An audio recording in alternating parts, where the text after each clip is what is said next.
Alright, so we're back into this game. Infected Free Zone. We did leave off at the part where we're bringing some cars back and stuff, I think. So there's that van coming. We have plenty of food, we have ammo, we have some weapons. We kind of have to start tearing down the neighborhood around us to start making deep defenses. I mean, the last time we played, you guys saw that there were infected, there were raiders, and it still seemed kind of peaceful. And that's kind of the way the game is on the first 8 days. Like on the eighth day, you're supposed to get like your first taste of something big that happens. But then eventually, along the way, gradually, everything becomes a bit harder to handle, from infected hordes attacking whatever you called home, raiders attacking, the weather. Of course, it gets uh, hard to stay warm, grow food, keep food, and we end up finding several little cars out here that help with transportation and looting and stuff like that. But like I said, we are gonna start tearing down some of these buildings. Like I want to tear down all these buildings on this side, and most of these big ones, these little ones here too, maybe. And I'm probably gonna keep some of these so I can wall off this area, and eventually end up making big fortified walls around the main area, and then building like separate dwelling areas on the outskirts of the wall. But right now, we should still fit enough people into these other buildings. But I want these gone. Might start with these back here, because this one will take forever, and I don't think we have the room for all that stuff. Like, I might even keep this building. Maybe. No, no, no, no. We have this one. Probably tear these three down. Then work on tearing these down. All of these are gonna be coming down.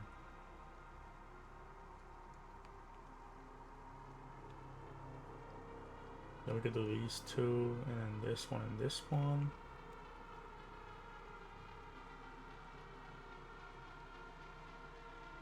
And then we'll move on to the little ones. And then finally that big one. Because all these little ones right here we're probably going to keep for something. Like, check where my squads are at. Waiting orders. So that's the one coming back. Yeah, they were attacked by dogs. I couldn't micromanage all of them.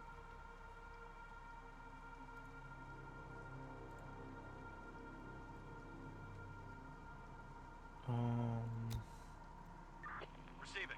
You're at base. Ready You're for at action. base. Waiting orders. So it's just Scorp Squad. And they have a lot of food, some oil, a lot of bullets.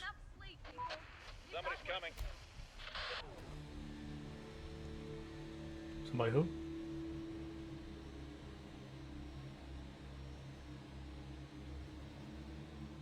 Who's coming?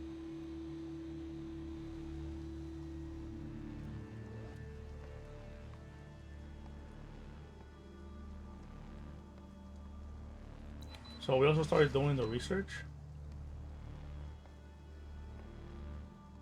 for medical.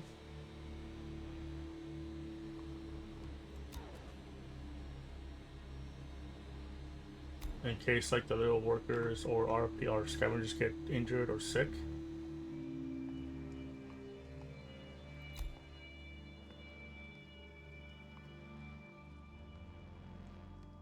Which I know that some of the people got attacked by an infected because I wasn't here to protect them. So some of them might be sick.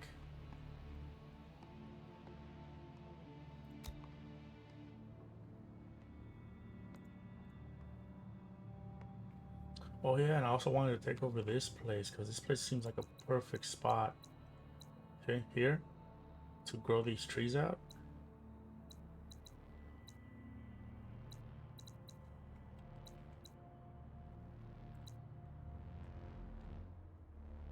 I might have to tear these down too just to make a way. keep this one there. It's like the perfect building for growing. And then we can just do the sawmill and stuff on these buildings on this side.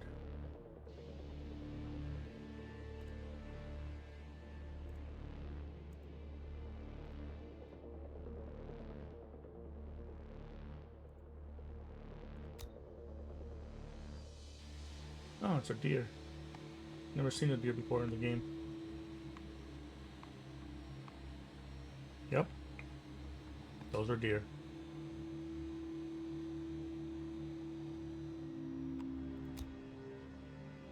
Alright. He who controls the spice controls the universe. Demon, how you doing?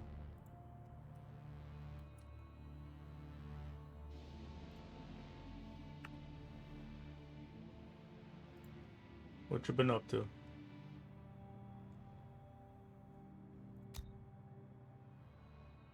Hospital.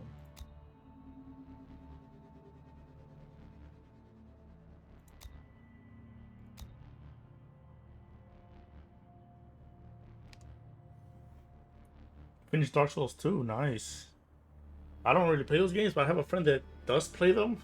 So I've been watching him play when he did stream, and I've been watching some of your streams too, actually. So what's next on your list after Dark Souls 2? So yeah, guys, if you guys don't know who Demon Gaming 101 is, he does play a lot of games like Souls-like, or other games like God of War. And that's when I started watching his streams. And he's like me, he's quiet unless you talk to him. Trying to find out, how do we build a hospital? So we need it.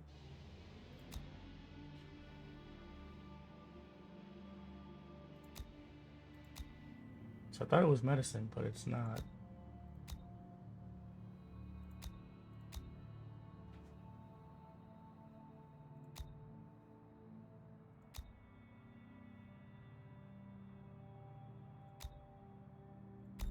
Okay, so this says requires to unlock. Oh, it requires surgery to unlock. It's down here. So that's another 16 books. We have 43 though. So we're good. We're good. We're good. We just have to wait for them. I don't know yet. I'm taking a break from Souls-like for a little bit because this year I have finished Dark Souls 1, 2, Demon Souls, and Bloodborne. Oh, you played Bloodborne. That's cool. So have you delved into the whole Elden Ring part yet?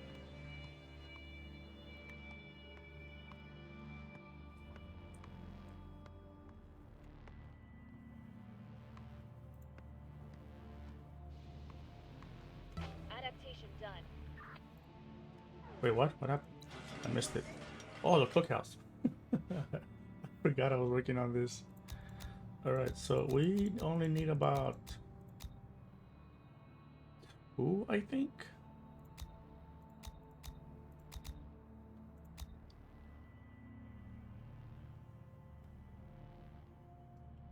And this will use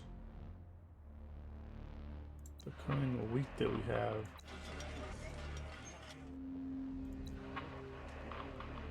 To make food, which I don't want that right now because I think we need this in order to plant stuff that count as seeds. Yes, I finished that in the DLC, I think last year or the beginning of this year. Oh, it's also you did play it. So what other games are you planning on hopping into? You know what? We have plenty of food. I'm gonna just not put nobody in there for now. So we can work on something else. We have 33 wood. We could work on finishing the shelter. That would let more new people coming in have a place to sleep.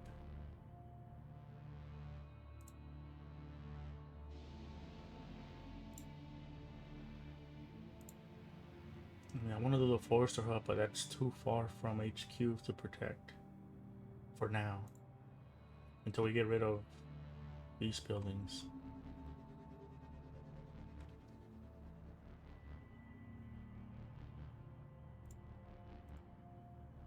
And then we have the research center already. We can pump it in with more researchers for faster. Yeah.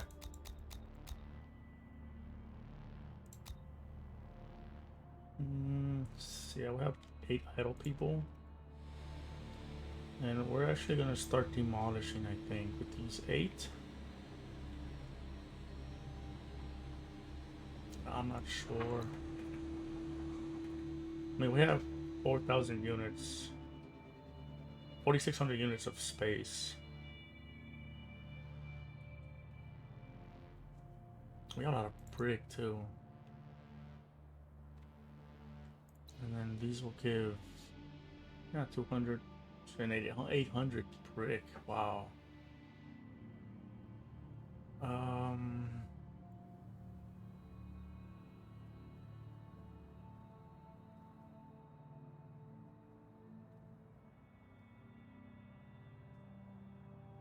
This way they can gather and rest.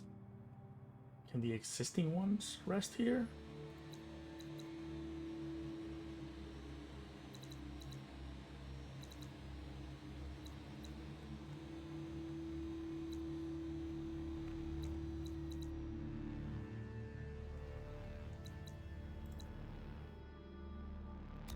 Like, I've never built this before, so like, I don't know how this works.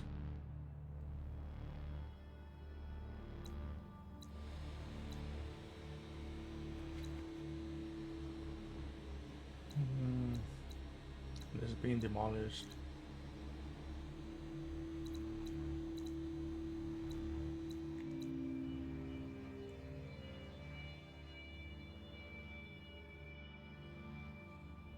Let me try it. I'll turn this one into that. I'll probably turn this little one into a kindergarten. Or on the back, maybe. So we have everybody on this one, yeah. So it just takes metal, so that should be good. I'm gonna let this play out. So like, from what I know about the game is that we do get people kidnapped, that we have to choose to either give them food or rescue them. And spoiler, if you give them food, they still kill your people. So you have to kind of go in there guns blazing. And it could be any of the 3 squads. Any of them searching anywhere could trigger that happening. Last time we played this, we did have an infected bull attack the base. Which that's cool, because that means that the animals could get infected.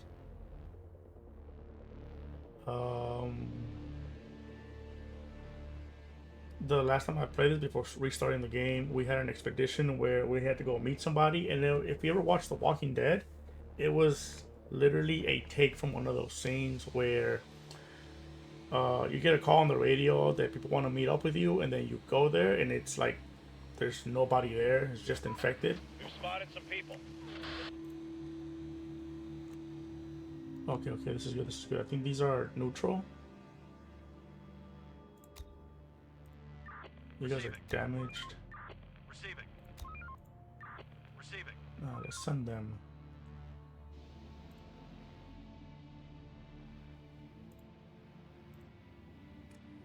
So when you spot like these icons in red, that means that they're automatically hostile. Which means that no matter what you do, they're gonna shoot you first. When they're yellow and they're neutral, there's a chance that that they don't attack, and there's a chance that they'll actually get recruited into your base. So like if you see down here, it says 43. We have 43 citizens. That's not counting the squad members. That's counting the people that are gathering and doing all the little odd jobs. So we might be able to add 3 more to that worker value roster.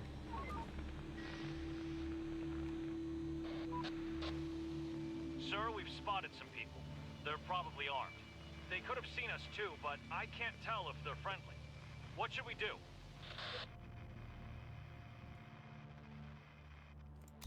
approach them friendly. Yeah, if they're yellow, approach them friendly. Receiving. There's a chance that they won't be hostile, but there's a chance that they will, because they're armed.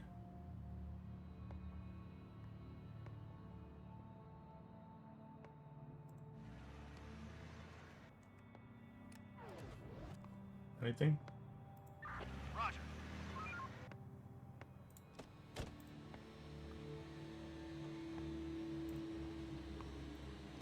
Huh. I guess something's changed again. Requesting Oh, support. there we go.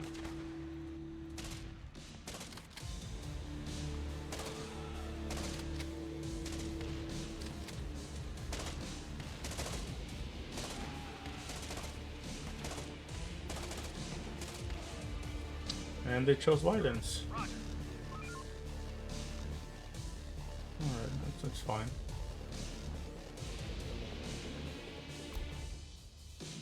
Eventually you'll find people like that have no weapons, and you can offer them a place to come stay, and like you can't help them like bring them to the base. They just kind of make their way. So like if they're like down here and it's about to be nighttime and they're coming this way, and even though they're so close, because at nighttime they'll go to like the nearest building and they'll stay there, which there's a chance that they can get attacked by an infected or a raiding group. And it's always just safer to escort them. Just, you know, have one of your groups just tell them for a distance until they get their little butts into the base. But anyways, we have a lot of food. We have decent amount of ammo right now. We have fuel. Good. We're just getting resources right now to convert stuff. So this is gonna be the squad quarters. Never built this before. This is the first time, so I'm curious about it. Like, I understand that it helps you make more squads. So you are limited on how many squads you can make, and this lets you make more. So you don't have to keep making headquarters like I used to before. But it also said something about this is the place where they gather and rest. Receiving. So like I'm curious about, you know, like these are damaged. Usually just take them to the med bay, but if you put them in here, like do they Operator. get a resting boost or something? I don't know.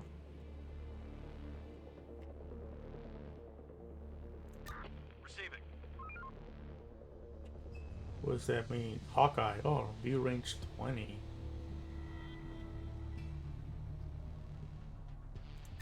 Receiving. Sharpshooter. Weapon range 20%. Weapon damage follower distance decrease depending on the weapon. Sharpshooter. Waiting orders.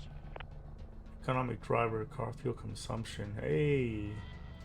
Ready for action. Ready for action.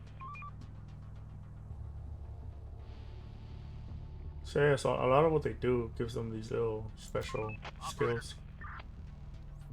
Like they can get something for scavenging, like quicker scavenging or finding more loot in hidden places. They can get hit so many times and not die from an infected, but they get an actual defense buff, which is pretty funny. Imagine getting smacked up around by a feral human only to realize, hey, I can take these hits.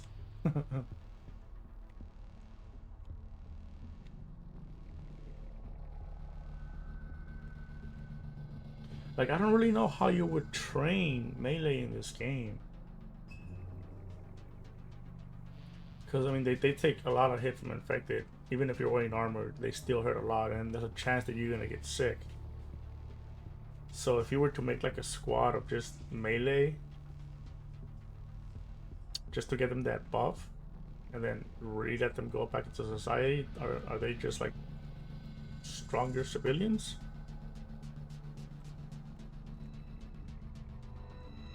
We need more resources. What do you mean?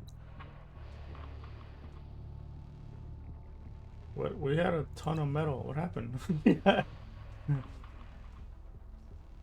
Huh, we have 0 now. That's fine.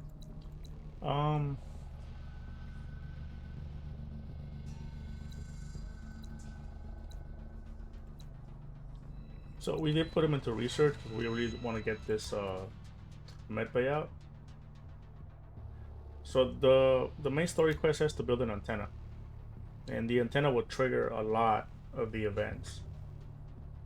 So like if you just want to just jump into it and just go for it, but I recommend not doing the antenna yet. It's better to just do the other stuff. Like I said, medbay is one good one.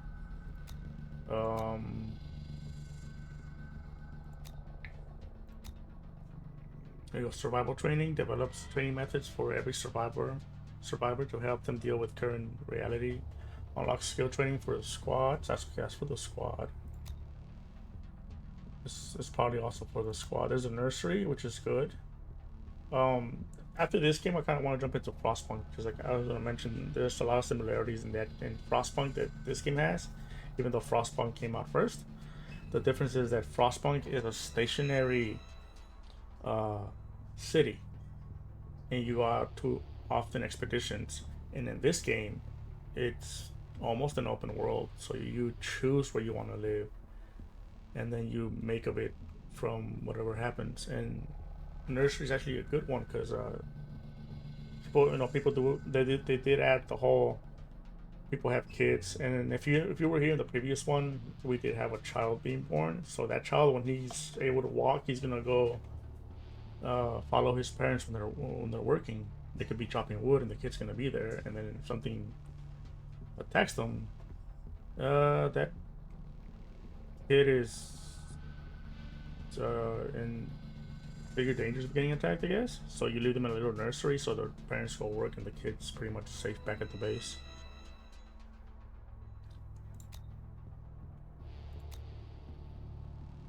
Decreases time on research and technologies.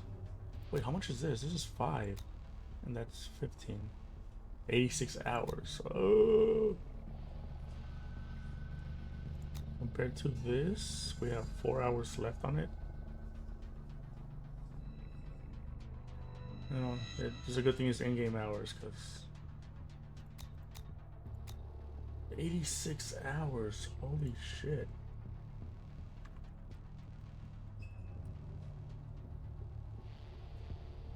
I mean, gradually around 3 days, but still.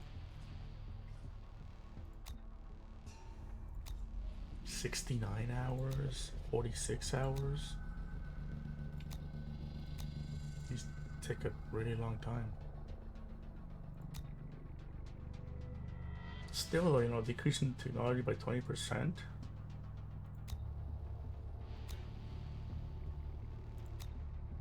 $34 and $57.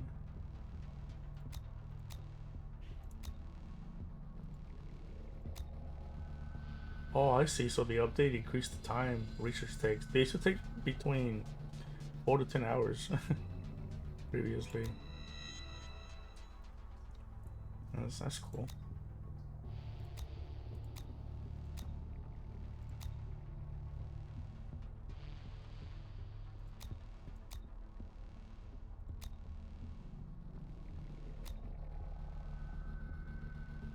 So this is a bit over a day.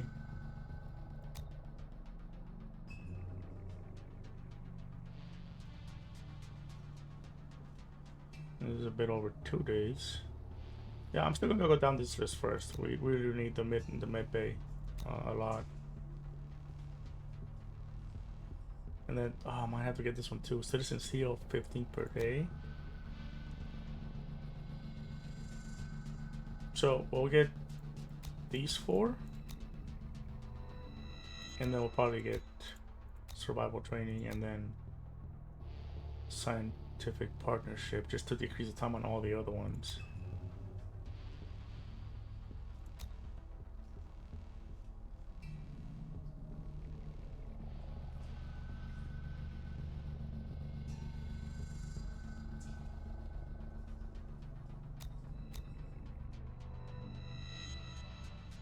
And then I think we'll jump into farming, maybe? Because I mean, when it gets really cold, obviously you can't farm, and scavenging can only do so much. So I mean, we are getting a lot of food from scavenging, But after all the buildings are scavenged, we have to rely on expeditions. And expeditions are also RNG. They might find food, they might not find food. We are going to be getting more people coming in. I might hold off on farming until we have maybe a bit over 60 to 80 people.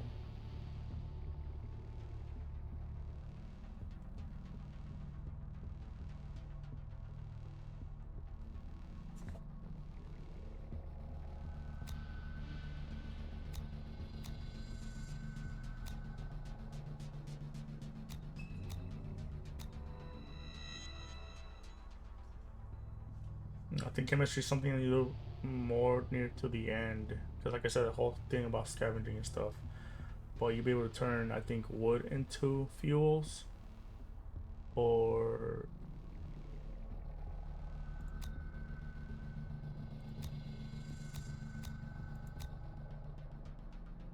and then I guess you can trade items for other stuff. Not trade, but you convert pretty much.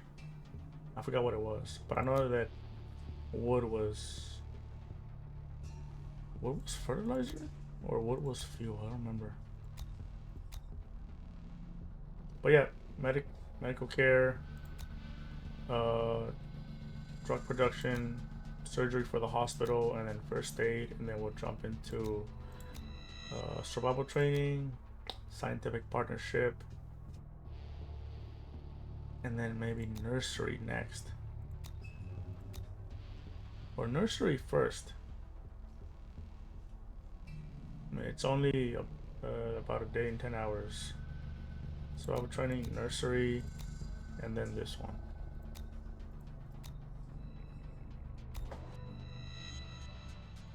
Yeah, that's. I think I'll do that.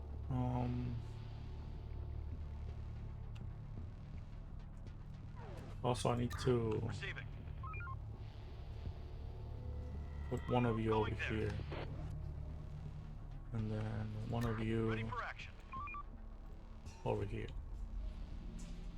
Since these buildings are now ours, the infected can come and just attack any one of these two, even though it's not really ours yet, but we claimed it, instead of coming directly for the HQ. So Waiting orders on my way. Clear.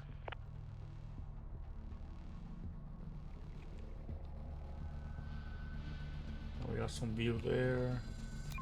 Operator. Going there. We got view there. And Reporting.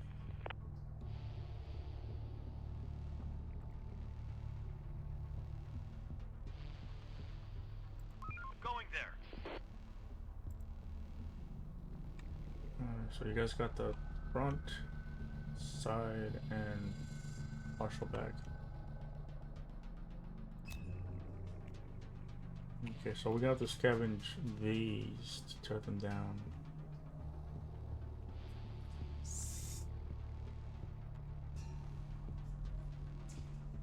I decide whether I want to keep these right here or not. We can.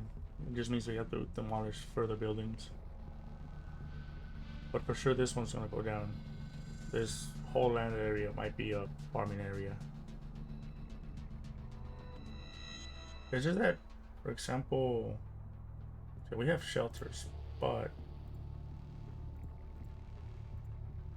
there's a. Let's see, where is it? I know we can refurbish some homes to being just single-family homes, and these little ones are like perfect for that, unless they took that out.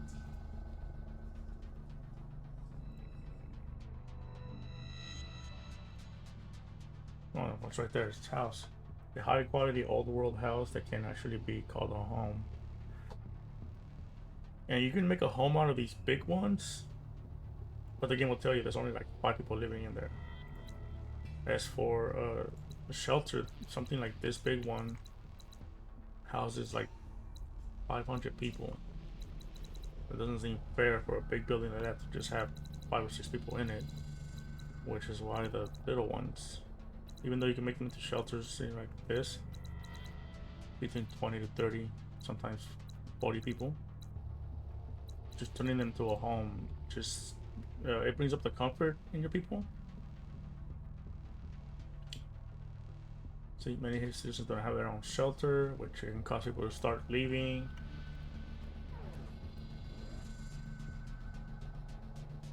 And that unlocks when research advance woodworks. I think that's construction. Yeah, right here.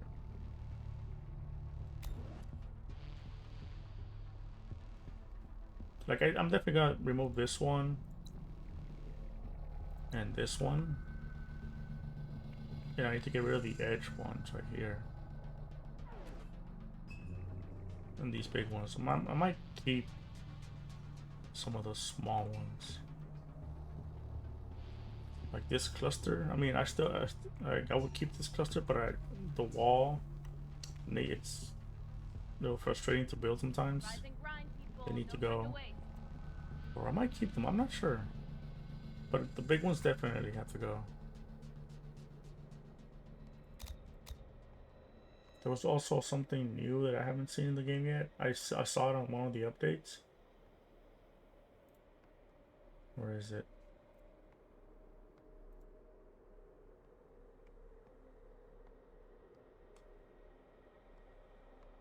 Oh, right here. This one. Construction.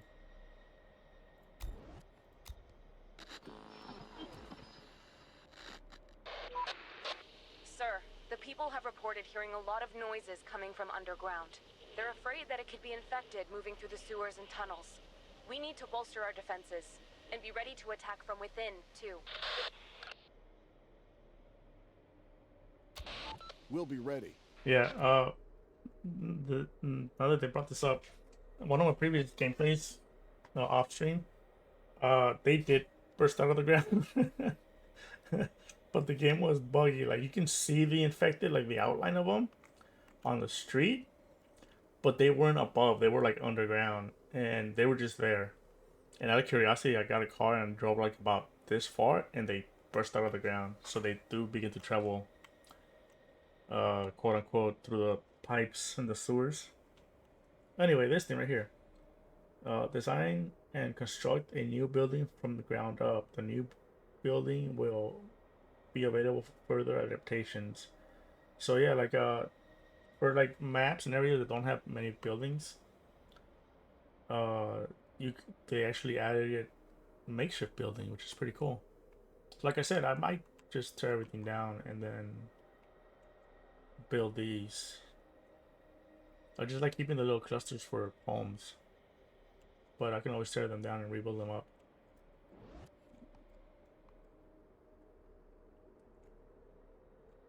Right, so they're cutting all these trees down. I really want to make a forest tree down here right now.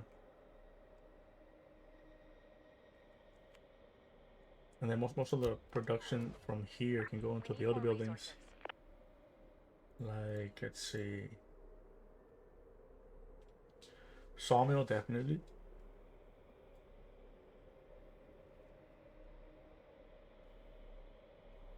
Scrapyard, maybe. Chemical plant, definitely by the wood place. Clay pit?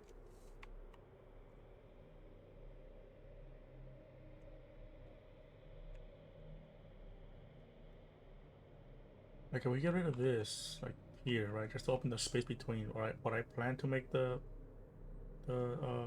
forestry hut. And it is on elevated ground, so it does have some minor defenses to infected, which they have to climb up the side or take the little road.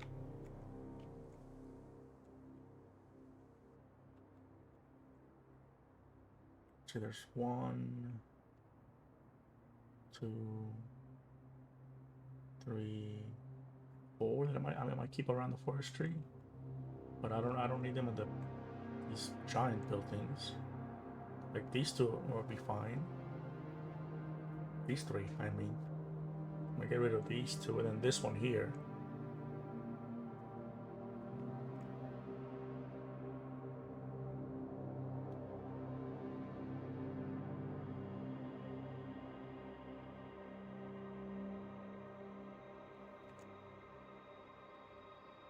Like I think this one in the corner could be a good clay pit.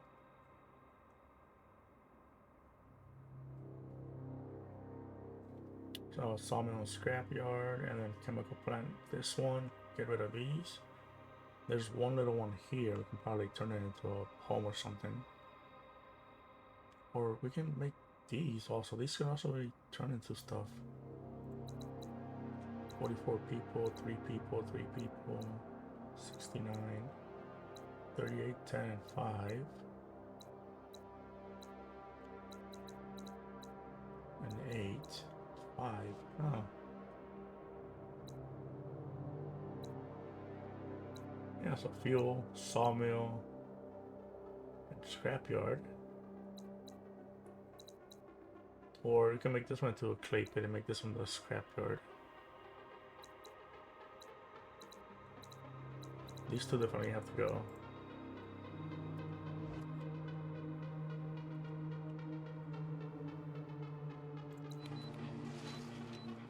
So 2 more in-game hours before we're done with medical care.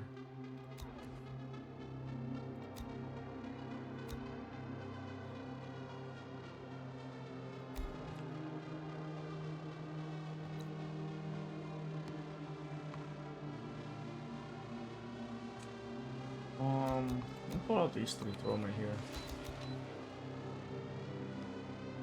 1 hour. 12 minutes.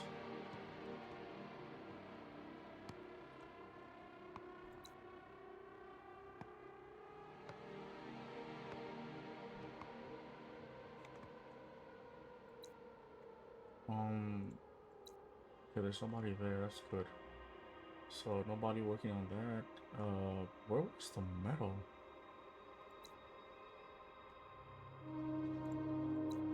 Right there.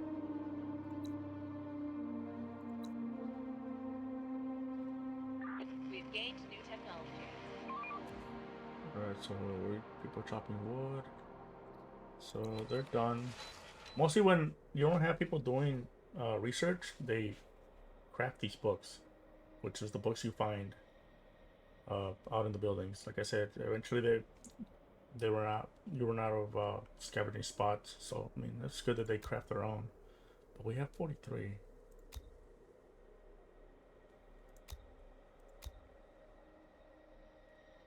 Oh look, actually the timer went down. The more people you have in there. So this will take a day.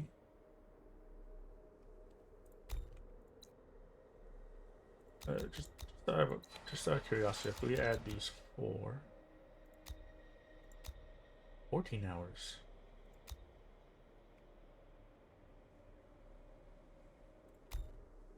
How many people are working at chopping wood? 17. Pull 3 out. Just throw them in here. Well, half a day and a day.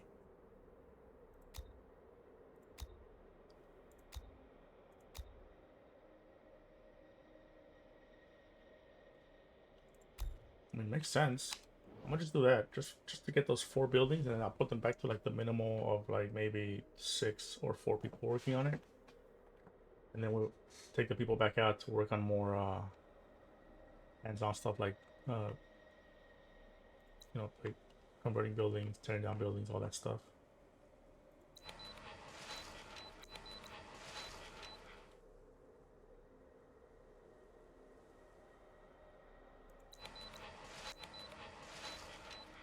And I did not start it, did I?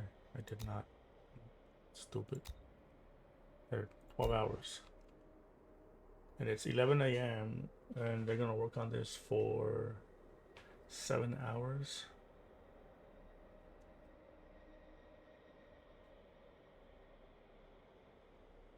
So I don't know if they work at night still.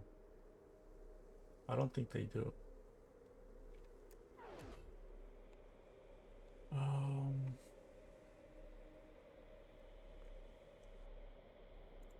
Ready for action.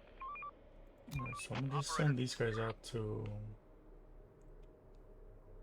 Continue scavenging, I guess. There's stuff over Let's here do you it. missed.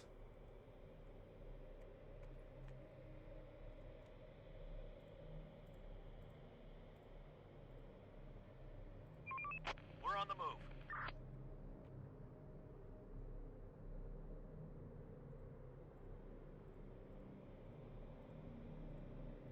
On my way.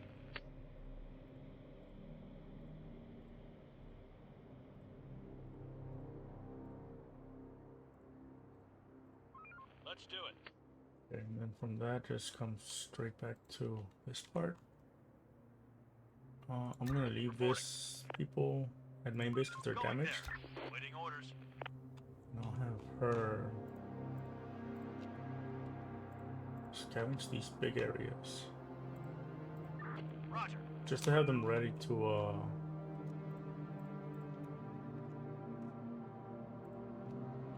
you know, to like tear them down and stuff when we need to.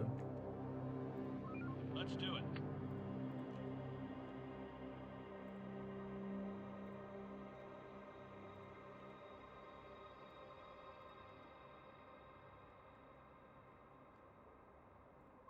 Let's do it.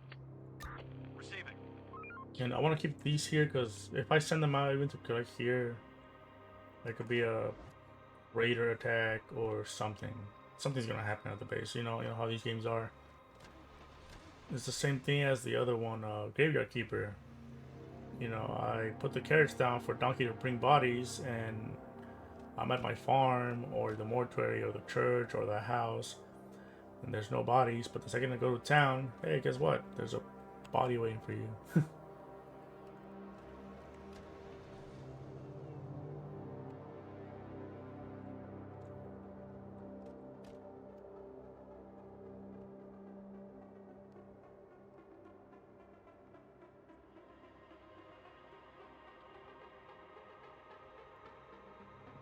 Let's fast forward a bit.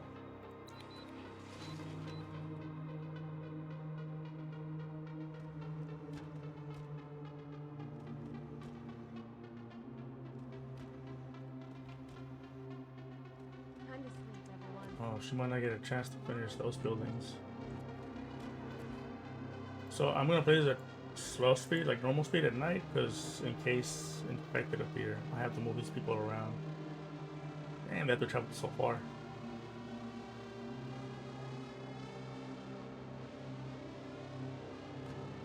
I mean, they're not that far. You know, they still reach safety in time. That's the wrong car. Waiting orders. Going there.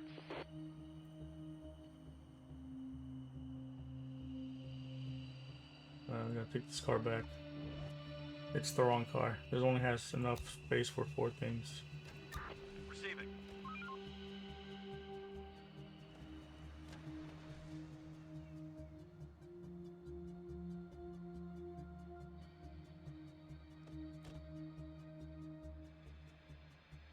Go ahead and take the big car. Truck. And go ahead and go back. Roger.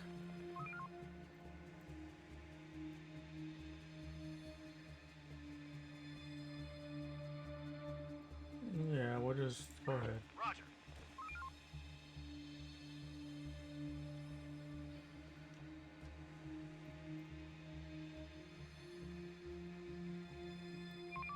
We're on the move.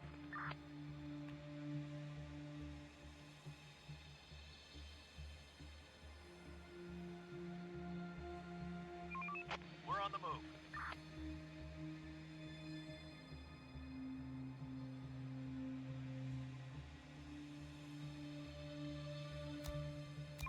Operator.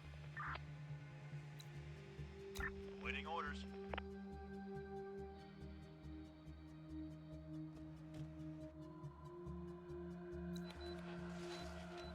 Alright, so they don't work at night, which makes sense. They have to sleep, I guess. What are you doing? Reporting.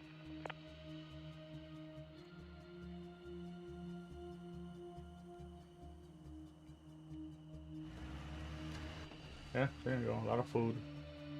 A little bit of oil, a little bit of bullets. So if you press B, it kind of brings up this little icon, which question mark could be anything. There you go, there's a fuel potential, more fuel there, more medical supplies there. Equipment, food, raiders, which are invisible either way. And then you don't have to necessarily have one HQ. You can build multiple or scattered around the map, which actually does help. Since I think their trading is all like the whole storage thing between headquarters is shared. So if you make a HQ here and then you start to make one over here, their storage is actually shared, I think.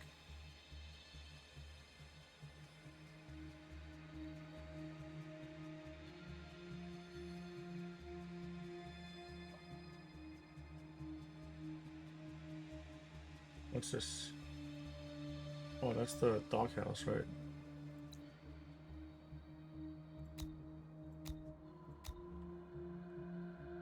Like over 100 dogs.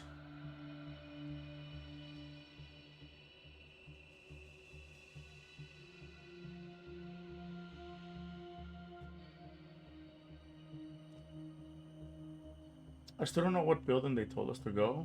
Maybe they told us to go there because of the research, but then they kind of like counted it as finished because we already had a shit ton of books.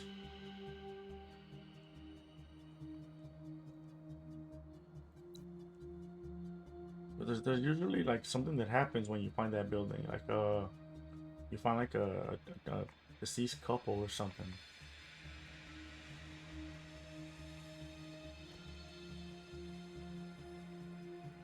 Wait, is it a full moon? Because that's actually going to be helpful. Remember, full moon counts as a daytime, so the effects don't come out.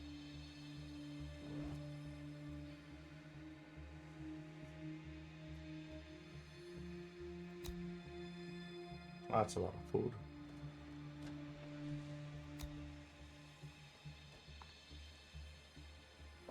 And still, I don't want to risk not leaving somebody behind.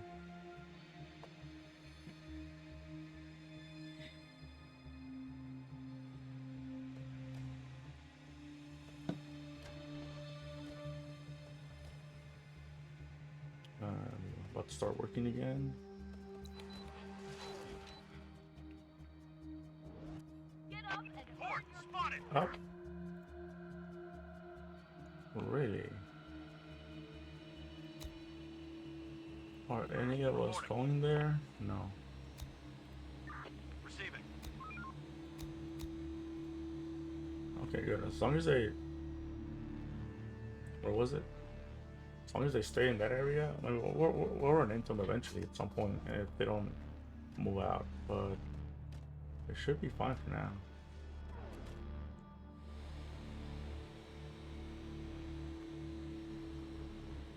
Yeah, we're gonna have to finish our research. Okay, we have 81 wood. We can probably just shove this in here. So we might have to put a pause on this just to finish the shelter then. New tech available. Alright, so let's get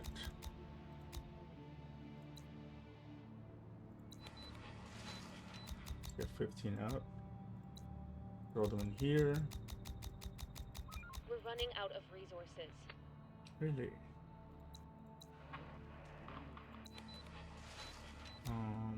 So we got that. We're gonna get. That's gonna take a while with just 4. So let's get these 3 and just put them in here. Once these 2 buildings are done, we'll throw them back in there. Oh, sorry, we have no metal.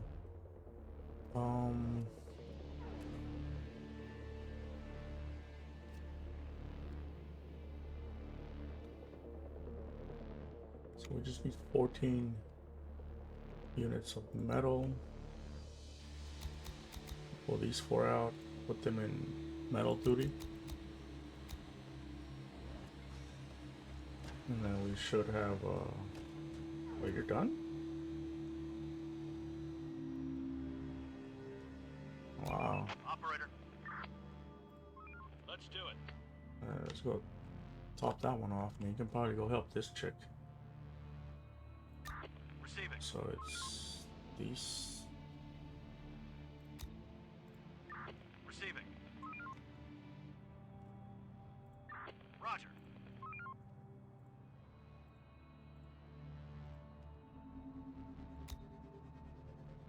Ready for action. So then it's all of these and the little one. Receiving. Let's do it. And then it goes to this one. Waiting orders. Then up, center, and over. Operator. On my way.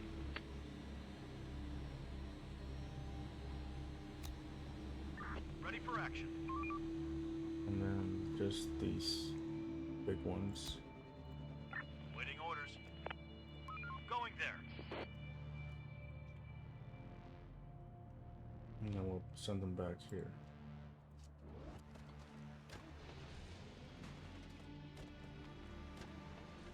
Hello? It's like they just knocked on the door and left. The day's toil is over. Okay. Rest.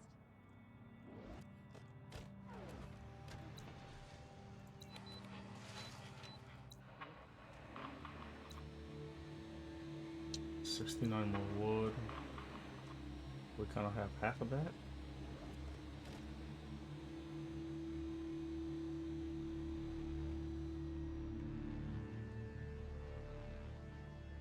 Well, they should be fine. Oh, up.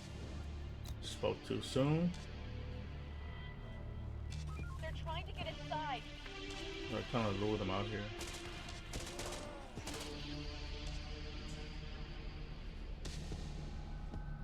The door won't hold much longer.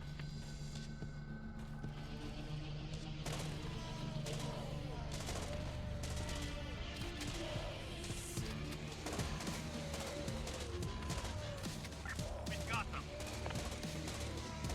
They're gone. Building's a little damaged, but that's okay.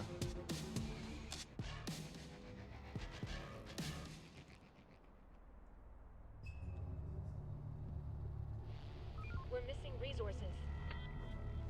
Why are you worried about resources? Nobody's fucking working right now. Holy shit, I just noticed that.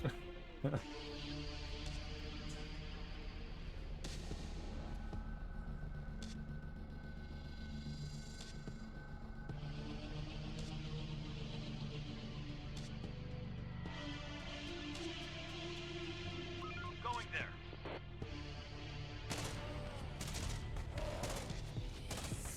They're trying to get inside.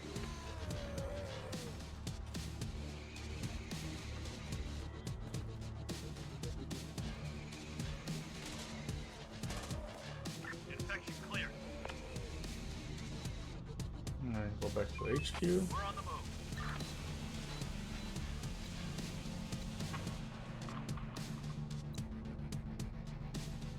Well, we can repair this eventually.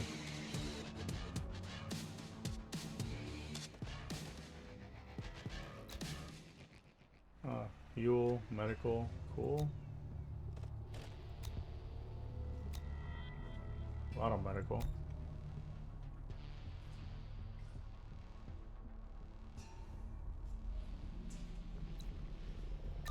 Receiving. Reporting. Waiting orders. Right, 5 more in-game hours, they go back to work. And then we'll probably get that,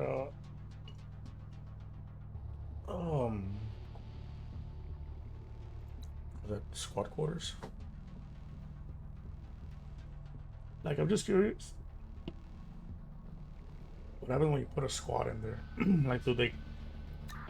does it count like they're resting and stuff?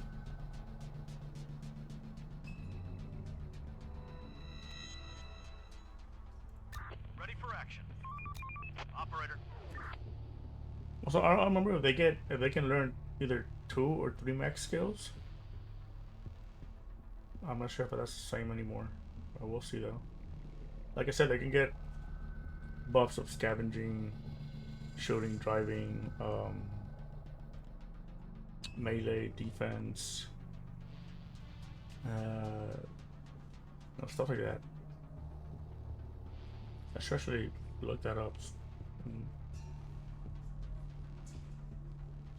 Because I am curious, like I said earlier, if you make a squad, train them up till they get certain skills and stuff, and then set them back out, do they keep the skills as civilians?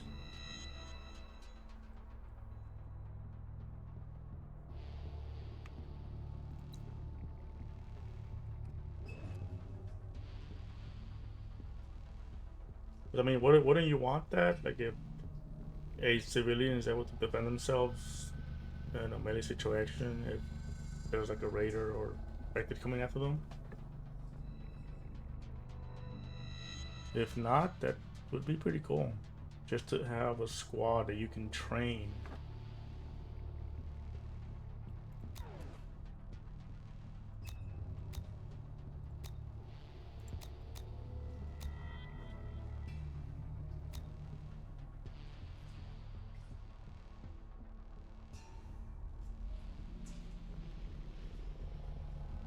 Yeah, see, accuracy and melee, but that, yeah, so, like, imagine that, you make a squad, throw them into this combat training, right?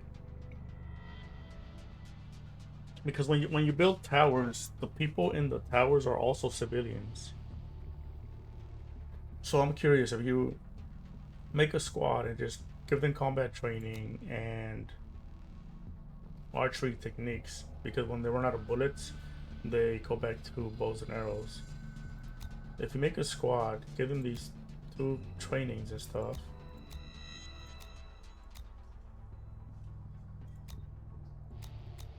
and then you happen to send everybody to work, you have a tower that requires, I think, 2 people. Or let's just say you have 2 towers, and then you disband that group and those people go directly to those towers. Do they keep those skills, that they learned as a squad?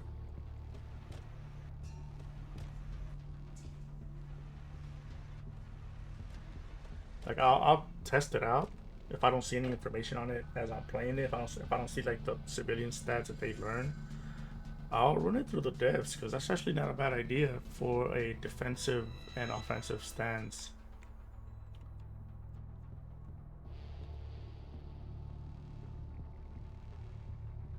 Like, also, like, for example, like if a squad member gains a buff on scavenging, right? Will scavenging help with like the scavenging bricks and metal? Would it help in that? In the wood? Can you imagine that? Like, you have a squad that is good and just actually, yeah, that's actually a really good idea. It's like I said, a lot of shit just stops being productive. Squads focus more on shooting and driving at some point. But I'm curious though, if I make a squad for that and then try it out. Still, I'm gonna probably throw it into the whole Steam community thing about that.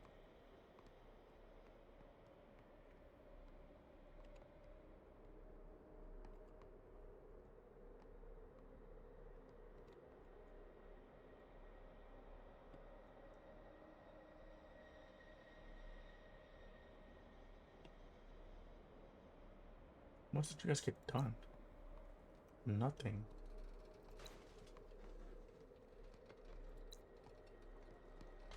I mean, there's only 4 people there. So we do need the wood.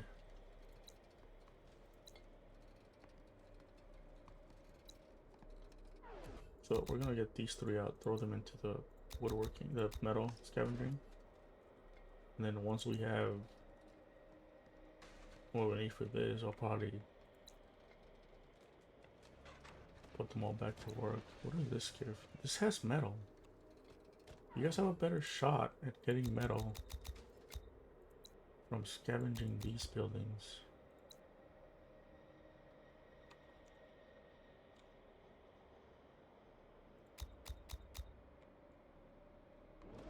Than from walking all the way over there trying to take down a light pole. And then we'll be doing two birds with one stone. We better be demolishing unwanted buildings and having resources for buildings we actually want. So that's 17.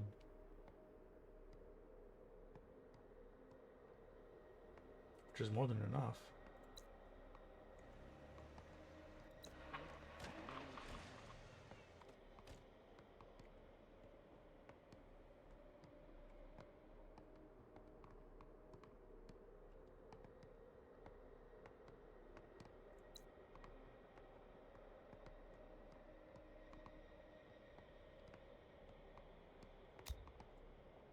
Wood, metal, and brick. I think brick is stronger than the metal fence.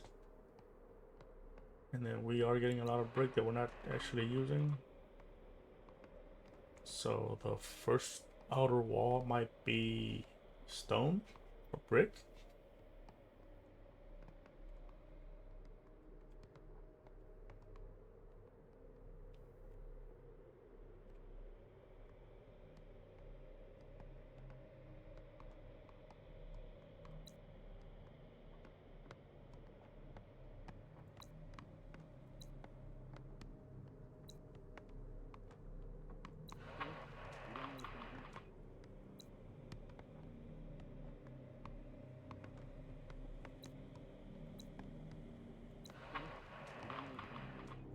We're out of wood. We just need 11 more, I don't know, logs of wood or something.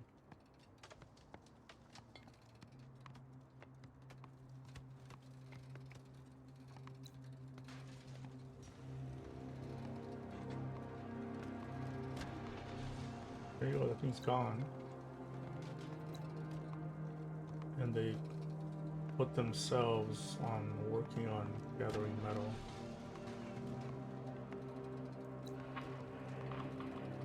But I'm gonna take them out. Hostile group incoming. Operator, we found an abandoned farmstead. There are some chickens running around. They seem to have gone wild, but maybe we can breed them if we make a proper place for that? Catch them. We'll give it a shot. You said hostile group. Where are they?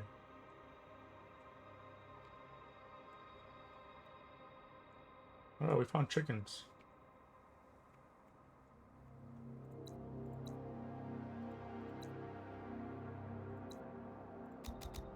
Put them back to work then, right here. We have We need more resources. 10 units of that, which is... we'll be needing just 3 more, which we'll probably get them from here.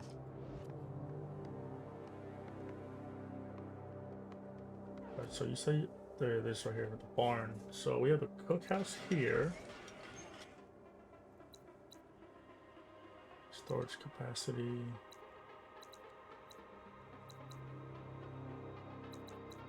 Six, 9, 10. Maybe we can always make more barns, right? But I think this one will be good for a barn. It's right next to the cookhouse.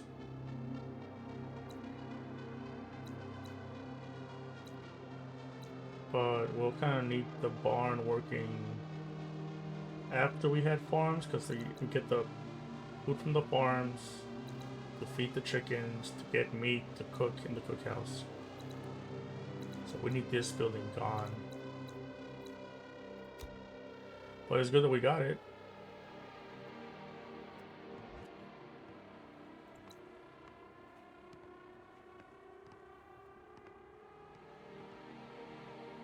How are they doing?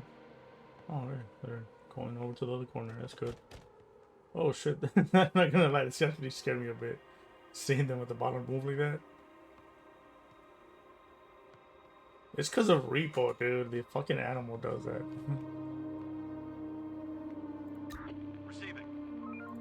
So what do we got? 25, 32, fuel, some food, mostly medical, and tools. Some food, some oil, mostly medical.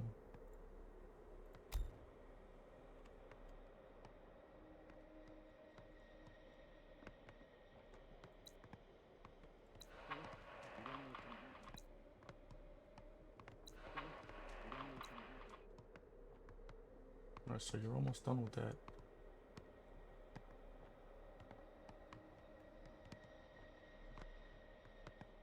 Like, I'm gonna build this just for the quest, and I'll probably demolish it. I don't really need it there.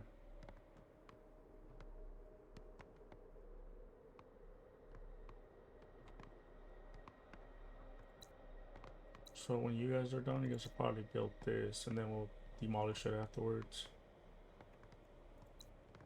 I really have to get started on this building though, like badly. It's just so much, covering a lot of site compared to all the other big buildings, because I mean obviously.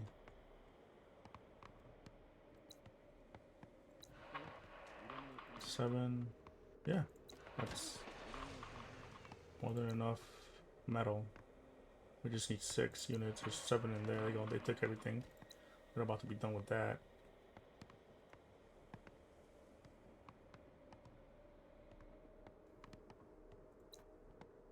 And then they're about to be done with that too.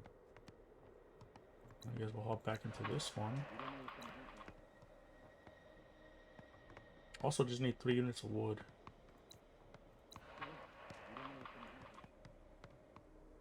Here comes the wood. Oh, exciting. Stop working. Start winding down for some Really? Come on. He just needs 1 more.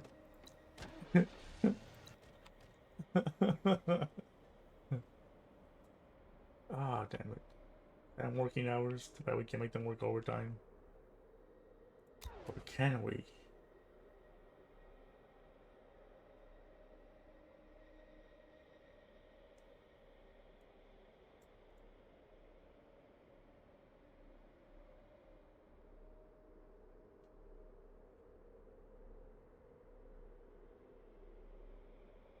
One hour early, 1 hour late?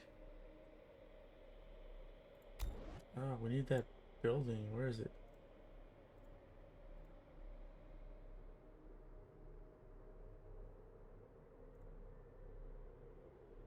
This thing.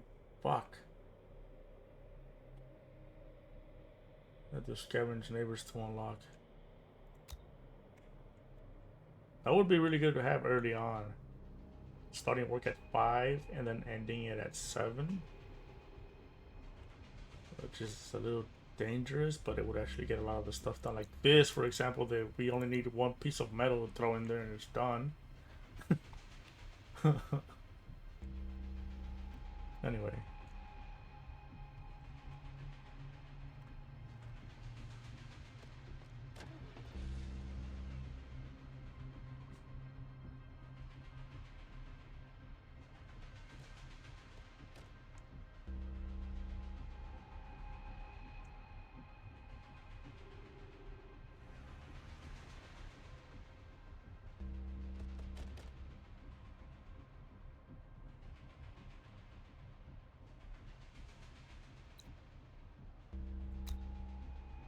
Six and 29.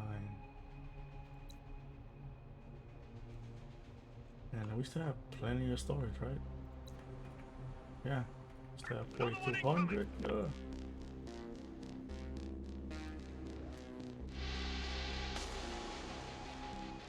they're just. Oh, they're over there though. That's a pretty big horde though.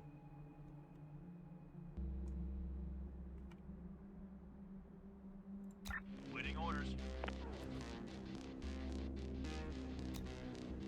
18. Also, the difference between your buildings and then the outer buildings is that when you're in your building, you have some cover, so the infected will climb the walls and they'll start damaging the building first. But if you're inside a building outside that doesn't belong to you, then in fact they go inside and it becomes an inside battle, which can result in casualties. Oh crap.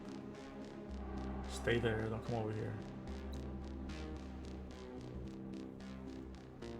I mean, like, we still get the advantage of shooting first on sight, but we don't have that defense of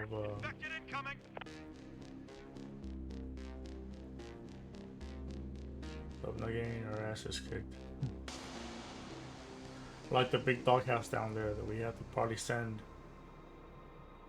more than the 3 squads we have to deal with them.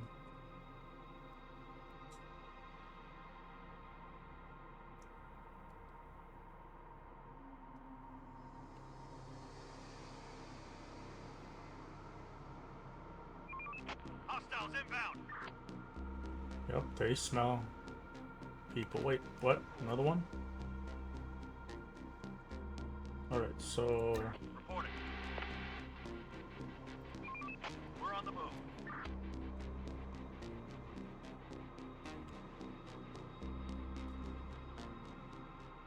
There are some infected around here. Wait, why do you guys keep looking over here? How the fuck do y'all see over here?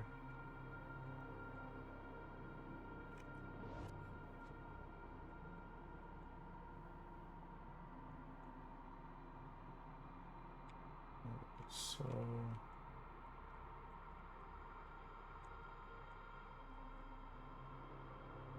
On my way. I'll just take them back, because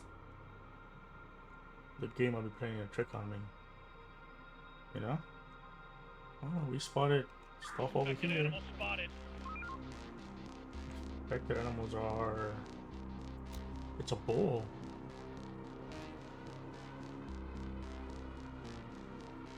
Oh shit.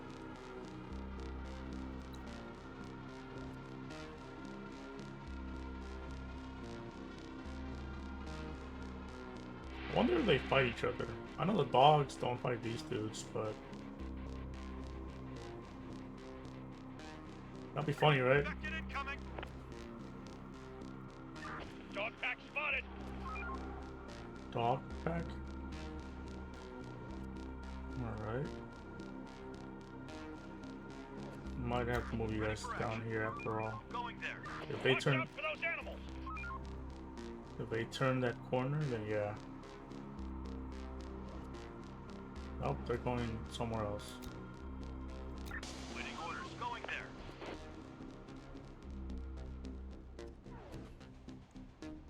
Yeah, I'm kind of worried about the bulls though.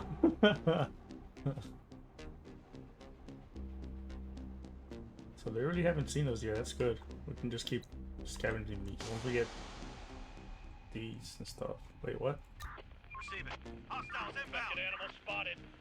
Oh my god.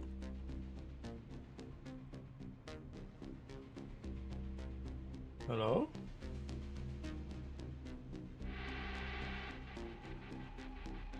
There's meat, so that means the dogs just killed the boars.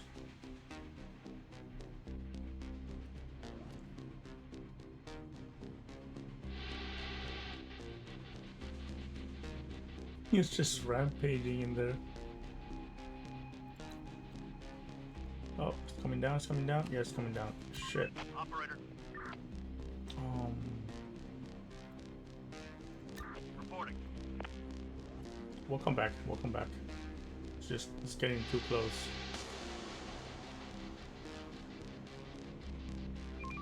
Hostiles inbound.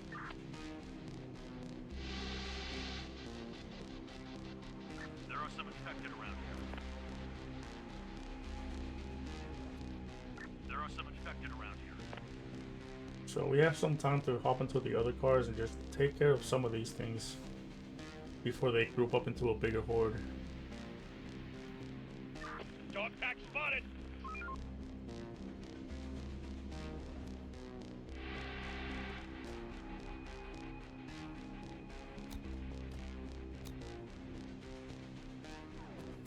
Operator.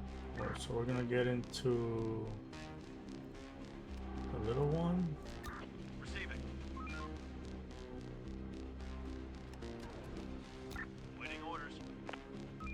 way. Waiting orders. Get out of that.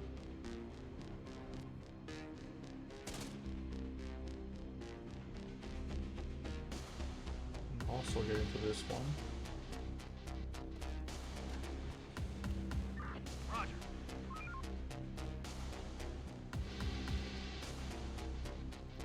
Ready for action. Ready for action. Ready for action. Ready for action. We're on the move. Horde eliminated. Receiving.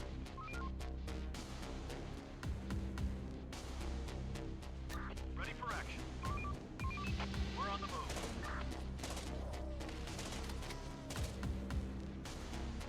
The work ain't gonna wait for us. Let's get to it.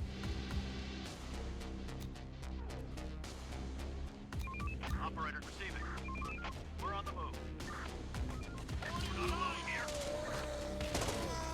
Out to the second infection!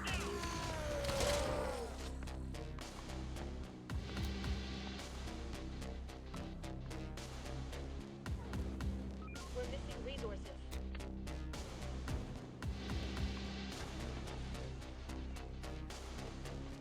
Right, so we didn't really see where the other ones went because our view wasn't on them, so they could be anywhere. But we are gonna go pick up the free meat. On my way.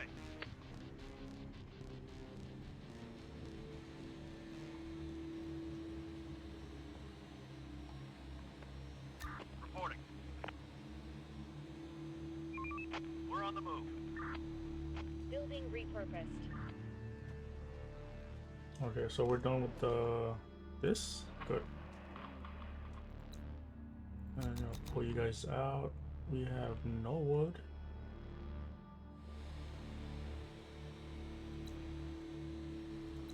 Oh, you guys already building the tower. That's good. It's gonna take a while though. So it just feels like I should get rid of the smaller buildings first.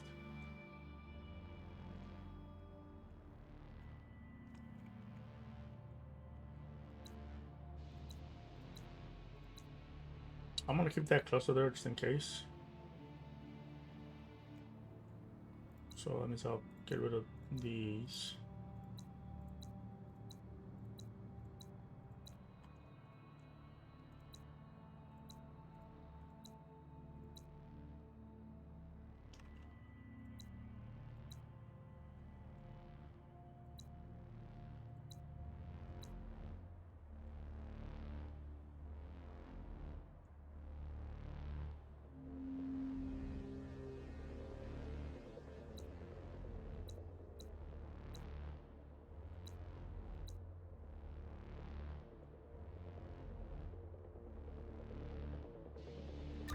Receiving.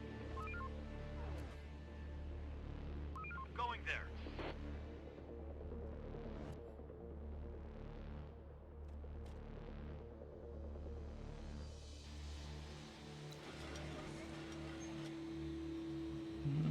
Are they cooking that? No, okay, good, good, good. We have meat now.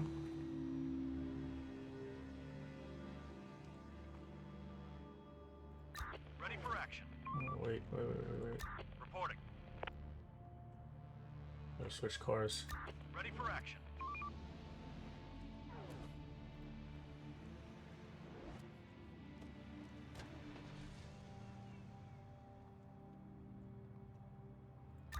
Receiving.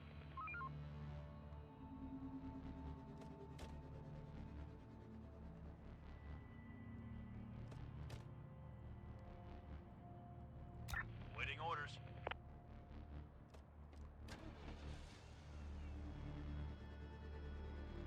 Waiting orders.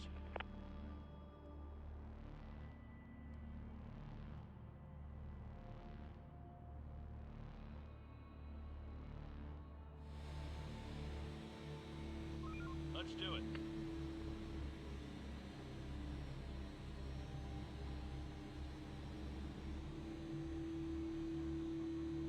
should just come here first, right there.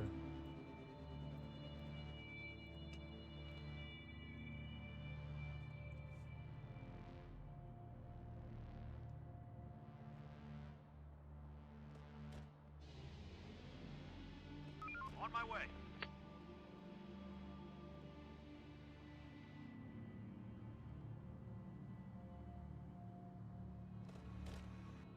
Construction complete. Oh, there we go. We got people living now. Where are the people? Where'd they go? I guess they put themselves over there. And in there.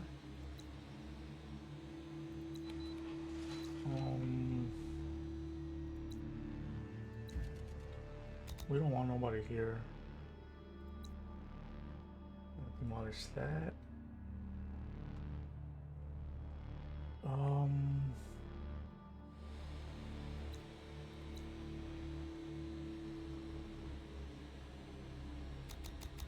gonna take these 10 and put them back into the research.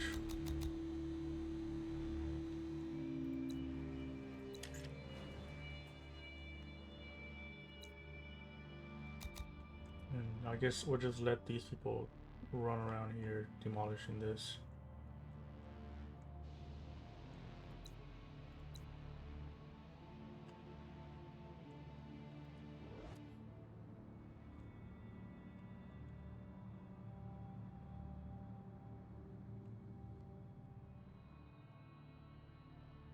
Scavenge these two as well.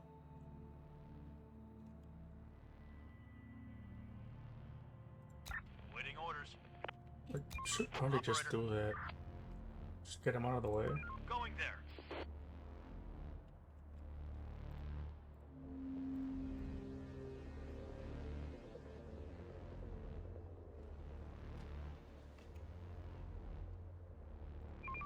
We're on the move.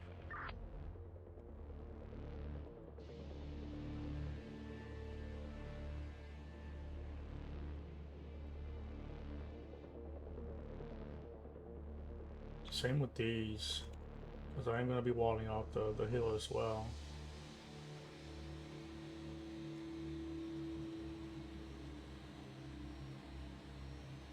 Roger.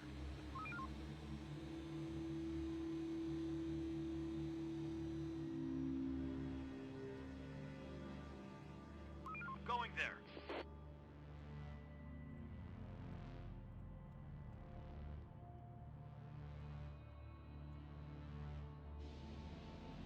Going there.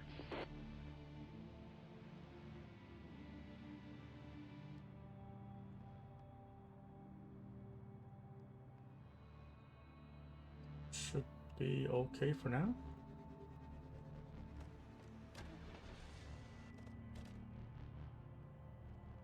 Jeez.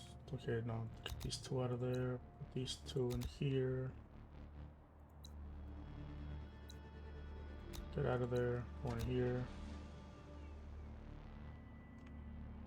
So when these 12 are done, they'll just put themselves in another building. Alright, so what is it? If we go here, what does it do? Does it do anything?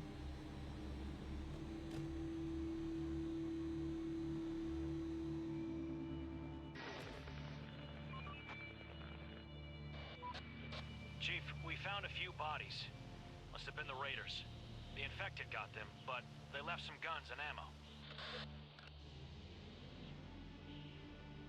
Lucky us.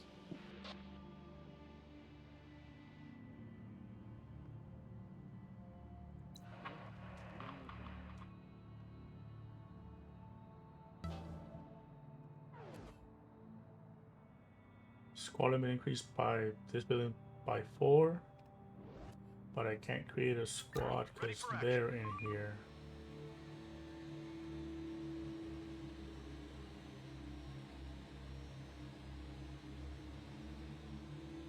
On my way.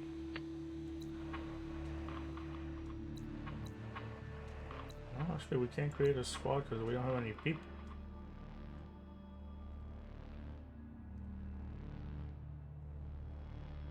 So we can make a total of 12 squads now?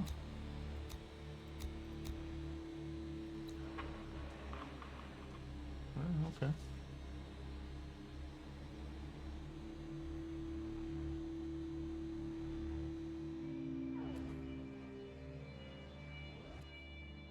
Stop working. Start winding down for some rest. Waiting orders. Ready for action. Just handguns. So, okay. It's this, these two, and then going back to where we left off. And then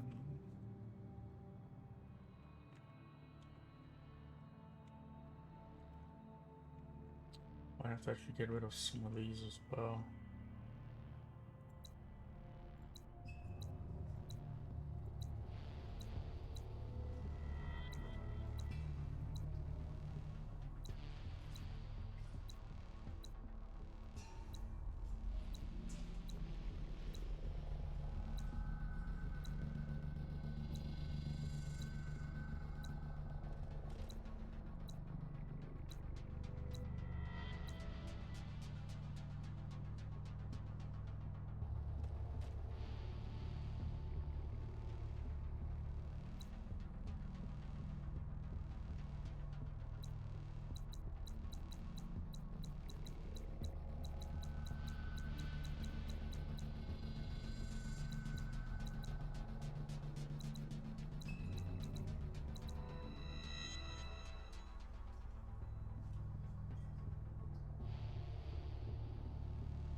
Two scavengers, right?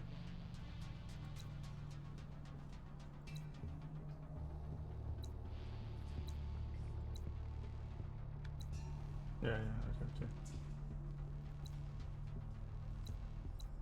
Making sure. So we're actually gonna get rid of more of these. Because we put towers and stuff. They have actually a view. So the infected don't have to get around the buildings, and also the raiders don't go into the building and start shooting at us. So we're gonna have to scavenge all of these here. Most of these coming down. Take this down. The walls are gonna be pretty much on this side. They have a view of most of this.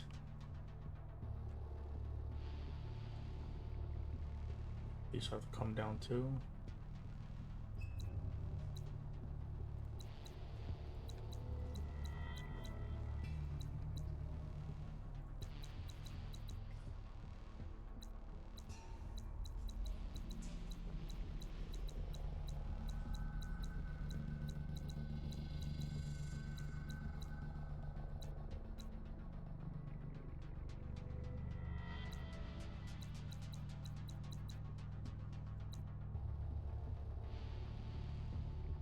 Although I do want to turn some of these other ones into a warehouse. If the wall's gonna be like here, so here, and then it goes this way, so about here, and then goes up this way, here, this way to here.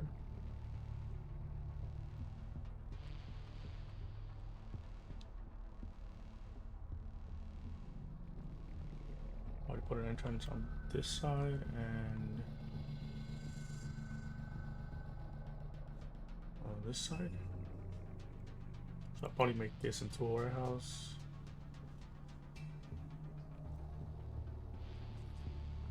And one of these. So the bidder come from the outside, come in here, park, put stuff away. I just noticed these buildings.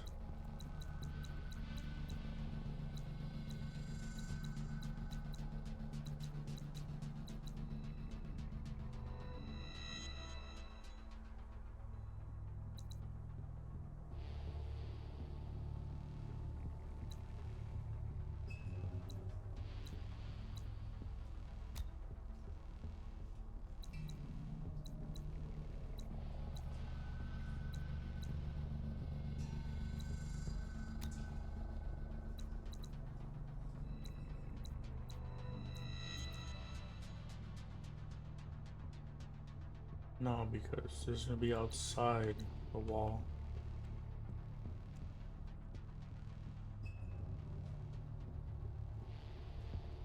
So you'll be a good warehouse. Extra 2,600.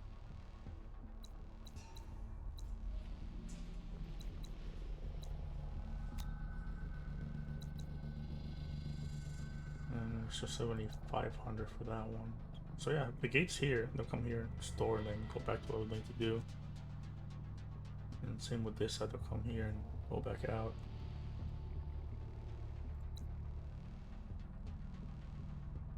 It's too big of a building anyway. And the warehouse is right there. Morning, everybody. So 1, 2 extra warehouses.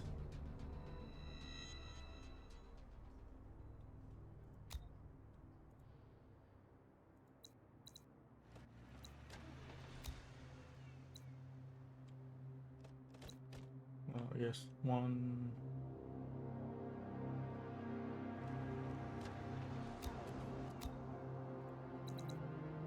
64, 75. We could get both of these maybe.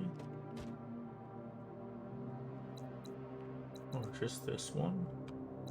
Since the wall's gonna be like, this is outside the wall, so I'll probably make this into the warehouse right there. We have enough shelter for 200 people. Another 135 we keep this building. So it'll be 35, 75, 80.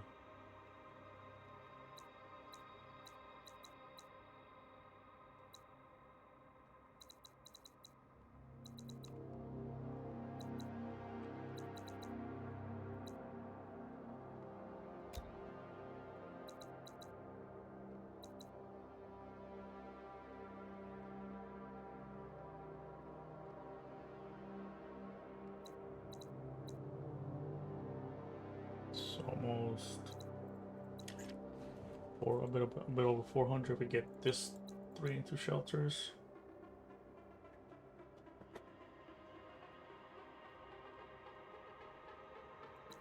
We're gonna make this into a hospital.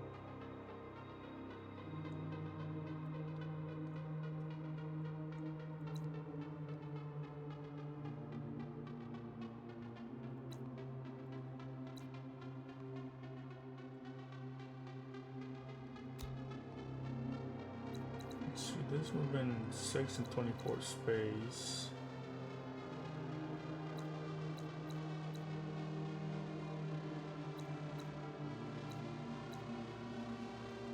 Probably turn this into a barn, right? Makes more sense.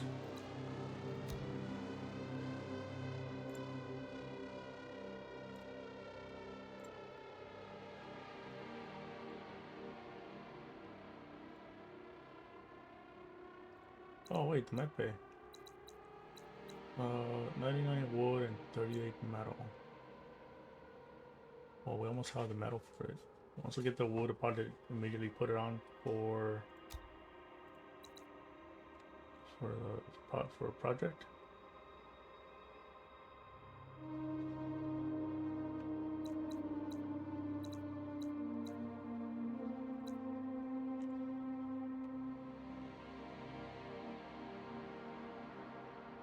They're over here.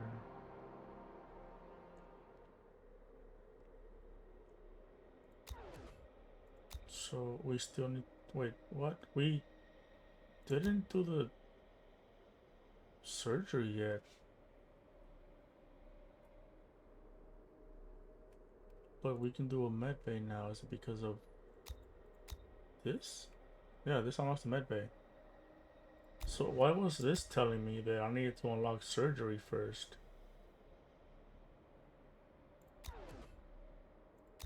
So we're gonna get this one for the citizens healing daily thing, and then we're gonna jump straight into education then.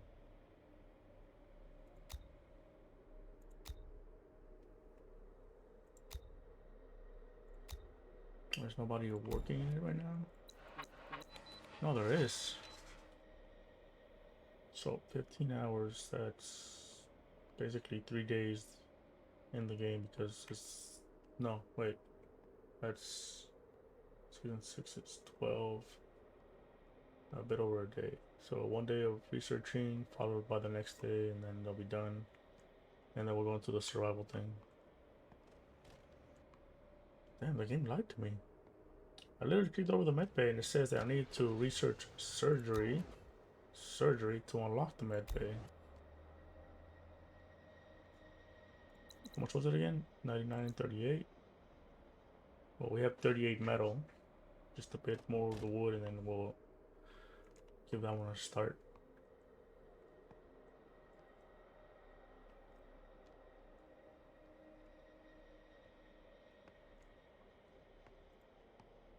There's 850 wood compared to 100, 200.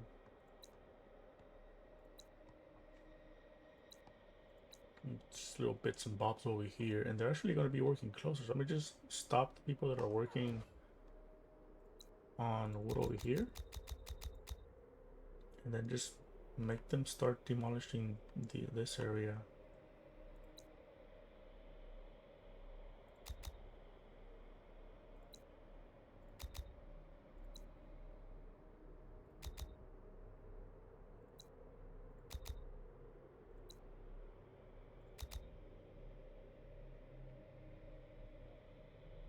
If I just fill them up,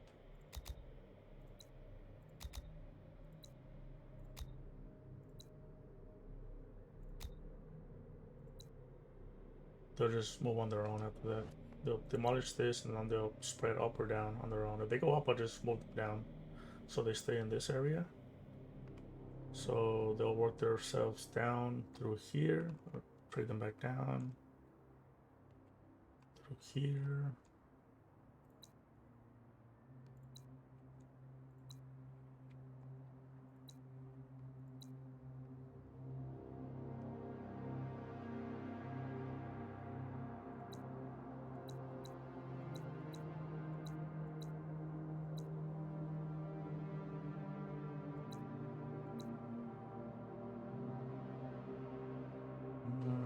I want to keep these two as well. This one can go. This can go.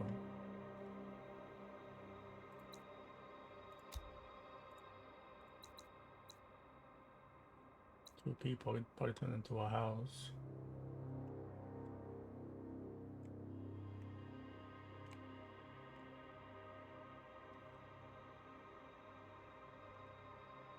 No, because the wall's gonna be there. Wall's gonna be through here.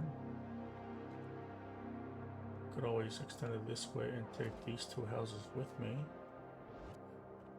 Work's done. Head back to your shelter. Down this way.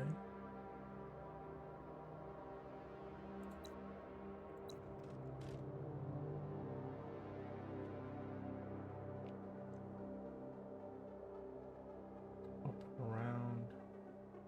These might have to go.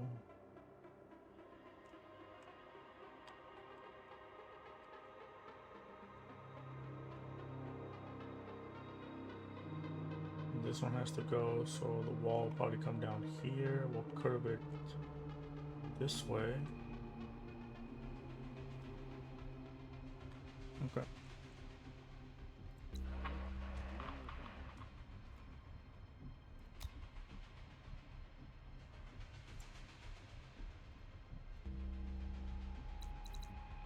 $99. I guess we can start it. And then we'll just get some people in there. So there's 5, 6, 7, 8, 9, 10. And there's these. Get you two and you two to start working on this one. We're running out of stock.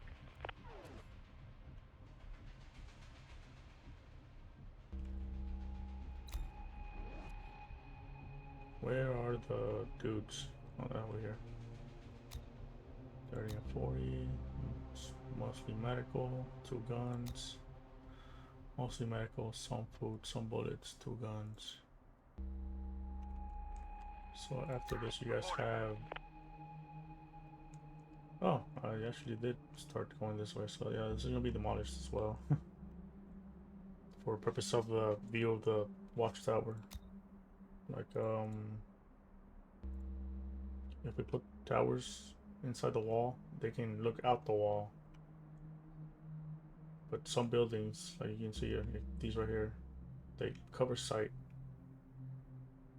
So infected or rays can go around the building and again they get close enough to shoot the people in the towers. Compared to me being able to see them before they get to us.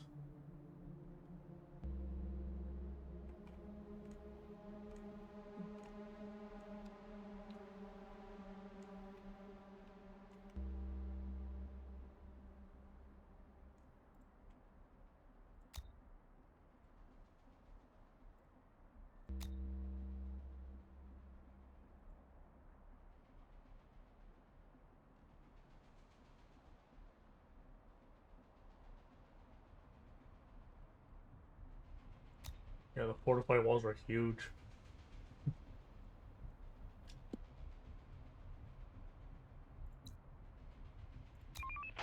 Okay, oil.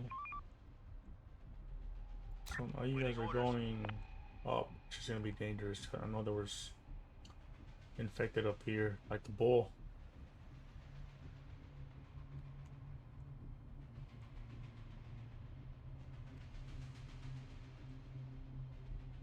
There are some infected around here. Oh, no, that's fine. Oh, I guess you guys are gonna do this first, okay.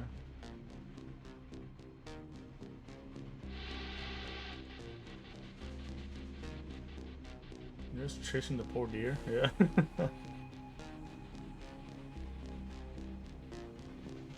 Run, deer, run. Oh, shit.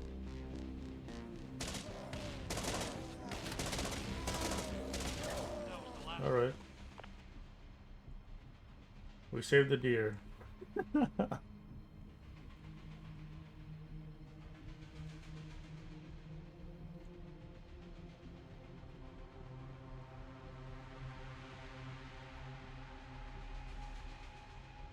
Like, I don't think I'm gonna be making like a connecting wall. We're gonna probably wall off this area and this area separately.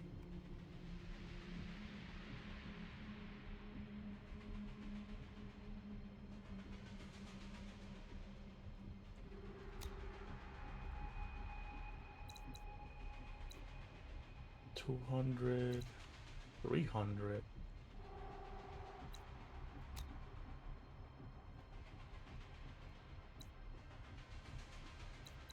$100, 192, 6. We might make this forestry area like a whole separate little settlement as well.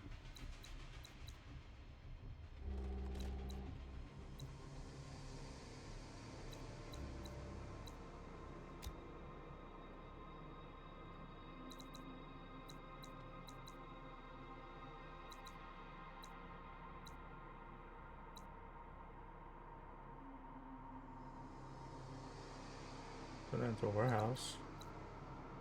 250, 126, 5400. Double 126, 250.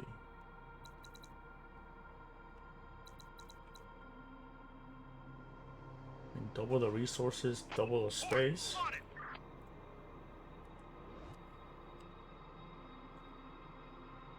Probably turn this into a warehouse then. Since it is going to be walled off, I might put the entrance after I get rid of this. Like maybe like down here actually, so they'll be able to take stuff from here and store it.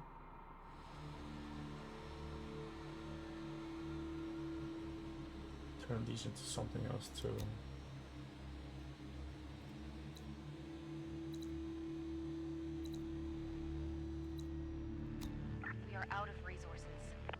Mm-hmm. 200, 280, 500, 300.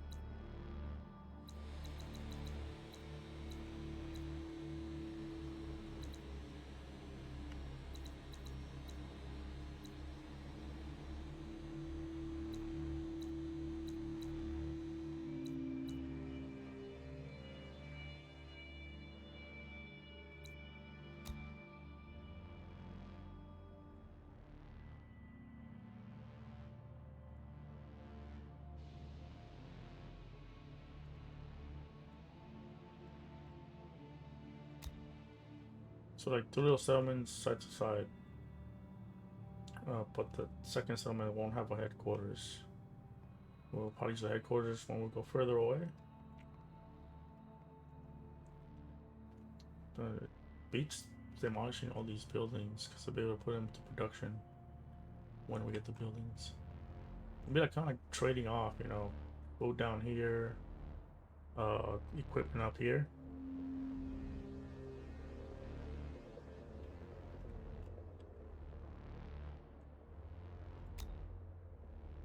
Oh, you're full. Waiting orders. Operator, ready He for found action. meat. Did they run over a deer or something? Oh, they're both still there. Receiving. So they're full. They're gonna go store, come back here, start researching this big one.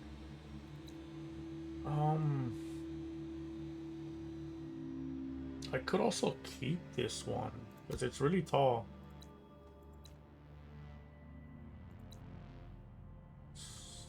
19 versus 33, and the taller the building, if you put like a wall here, for example, and you have a squad in here, they see over the wall, but not just that, they see further with the range of the weapons. And it's not as big as this. This definitely, I'm taking this one definitely off, but I might keep this one.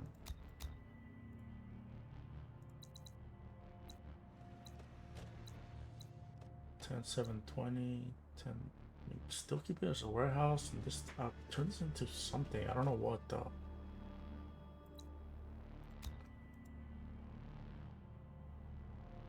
Maybe like a weather forecast or some shit.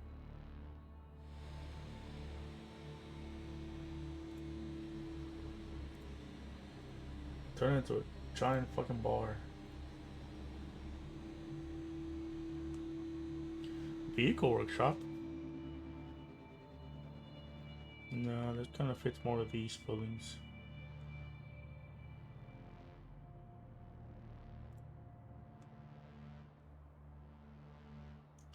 Cannery? Yeah, I could turn it into weather forecasting.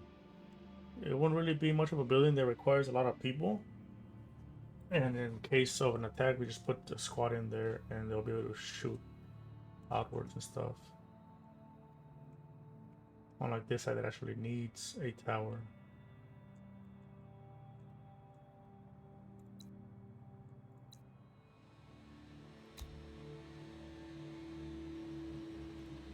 Reporting.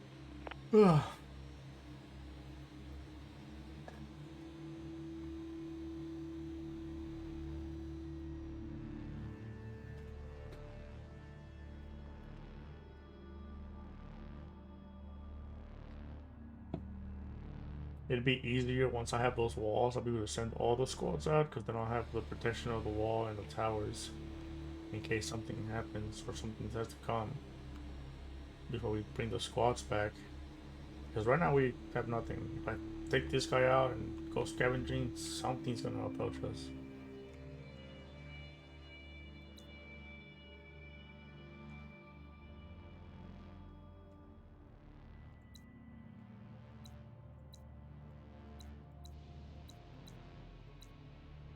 They want to keep these two though.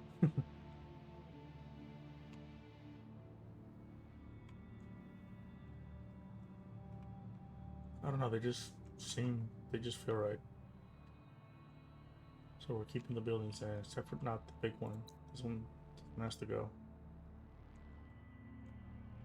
So we might have to actually, if we end up making this wall through here, so here and then go it. So up here, through here, up and around this one, up to here, and back down. New tech available. Okay, so they're done with that. We're gonna go straight into education, start working on survival training to get scientific partnership. And then we'll go straight into the nursery actually. Because I don't know how fast the little kids grow in this world. Stop working. Start winding down for some rest. 100%. Shit, then you guys are gonna go straight up there to the dangerous part.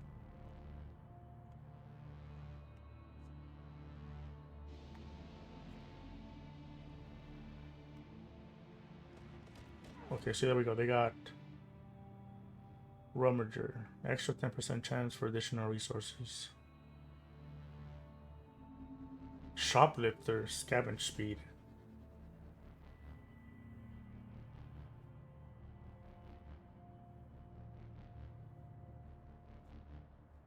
Like, I'm wondering, do these skills like shoplifter, scavenging speed, and extra chance of additional resources, if a civilian has that when they're harvesting wood, metal, or stone, will they harvest faster and then find more?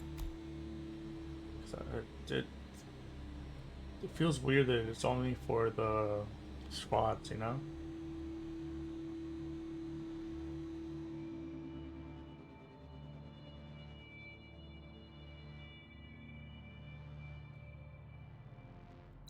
So you're empty.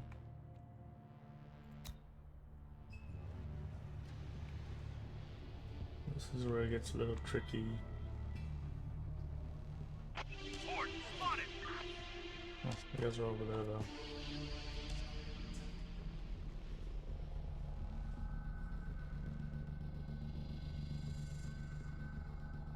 I'm really worried about that bull. Horde, spotted!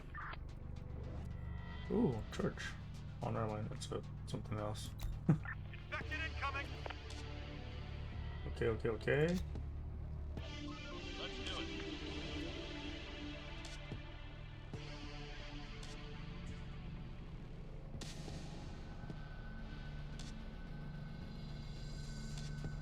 Roger.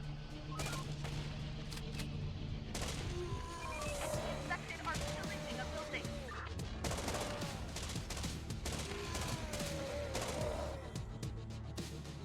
Go back to HQ.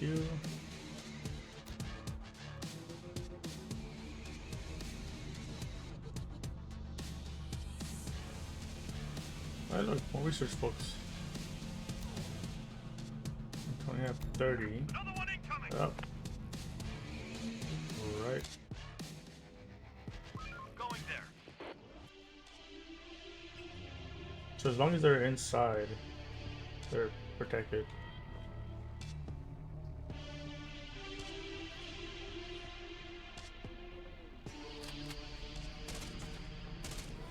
The door won't hold much longer.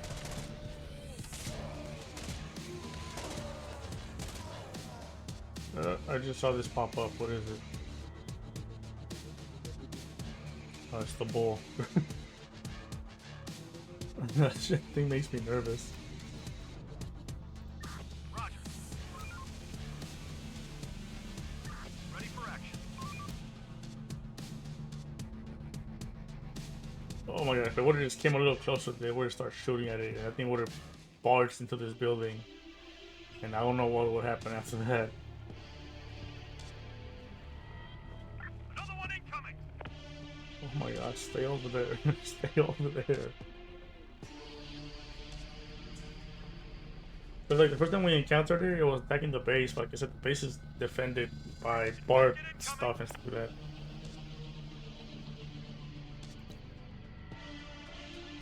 Infected animal ahead! Yep, we know.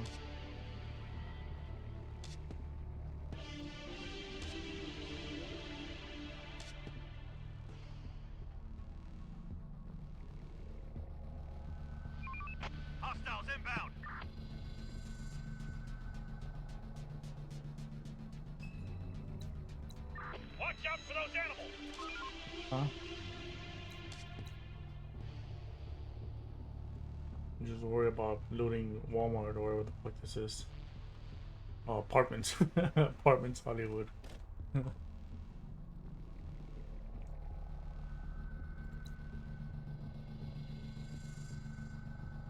So yeah, we're gonna end up keeping most of these buildings then for factories. Residential area of 500. What? Shelter for 500 or warehouse. No, warehouse is definitely gonna be this one then, because it definitely has more space.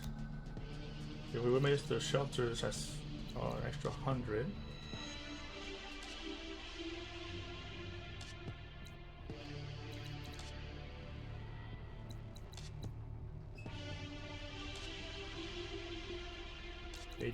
Wood versus 600 wood, and 211 versus 250.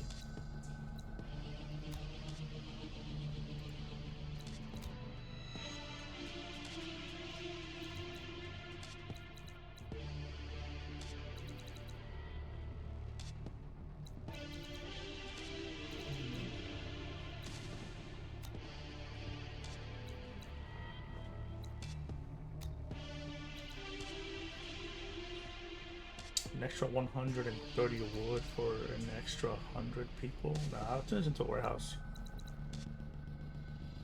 Turn this into like the apartments complex or 500, 200. Yeah, this one definitely. And then factories here. This will probably be a factory too.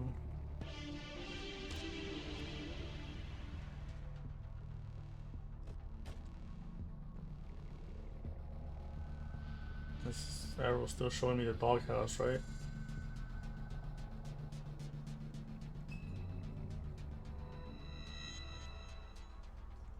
Yeah.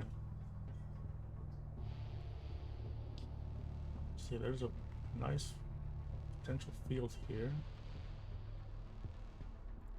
Turn this into an HQ right here. And then wall off this little area here. All of this farmland or trees. Demolish everything else. Dog pack spotted!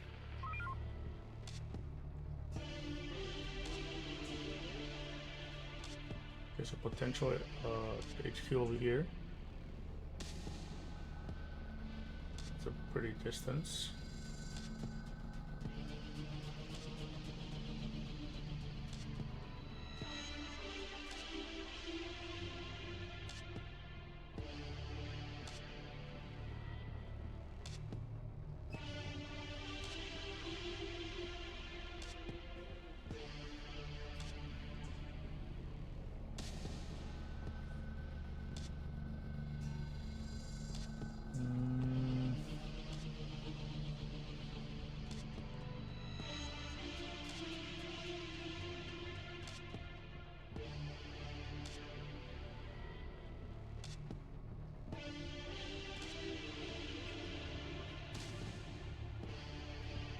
Too close to the edge though. I don't trust it.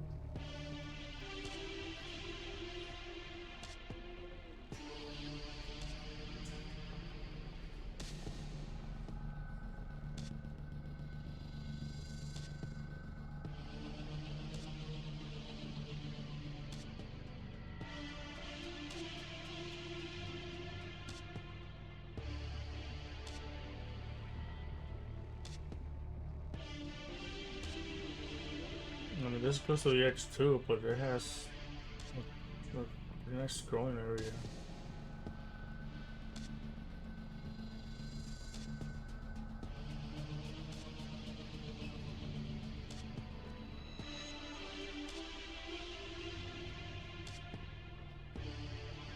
So 1, 2, 3.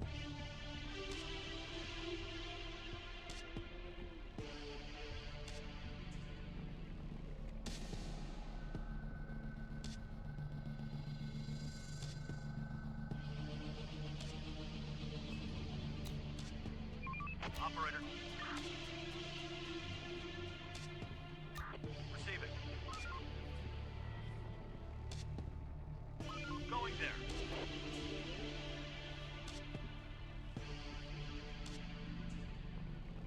Could try and bait them, but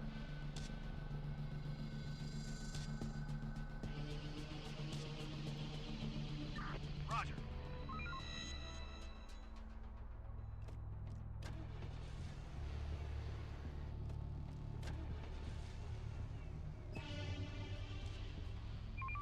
We're on the move. oh, infected in the house.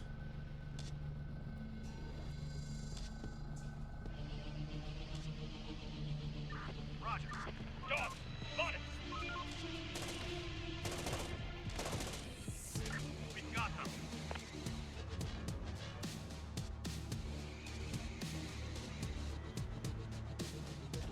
I mean, good thing we already scavenged it. We won't be going in there anytime soon.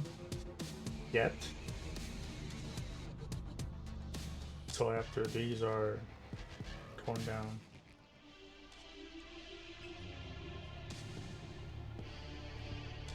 It's the fucking bulls.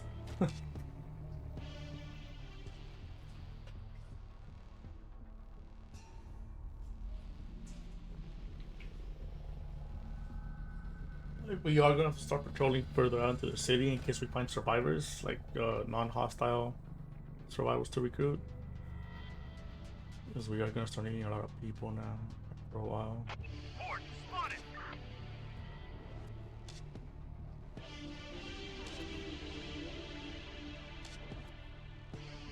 Alright, they're going into apartment Hollywood Boulevard. And I don't know where the fuck the bull went. Still in bed? Get up and off to your duty. Alright, so they're gonna start demolishing the little cluster down here. We'll probably make them work their way this way. Once these are gone, just well go on this side with these other buildings over here. Once most of those little ones are gone,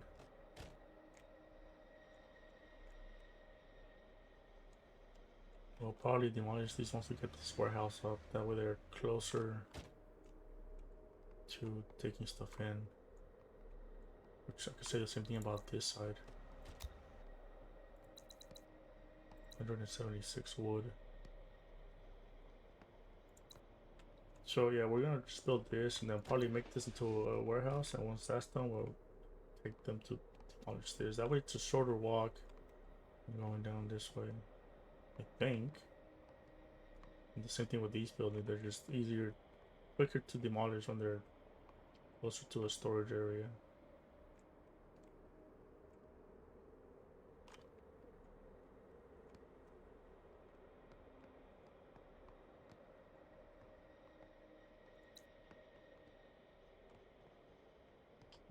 $113.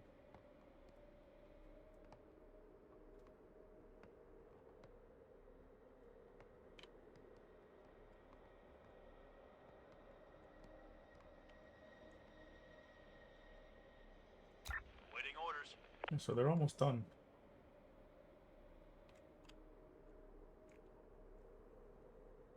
I still got these two.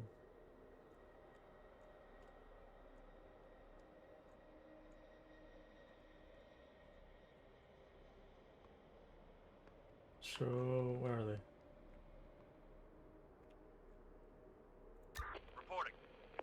I'm gonna add these two, Going there. and then when they're done with this, oh, and these two. When they're done with this, I'm gonna start just sending them out for drives just to On my way. see if we can spot any groups.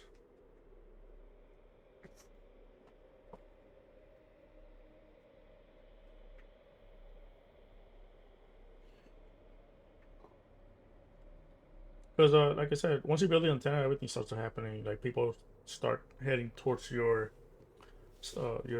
settlement because they heard it on the radio. It's a quote unquote safe place.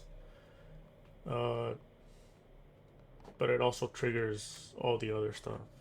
radar attacks, other shit that involves the radio, which is mostly the radar stuff. And I kind of want to have this stuff prepared.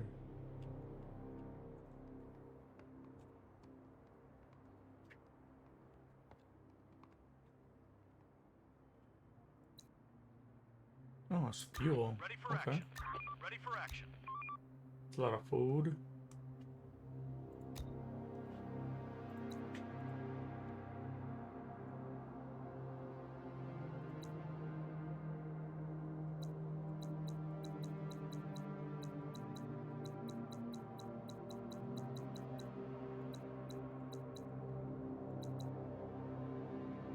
There's a lot of bricks here too.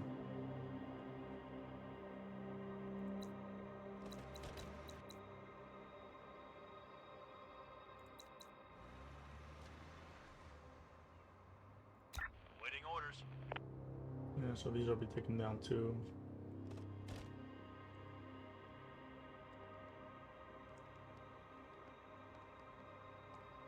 Wait, are they? We don't need this one. We need these three. And the wall's gonna curve, so we have view.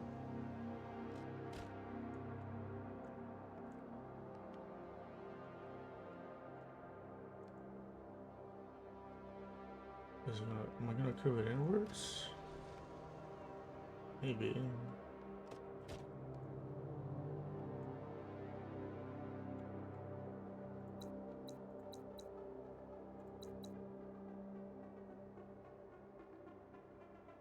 A little unnecessary building.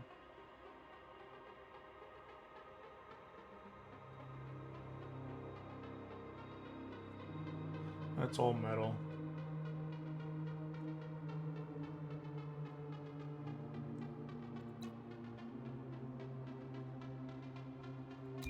Operator.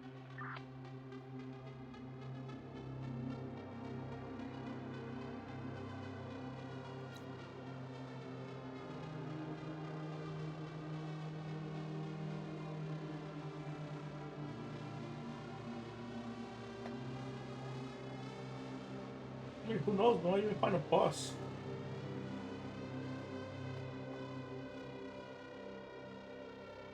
Wrap it up, folks.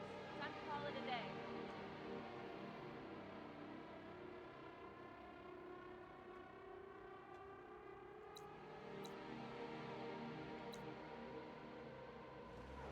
Alright, so what exactly did you guys do? Or you guys tore down? Nope. You guys tore down 2 buildings.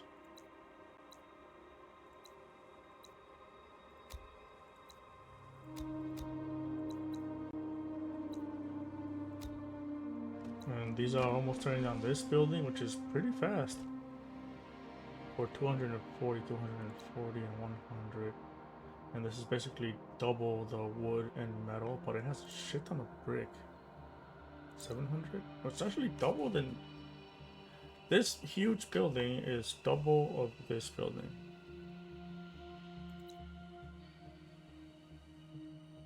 We can actually probably get rid of that then. See, this is one thing I don't get. If it's moonlight, right? Moonlight counts as day. There's no infected. Why don't they just automatically add the extra hour on the workday on full moons?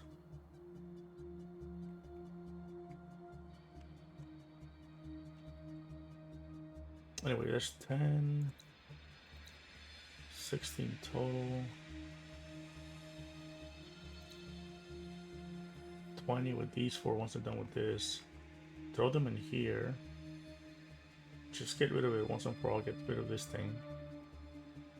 And then from that,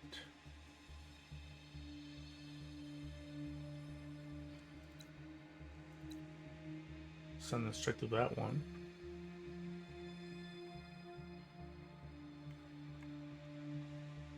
Actually, no, I'm gonna zip them. I'll probably tear this one down immediately after the med base done. And then again, work with the clusters, go out of here, do this, go around, and as I'm gathering the resources, start building the wall first, then turn this into a forestry thing.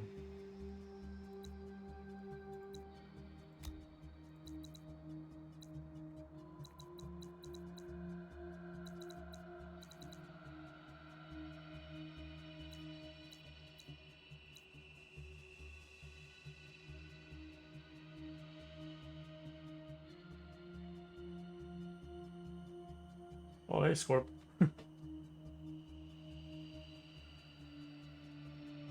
Sorry, you caught me in the middle of my planning, talking to myself. See, shows predictable weather, building weather, blah blah blah. Full moon, clear sky. Full moon with clear sky causes the infected to stay indoors during the night because of the sunlight. I've been looking for a long time. You were sleeping again? I don't mind the works. I mean, I appreciate it. If you come here and then fall asleep, that's chill too. I do that too with some people. Battlefield 6. Those games are too quick paced for me. I think that's probably why I like Arc Raiders. It's because it's not so fast paced as a shooter game like Battlefield and Hostiles inbound. all these other ones. The fuck? Hey, you said there were no infected. What the fuck? Hostiles inbound.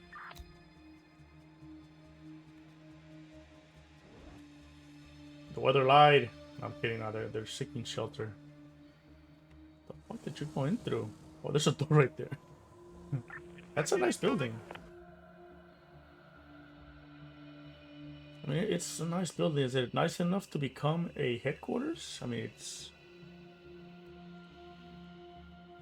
it's close to the edge. Yeah, it's pretty tall, defendable compared to 21.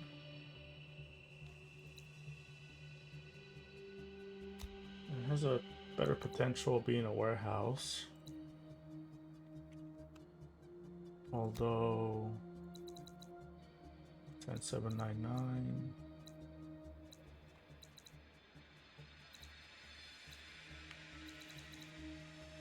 7, it's 300 less. If I turn this into a warehouse, we have more areas for residential housing, storage there.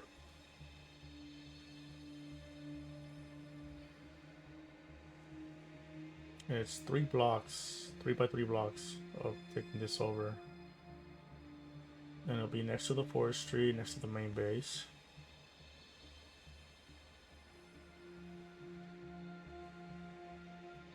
Yeah. I'll do that. I'll keep. I'll scavenge these 3x3 blocks. HQ warehouse. Then focus on making this into a housing. So we have housing, forestry and production, and then cooking.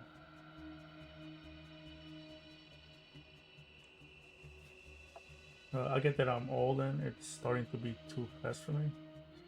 You just call me old? No, like I'm serious. Like I used to when I was in middle school.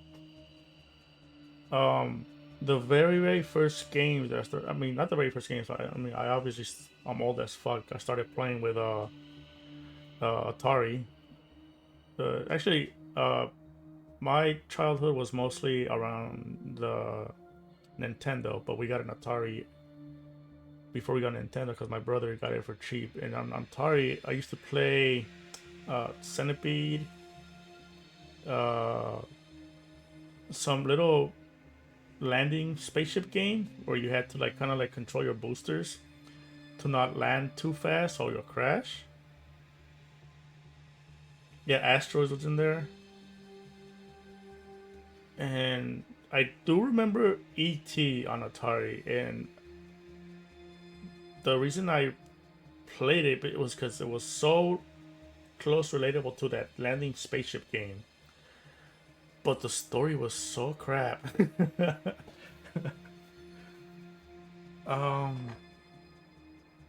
And then when my brother got Nintendo, the very first game on Nintendo that I played was Castlevania. And then we started getting games like Super Mario 3, Duck Hunt. Like, I actually still have my Nintendo games, the caskets. Let's see, Super Mario 3, Duck Hunt, Super Mario Brothers.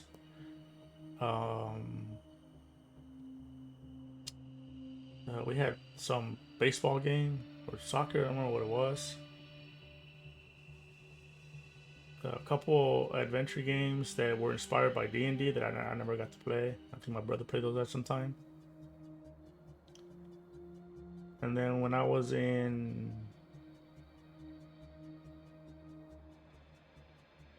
when I started going to middle school, we had a Super Nintendo. And the games I remember on Super Nintendo was Killer Instinct, Battletoads Double Dragon. I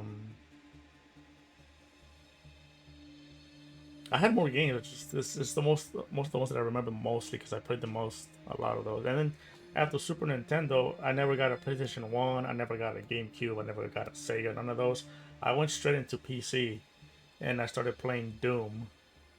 And I used to spend, I don't know, I probably passed Doom 1 like 15 times, but I would always go back to it and try and find secrets or try and find if I can figure out a way to survive the ending part, because you know you go into that little room and it was like so chaotic and death, but it said you passed the game. But because of the PC, I started playing Quake, which back then Quake was an exploration type of open world game. And it was back then the survival games were limited. It wasn't like open world survival. It was just, you know, you're like in this little constant within invisible walls of a complex, but it was still the exploration and the fact that you can restart the game several times and the monsters wouldn't always be in the same spot. So it's not like you can go into a room and say, oh, you know, there's gonna be a duel with rockets in this one, and you go in and it's not. It's just like something else. That's what got me into survival games, was those first Quake games. And then mostly to the end of my middle school year, I got into Quake 3 Arena, which goes back into the shooter game. That game was so quick paced. I had fun playing it, but I was horrible at people with a railgun, or quote unquote the sniper. Like, I didn't know how to use it. I think that's probably why I got into snipers, was because I sucked so bad at using them when I was younger. I wanted to kind of like better myself. And then so it was Quake 3 Arena, then it was Unreal Tournament, then it was Halo. And I ended up playing so many FPS games like that to the point where they just became too quick. Like, I'm running down a hallway, reloading my gun, and next thing you know, I'm already dead. And then in Arc Raiders, it's not like that. It's like, you know, yeah, people can sneak up on you when you're about to extract or they're hiding in a bush, but you know, they're not jumping down, sliding, already fucking shooting from like fucking 300 yards away, hitting all their fucking shots. I don't know. I like it. But I do miss Quake though. Quake was fun.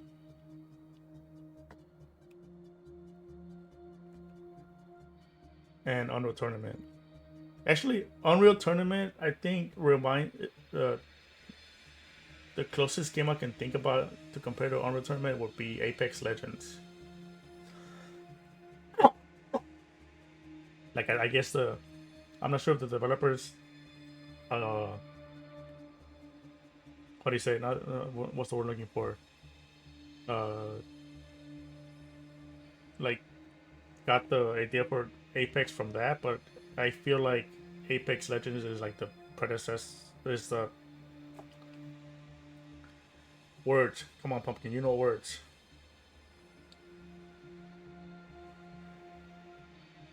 Yeah, Unreal Tournament is Apex predecessors, I feel like. It's because of the way that the whole map thing was happening. Like Unreal Tournament did have more larger maps than Quake. They did have more weapons, but they never made anything else after Unreal Tournament. Unlike unlike Quake actually released uh Quake Champions, which was like a more detailed to like the modern time than what it was. And I did get a key for it, but I never got to play it because when they sent me the key, I didn't have a computer at the time.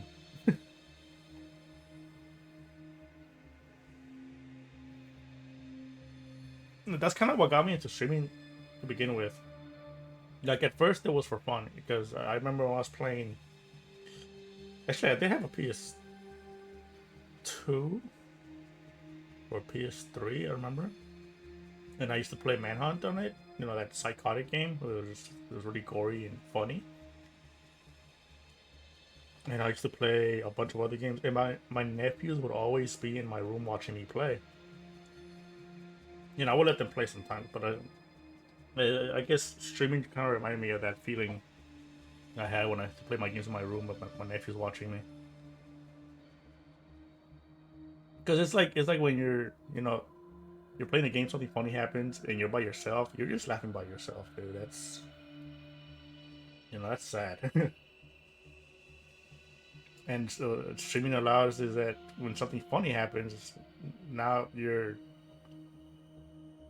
laughing with someone else. You actually just save that fucking memory. But then after I started streaming on YouTube at first. What started getting my attention was the fact that I was able to talk to developers about their games. I was able to get a heads up before a game was released on what they were planning on making, and then they invite you to that game way before they release alpha, just so you can give it a quick rundown. And you put in your 2 cents, and then finally when alpha was released, you're in there with all the alpha players, looking at the changes, giving your opinion, and then they start to polish it up. It goes into beta release, and then that's when all the fucking toxic dumbasses start playing the game. Like, it always makes me laugh when you're playing a game at an alpha stage and people are already complaining at alpha stage, you know? And then in beta is where you complain. You know, hey, it gets laggy when I do this. Or, hey, I opened this and my character crashes or some shit. But if you're playing a game in alpha or pre-alpha and you're already bitching, like, why do you think they release alpha or pre-alpha, dude? But yeah, no, it's a lot of fun. Like, ever since I restarted streaming, the only time that I had to talk to a developer was when I was playing Dark Forest, which is kind of similar to this. It's just different, a little bit slightly different. And the developer jumped into my chat and started telling me about what they were planning to add and stuff. And all I said was, dude, you have to nerf the kobolds. The kobolds are as strong as the orcs. That's not fair.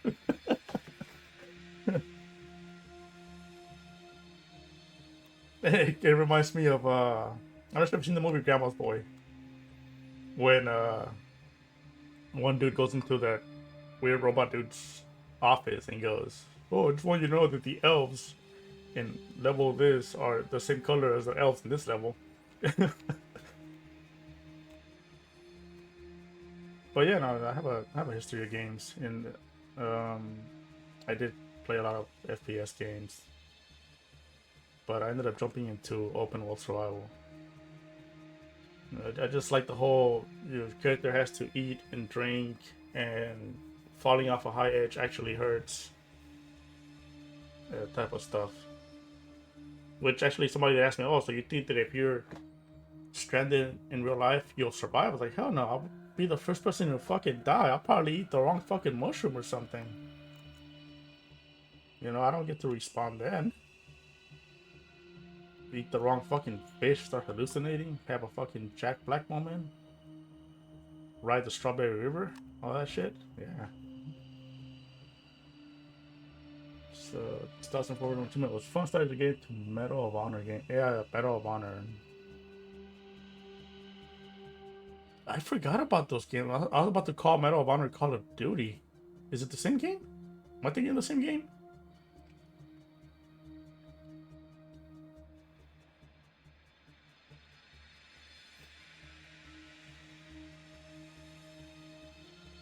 I forgot what other game I played with my sister and her husband when I was in middle school. It was a shooter game. It was a constant PvP shooter game.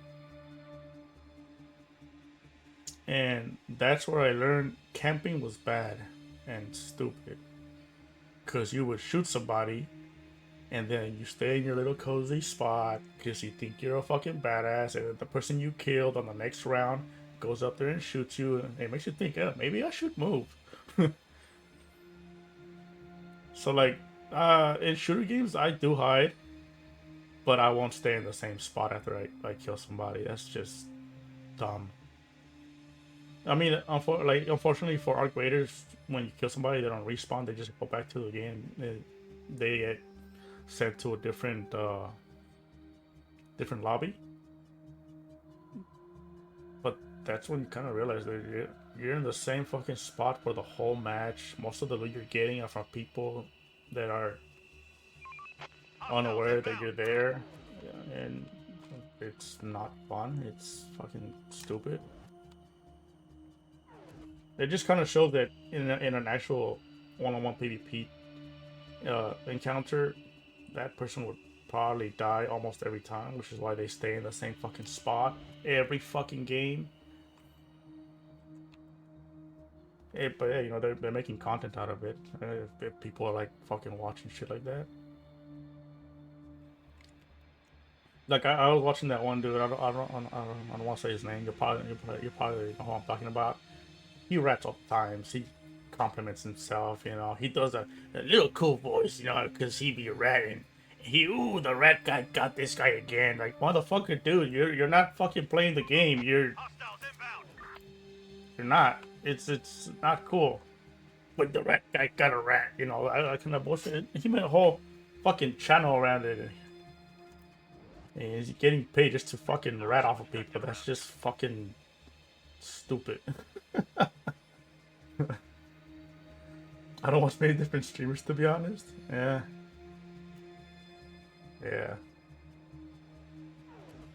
Like I watch on YouTube. I watch Wildrum. He plays a lot of Rust. I've never touched Rust. I don't know, for some reason. I know that Rust is a really fucking toxic game.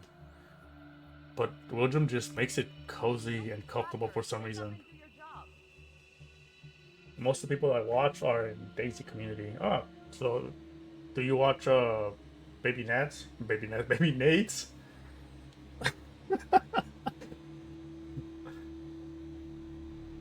I actually watched one of Baby Nate's streams and I told him, dude, I thought your name was Baby Nats. Fucking dyslexia, bro. And then I watch Fooster, who plays a lot of shooter and or horror games.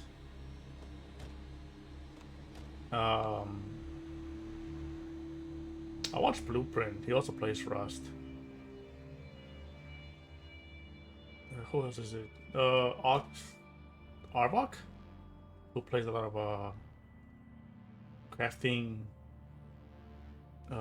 sim games, I think it is. Markiplier, when they used to bring out regular often content, now he just posts once every couple months.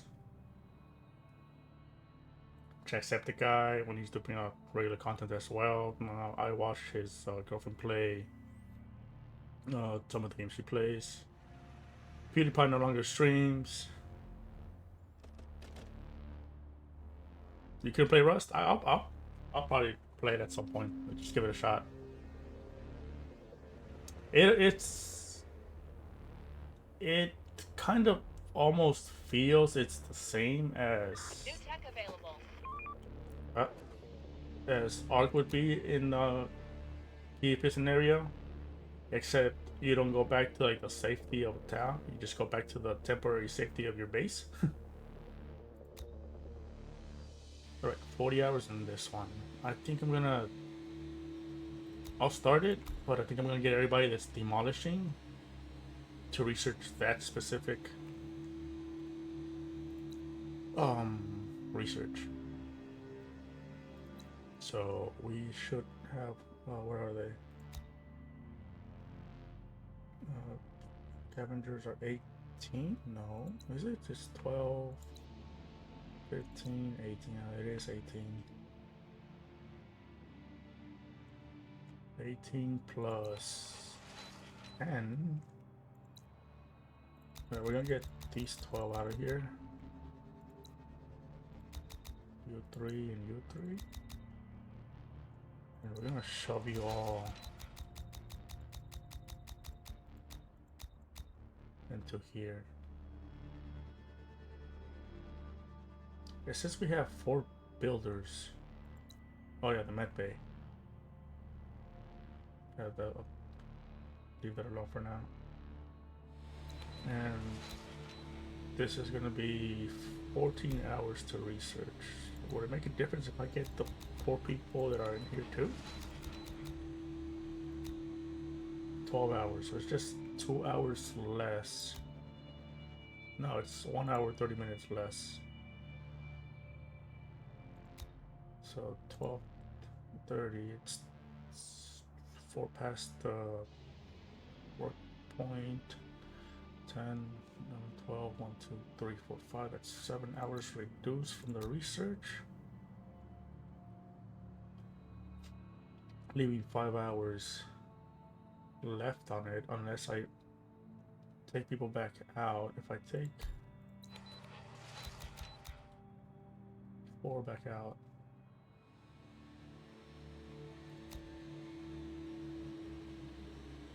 it's 14. They'll still be done by the next day, and I can continue building the med bay. Alright, so there we go. Everybody's working on scavenging and stuff. It's gonna come over here just to boost up this particular research that increases researches by 20%.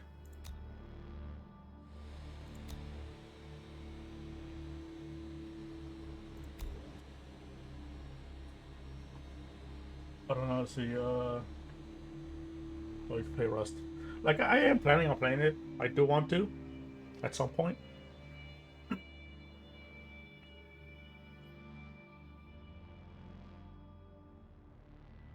I'll probably ask Momo if I can play with him at some point. I am interested in it. It does look really interesting. I like the whole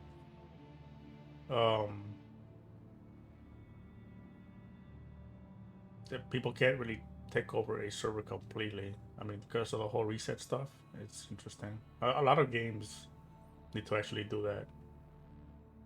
That kind of system would have definitely helped Ark from the fucking people that try to claim a fucking server. Also with Soulmask, the developers need to do servers like that where there's a wipe.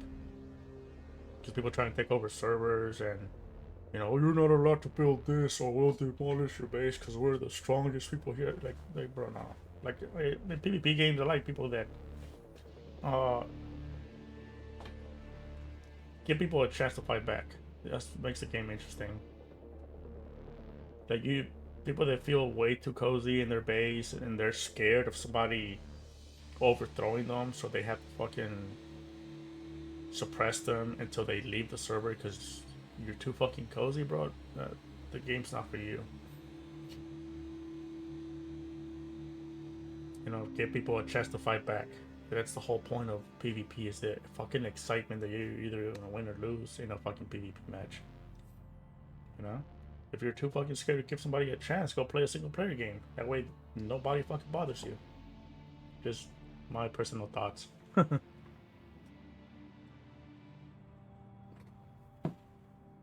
Yeah, come play this. You know, I'm playing with the... I'm against the AI.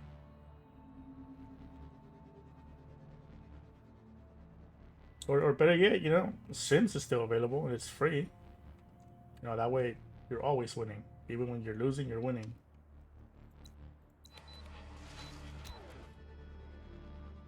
Alright, 8 hours left.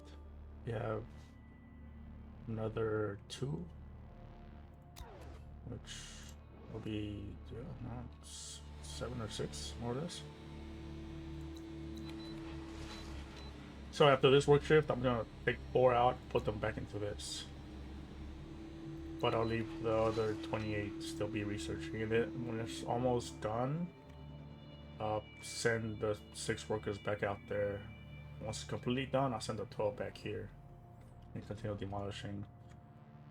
These 4, I might keep them as builders, maybe?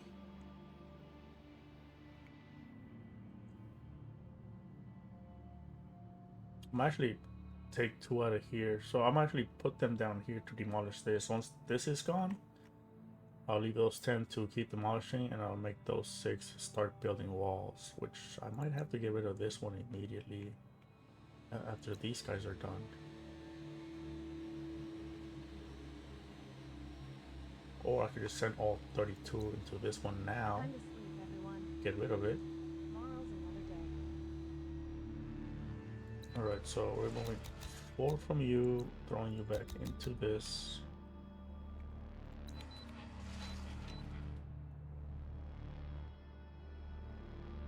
You need a minigun? The Torrente? Wait, isn't there a minigun in Helldivers?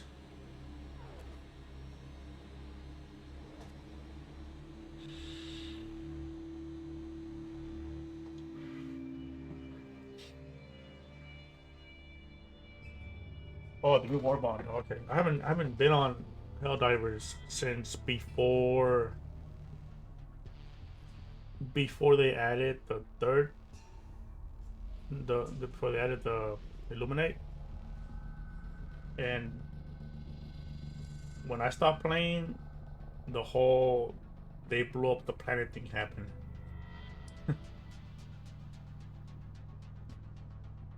That's another game I have to also go back to after. Let's see, there are some games that are single player based ish. I can play to get through them. Although I also reinstalled Path of Exiles 2, which if I start playing that one, is gonna suck me in for a while. Actually, let me check. Can I check? Oh no, that's right. So I'm playing this, and then I'm playing Frostpunk, which actually does have a sort of an end game. And I'll be able to remove. Infected incoming. I'll be able to remove Frostpunk after I'm done playing it, and then Graveyard Keeper. Once I'm done playing that too, I'll probably uninstall that one too. And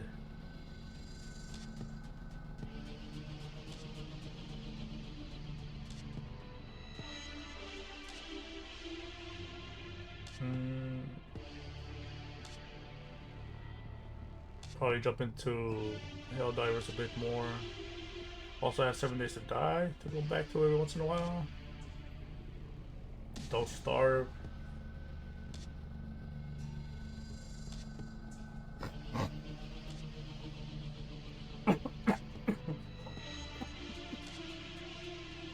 Fuck. And then I have Soul Max to go back to.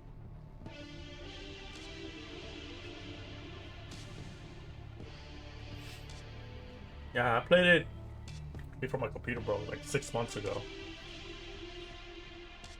and I play my friend's modded server. It's not like modded to make it like easy. It's like it just adds a couple stuff. And I ended up making a ton of explosive arrows, and on Horde Night I was having a blast, pun intended, and my computer crashed.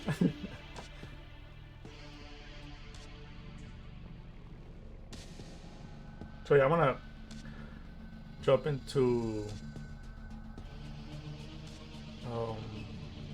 Frostpunk.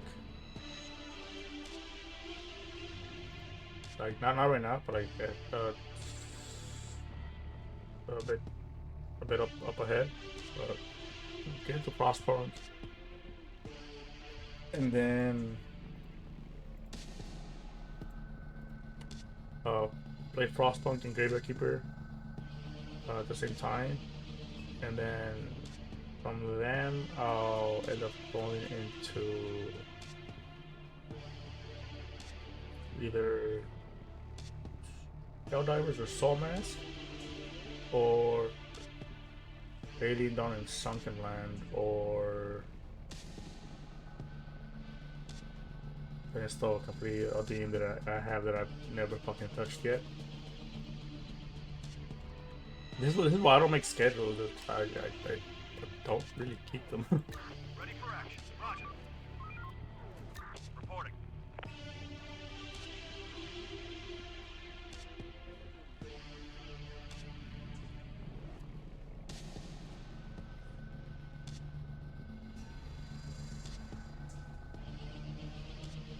Alright, come the dudes over here. You have you, you have you.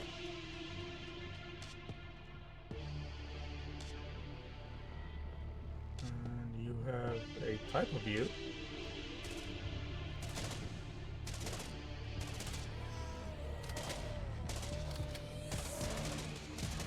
They're trying to get inside.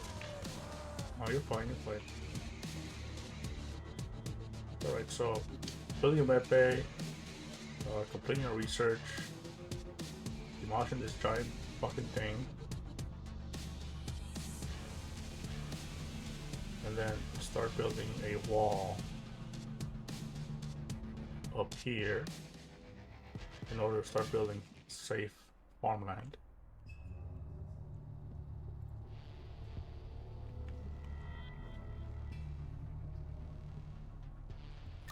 Receiving. Reporting.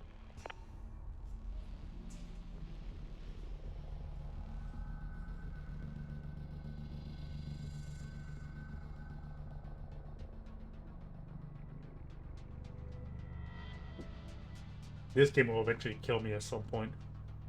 It always is. It just gets like that. I get overwhelmed by infected.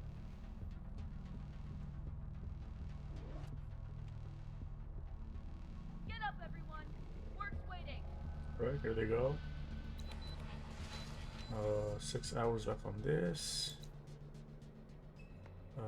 It's, so it's, yeah, we have planting materials for that. Well, 2 hours left.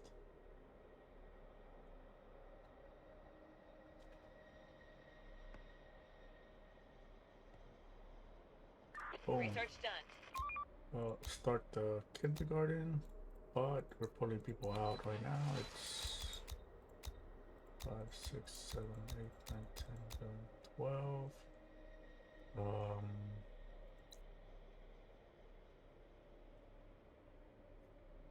Almost a season pass on what's FL76 has cool stuff I want. Also need to finish Year 5 past 2. What's going on for me?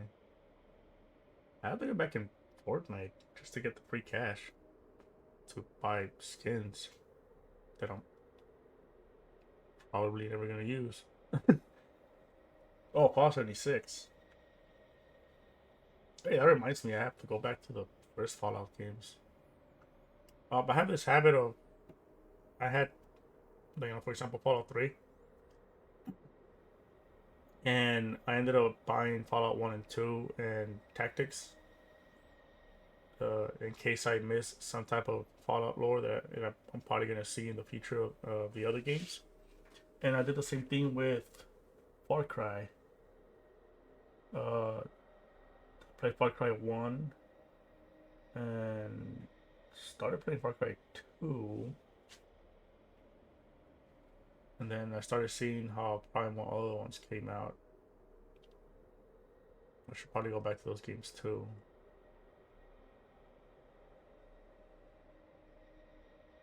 Which means I'm gonna need to buy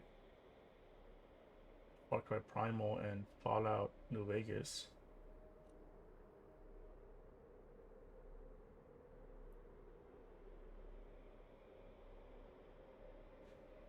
Oh, the build options. I don't know how that build option works on a multiplayer like that. I did see people build like a little tower and they were getting their asses kicked by a Deathclaw, which is pretty funny.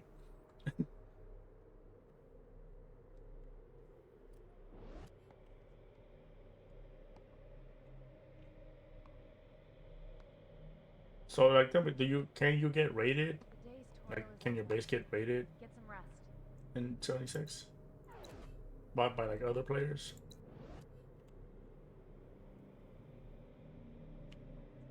Like 12. There are some infected around here. Okay, 11 makes 19. Someone's missing. Should have had 20. Should have had 20 people in there. Oh no, it's 4 over here, 10 in here, 19. No, there's definitely someone missing.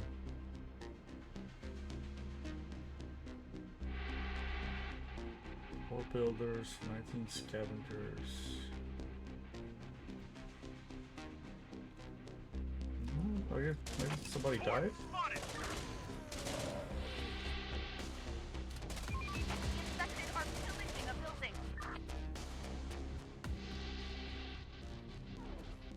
Oh, can get nuked if you're outside the safe zone. Oh, okay.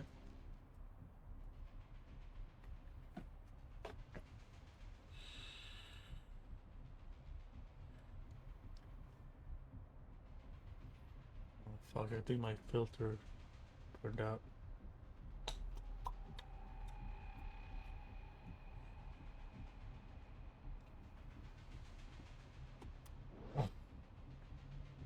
Nuked. Talk about leaving your house and getting a face full of sun.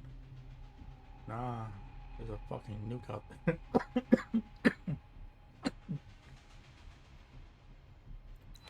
So we got 10 here, we got 19 here.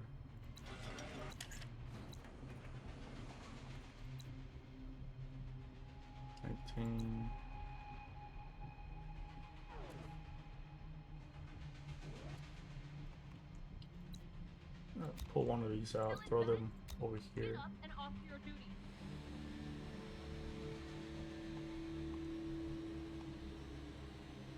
Yeah, start demolishing this thing, because we really need to start getting the walls up right now.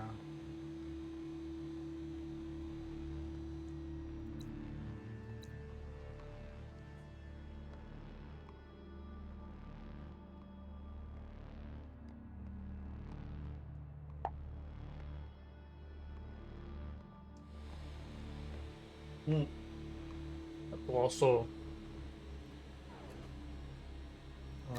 Receiving. get out of that, get in the car, Reporting. get out of that, get in this car. And I'm gonna send them out just to do a quick scout around the area. Ready for action.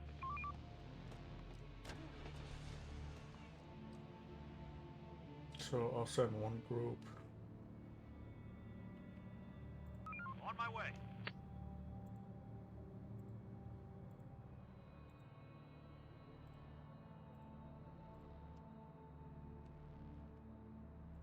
Going there.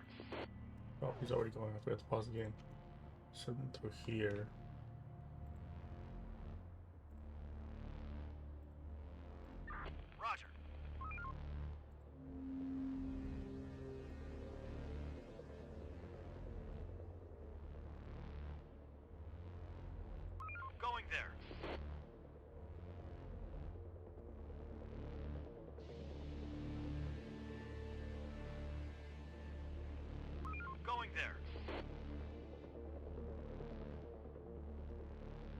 I'm gonna have to keep an eye on gas actually.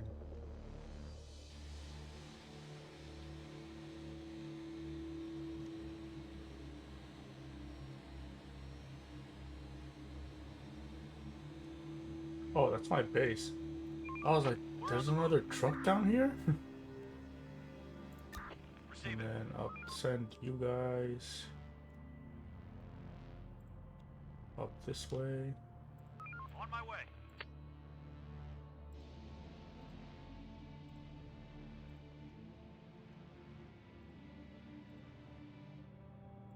On my way.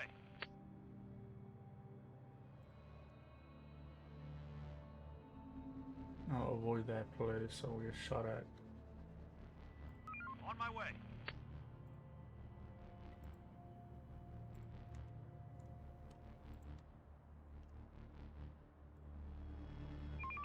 We're on the move. I'll just say you guys straight down.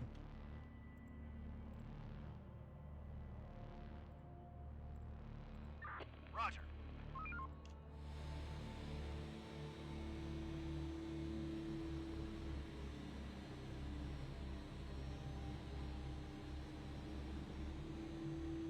Let's do it.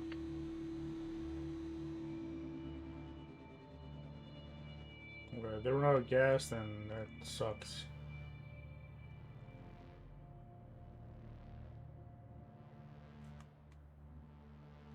I should have probably. Oh, I just fucked up. Alright, dude, come back. Ready for action. Let's do it. Receiving. We're actually gonna take some gas.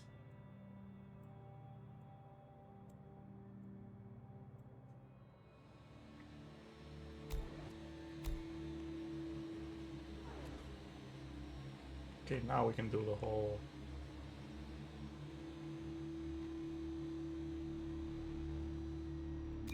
Operator. Whole fiasco. Going Fucking. there. No, don't get near those guys though.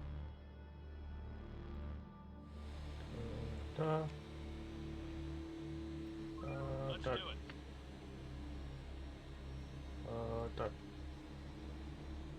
Duck. Duck. Duck.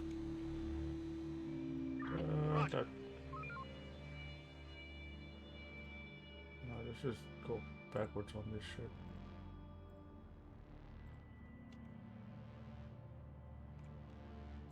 Go Going down there. here.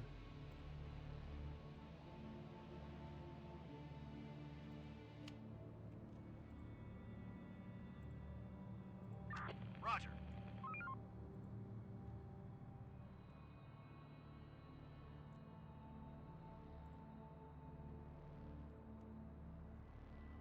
And then we're just gonna come back to this. Going there.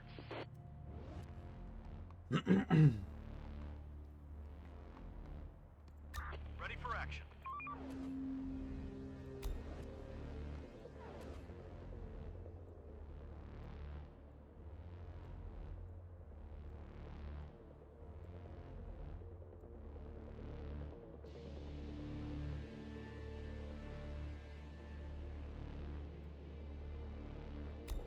Okay, so now again. No.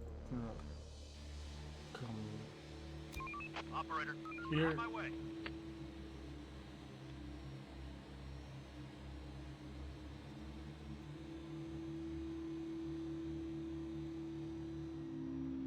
Let's do it.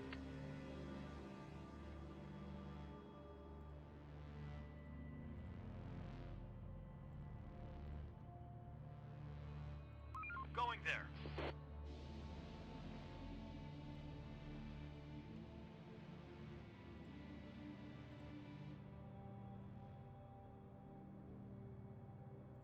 Going there.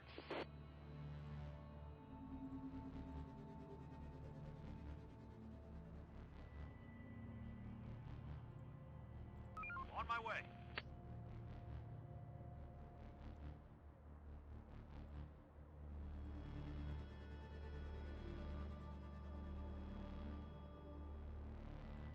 Let's do it.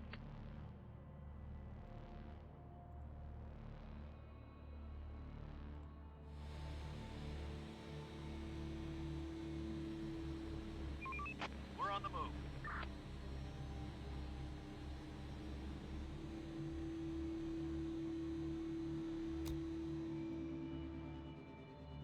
Just to see if I spot any other raider hideouts or Stop working.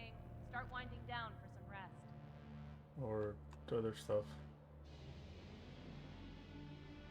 Hopefully I give them enough gas. Well, we'll find out. Oh, but it's nighttime, so they're not gonna see any people because they're gonna be inside. Oh, very smart, Pumpkin. You just send them out on a night drive.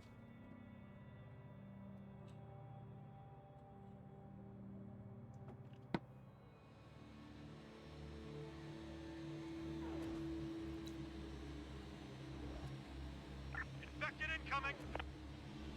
Okay, so the church. Is that a church? It is a church. I was right. Cool. It's the first time I look at a building and go, hey, that's a church. And it's actually a church. Like, what did I say? This was a Walmart and it was a fucking apartment complex?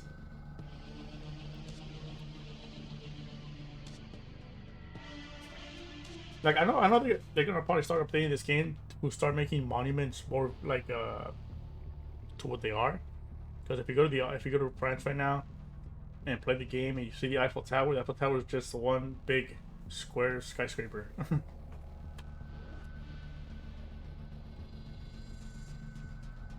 There are some infected around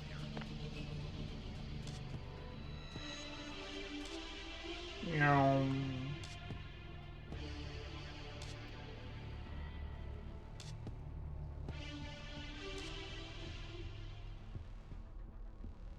Another one incoming. Stay on the road, stay on the road, stay on the road. Meow. We're under attack. You just hit them, dude. There are some infected around here. We found a new car. Okay, that's another sports car. Hostiles inbound. That's another raider. Requesting support. Raider place. What the fuck is this?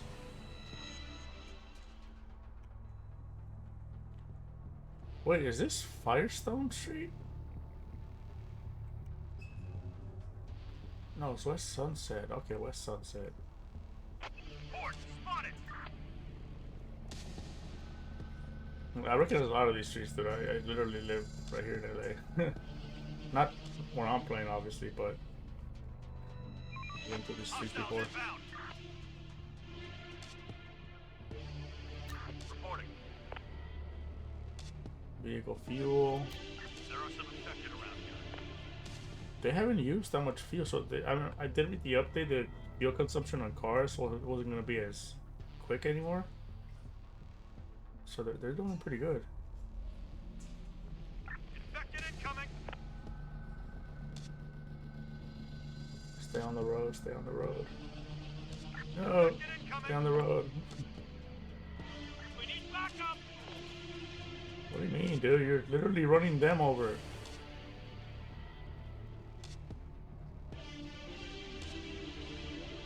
No, officer, they attacked me. Dog spotted. Okay. Dog spotted. Oh, dogs. Oh, like, those don't look like dogs. Oh, that's right. That one place is down here, right? Yeah, this place. There's probably something in there after you get rid of the dogs. There'll probably be a bunch of equipment or guns or something.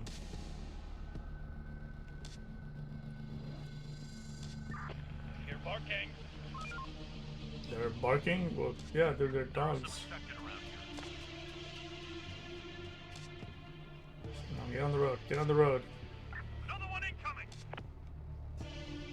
That is a lot of them, though.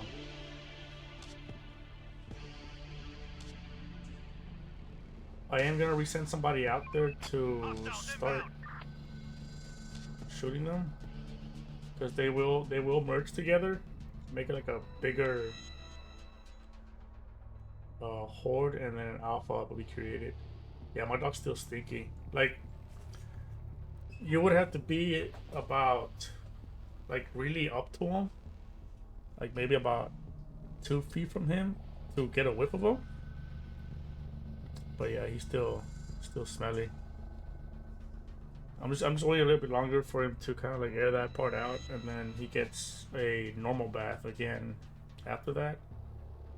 And his hair is getting really long, and plus the fact that that funk is in his fur, I'm gonna shave him, and then he'll be able to come back inside and bother me about turning the heater on. That's one thing I like. I hate about my dog is he's too smart sometimes. He's really stupid for some things, but he's too smart for other things. Like, for example, he knows the difference between the air conditioner and the heater. So if he starts to feel cold, he'll sit in front of the heater, and then he'll look at me, and he'll wait for me to look at him, and he'll paw at the bottom of the heater, which means, hey, can you turn this on? So then I'll turn the heater on, and for a little while, and then he gets comfortable, falls asleep. Same thing with the air conditioner. He'll sit in front of the air conditioner, he'll sit in front of it, and then stare at me. He does not bark at me. He doesn't go, hey, can you turn this on? No, he fucking sits there quietly until I happen to fucking look at him, and he'll give me like a little clue of what he wants. Yeah, he does. It's not my dog, it's my niece's dog. But, you know, my niece is busy with school, so I guess he's my dog now. Smart dog, yeah, apparently not too smart, because apparently, I mean, I told my dog literally this morning, I said, dude, the neighbor's cat kicks your ass, and you see a skunk, and you went up to it? Like, he's not old. Before I moved in here, he got into a little accident where his bottom jaw was broken, so he lost about like 85% of his teeth. Like, he just has one canine. He has the back tooth behind the canine of the other side. He has like 3 teeth on the bottom part of the front part of his mouth, and then he has 3 molars. So yeah, he doesn't. I can't give him anything to chew on because he has nothing to chew stuff with. And every time I walk him, he's like,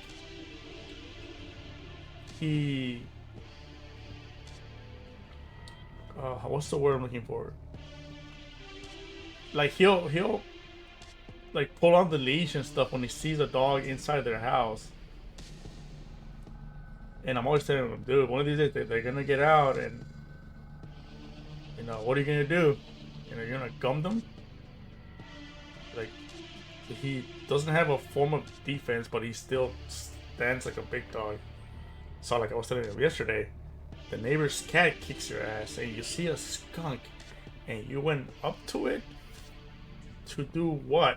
you don't have any teeth. Hey, what are you gonna do? So that's what happened. So he went up to the skunk yesterday when he was supposed to be out there peeing. Even if he didn't go up to it to try and like do something about it, I'm pretty sure he was curious about it. So he went up to it and sniffed it maybe, and then the skunk did what it's supposed to be doing. Like, I'm actually glad that we didn't groom him before the cold season started because of his fur. Because my dad was telling my sister, oh, you know, if the skunk sprayed his face, he should have been like blinded. And I was like, yeah, but he's hairy. But because like when he came in the room, he was rubbing his face on his bed, and his face was wet and a type of brownish. I'm guessing he tried to brush his face on the dirt first, but his face was wet, so he did get sprayed around the face. And the reason he didn't go blind is because of all that fucking hair he has. that now has to be shaved off. What kind of dog is it? It's a toy poodle. It's no bigger than a house cat. But because he was raised around our pit bull that passed away about 8 months ago, he thinks he's a bigger dog.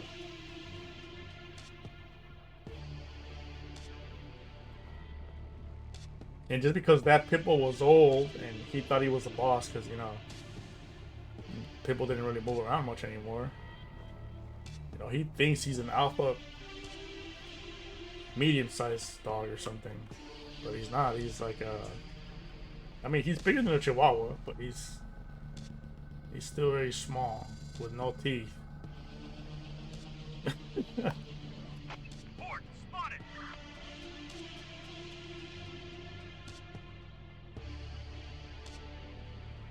There are some infected around here. Oh, and so like, I live in the garage, so if I have to use the restroom, I have to exit my room and then exit the garage through the side door and then go into the house to use the restroom. Every time I get out of the garage, Damn hounds are here! he expects me to take him outside with me. But it gets really cold outside sometimes, so I close the door behind me, and I'll hear him scratch at the door, but I don't want to let him out because it's cold, obviously.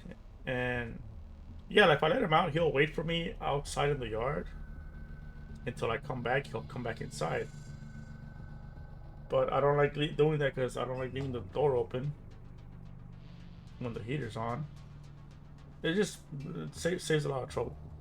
So if I happen to go to the restroom and I do not let him out with me and I close the door and I go use the restroom and I come back, he will go under the bed for like 2 hours or 3 to kind of like show me that he's upset. And then next time I open the door, he'll just book it outside and he'll stay in the yard.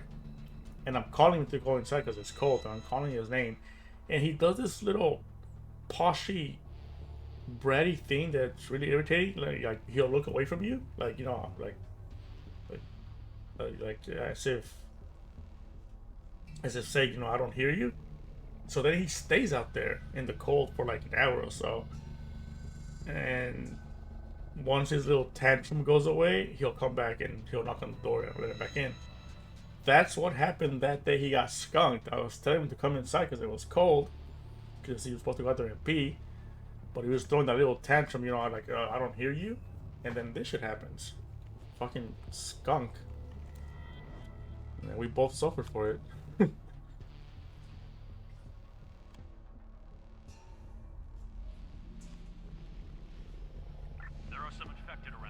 My sister laughs because I call him Napoleon Bonaparte sometimes. He's a small dog with a big complex.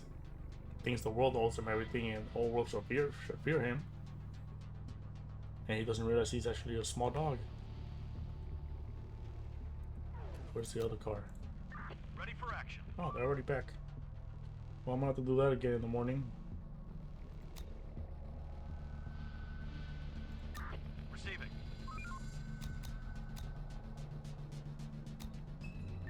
Receiving. Oh, one car. Receiving.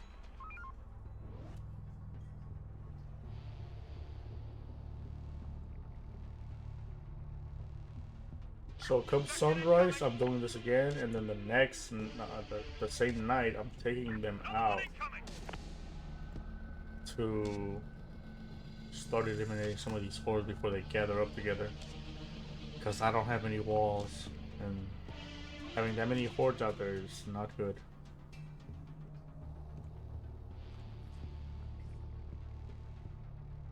Infected incoming.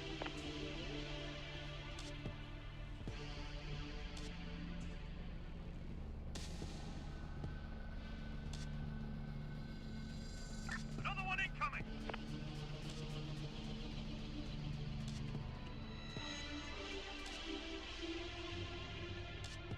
It even gets worse when the infected realize they can bury themselves and do ambushes. Here barking. Oh shit. Oh shit. Support. Okay, we took 2 out. That's good. There you go. Oh, that is the doghouse. I thought that was the raider house. I would say go down there, go beat the raiders. No, there's just a big fucking den. Another sports car.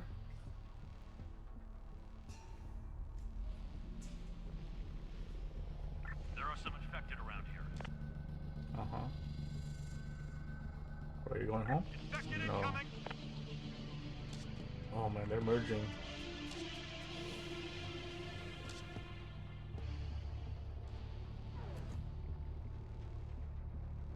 Is that a minivan?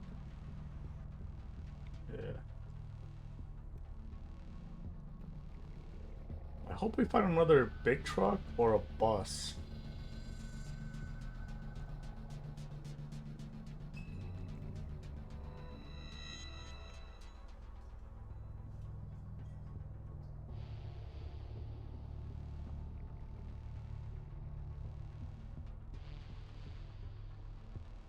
Enough sleep, people. We've got work to do.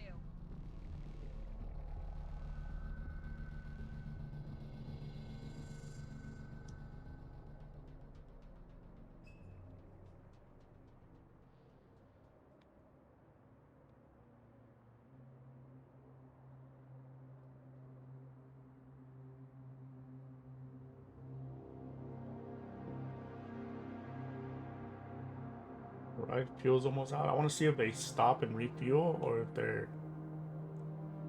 they're stupid and get out the car. Oh, what's this?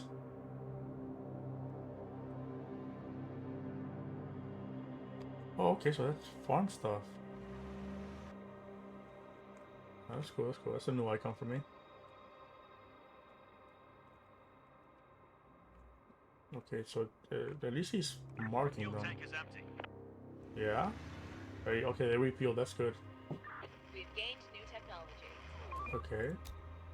Nursery. Assistants can work with one or more. Wait, oh shit! So unlocks kindergarten where children are taken care of, improving the modes. Okay.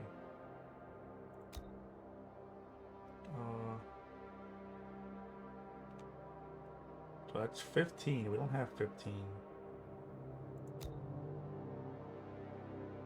That's 8, and that's 12. And the antenna is 1. Like, I'm scared to do the antenna because, like I said, I want to at least have the walls up, the main complex, and the forestry area before I do this.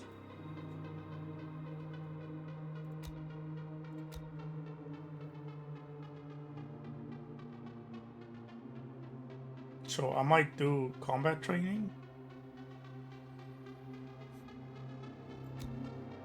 And then let the remaining people right now in the med bay, I mean in the research center, what is this? This will be 18 hours. I can take some out.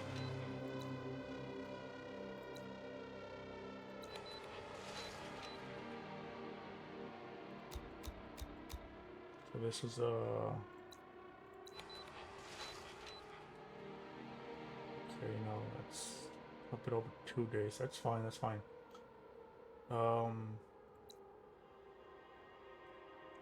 And put one more here, and then these two over here. Get rid of this faster. You guys will take a bit over a day. A bit over. Let's see, it's 7, 8, 9, 10, 5. It'll be 3 days, and then on the 4th day, it'll be done. And then we'll go get more books and let you guys also do research books meantime. So these 6 we'll have to start building. Where is it? So a brick wall. We'll use a metal gate as well. So we'll put this gate here.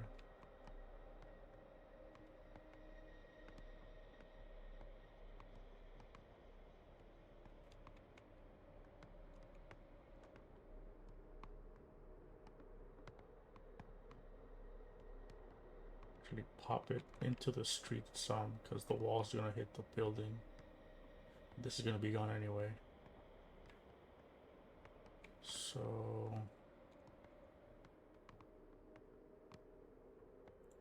throw this here, and we're using brick.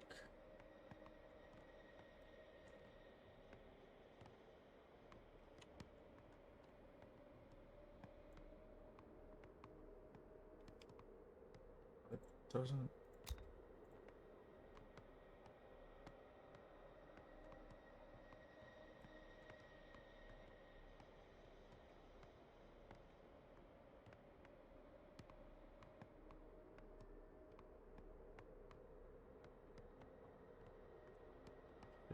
So we're gonna get rid of those. So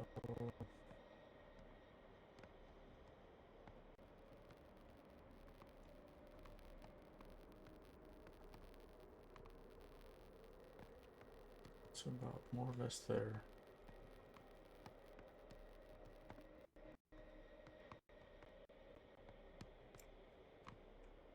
And then we'll work our way from this down this way. So that means after we get rid of this big one, we'll start demolishing up here. And as the building is demolished, we'll work our way down with the wall until we reach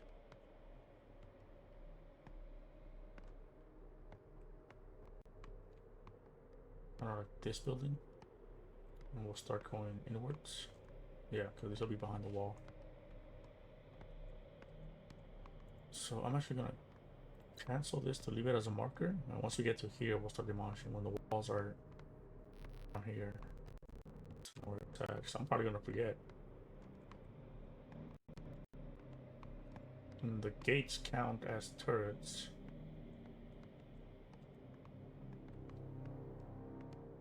I'll probably put a tower on this corner. There'll be a black spot in the middle, but that should be okay.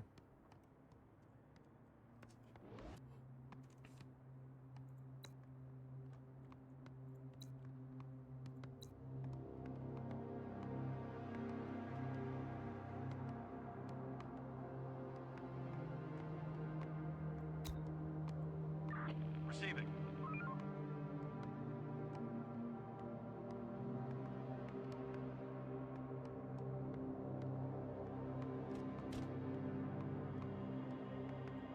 Ready for action.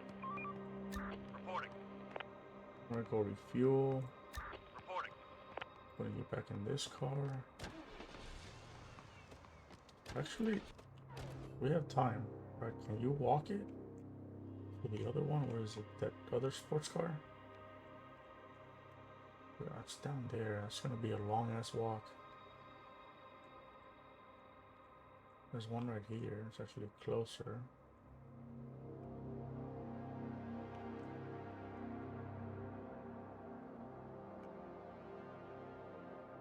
Yeah, I'm gonna send them to repair this other sports car. And while they're walking there, I'm taking the girls out. Reporting.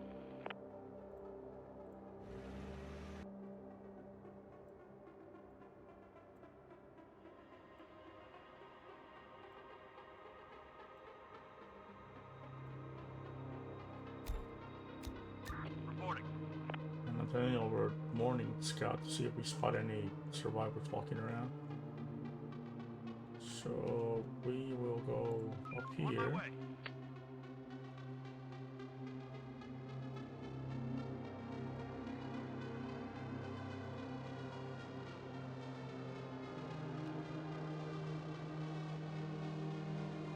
Roger.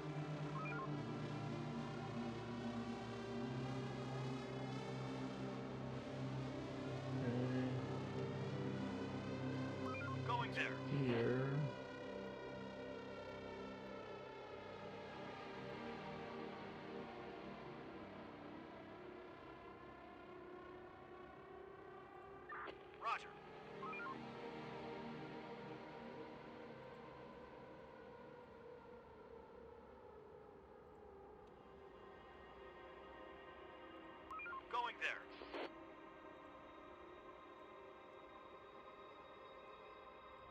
And here we'll just.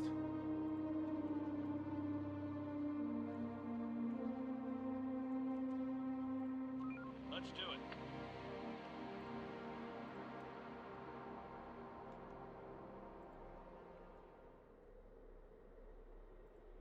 Let's do it.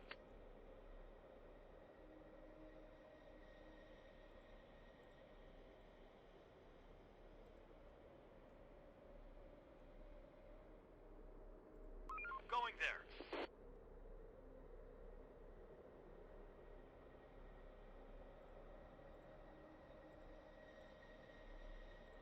Going there.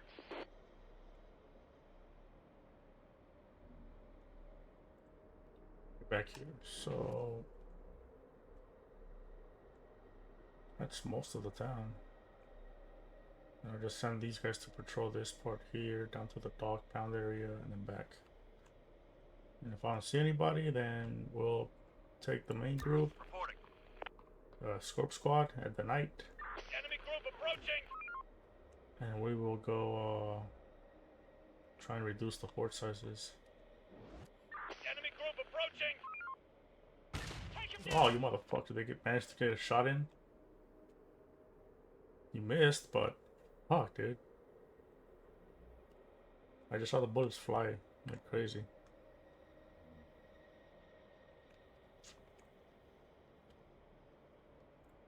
Waiting orders. All the bald dudes. Should make another squad of pure bearded men. Ready for action. I mean, these are almost pure bearded. Just have the female driver.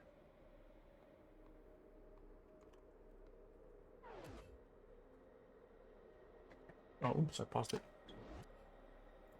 All right, so you guys are doing this 27 hours. You guys are doing this 8 more steel and 49 more wood. You guys are over here still breaking down the walls and whatnot. I haven't really taken much out of there.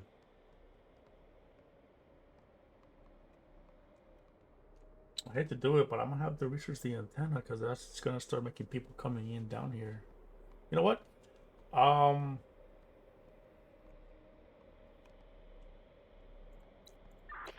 a new car. Hey, it's a Duke of Hazzard's car.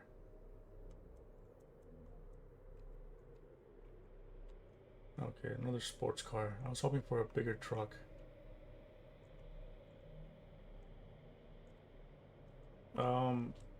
I could also not demolish this right now and focus on demolishing these just to get this wall going.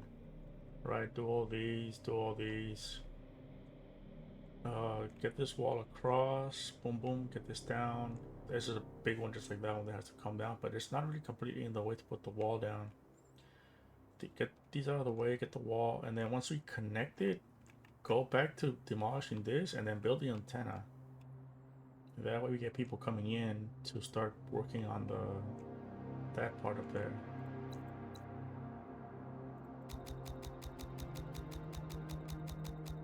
Because they will start for the one here, two here, two there. I just put theirs.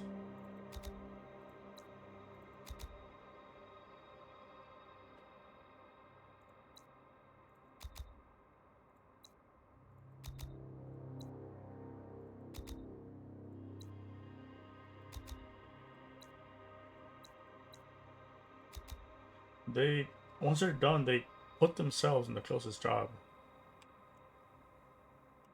And I need most of, you know what, I'm gonna focus on the edge ones so I can continue building this wall.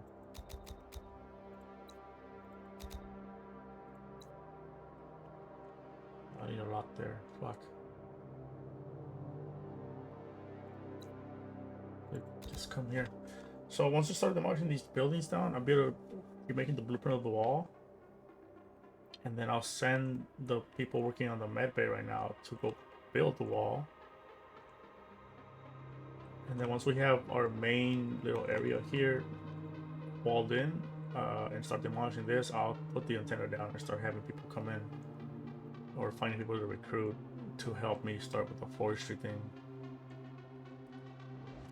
Since we are going to get most of the wood from demolishing buildings.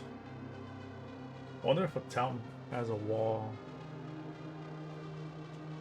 in real life. Will it have that wall? Yeah, it does. There's actually a recommended scenario that's in the UK. Because you know how the UK still has some of the castle defensive walls around some of the cities? When you go in the game, those walls are still there. And if you repair them, they are stronger than a brick wall. Like these brick walls have 2,250 health, and then the castle walls are stronger than the brick walls, but they're still weaker than the fortified walls. And you just have to repair them and fill in the gaps, and then eventually when you unlock fortified, you can choose to either demolish the wall or just fill the gaps with fortified walls. But yeah, the walls are literally still there. You know, actually, I can show you real quick. If I save this game, save it here.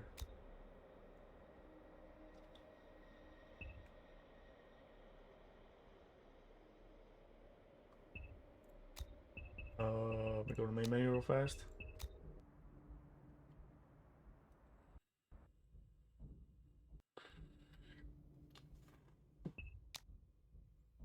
So let's see. Recommended. Where was it?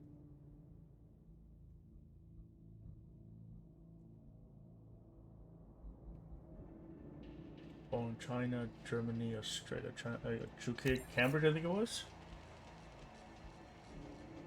So you can move around, I think. No, can't you? No, this is just set here. Is it this place? I don't remember. I'm not seeing a wall.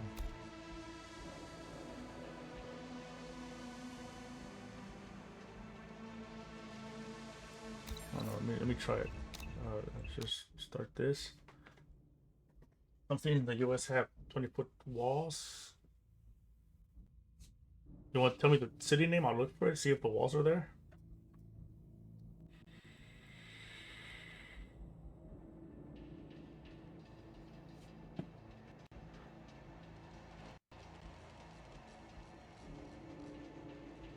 Like, I honestly think that the way things are going right now in the US, they should start walling off the states. See this picture right here? This is the fortified wall. And in the back you have the metal walls, metal gate.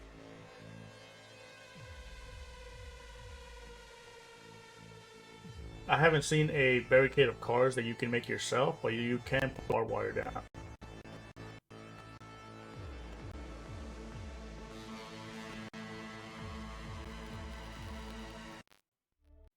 The world as we know. So this is the big accident we skipped in the start. What we called the mad virus appeared out of nowhere. It made people turn extremely violent, aggressive, and unrestrained. Soon later, the infected became bloodthirsty, more like vampires than human. There was chaos, panic, and war was survival. That these people were just as dangerous as the virus itself. Even our loved ones could become a threat. The infection spread quickly through the entire globe. Every region, every country, every city. Drastic measures were taken to get rid of the infected. They failed. The last chance for those who seemed immune was to hide under shelters. Ones like improvised in garages and basements, loaded with food, water, and air filtration systems. These were the places where we survived, sealed the outside. For so long, we waited for any signal. Any appearance had been found. The situation stabilized. Instead, it listens to the world quiet. Our resources had become depleted. Life support systems were failing. Just as we were losing all hope, we received a distant call.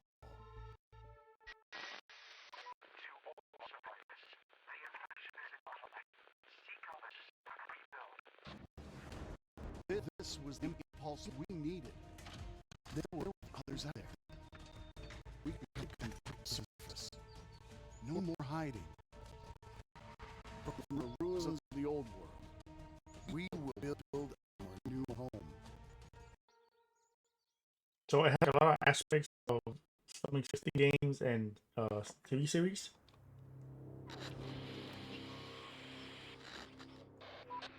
Operator, this is First Squad Leader. We made our way out. The neighborhood looks deserted. No, it's not I've this scavenged place. the nearby buildings for any useful resources. Let me go into my videos on YouTube and see the name of the area that had it. Okay, find something to eat as fast as possible. Or you can tell me the name of that city at the wall. We'll check on that.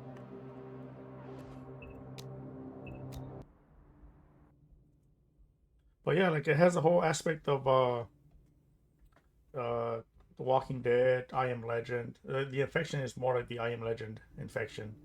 The humans didn't become zombies; they're more like feral that are weak to the sun,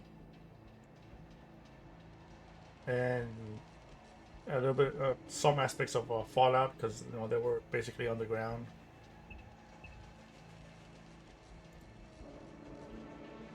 But it uses like our actual map.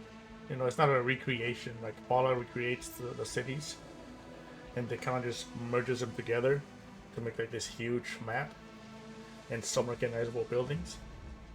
It's more like using Google Maps and using Google Maps to create your map.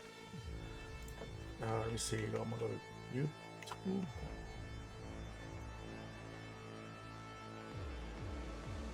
Because I played this during the alpha, and I passed the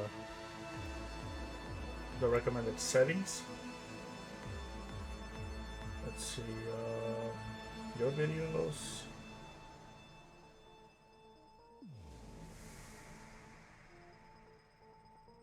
Let's see, where is it? What city was it? What city was it?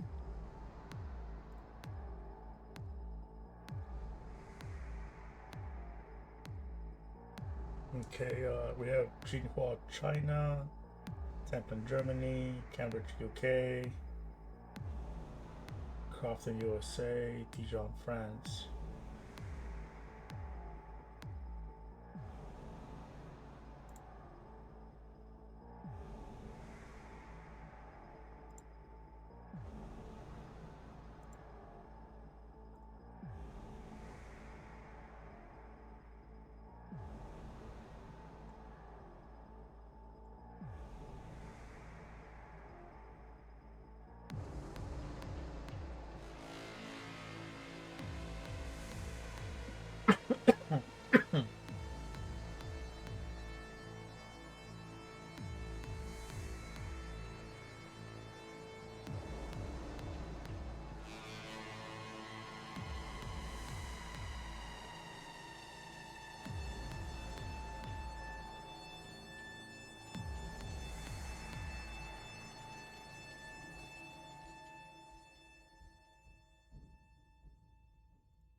Yeah, at least they changed the area in UK, Cambridge.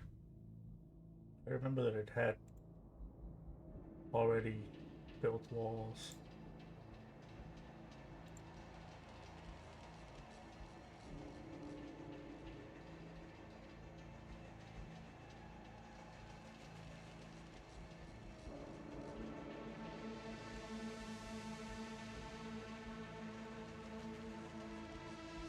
Um,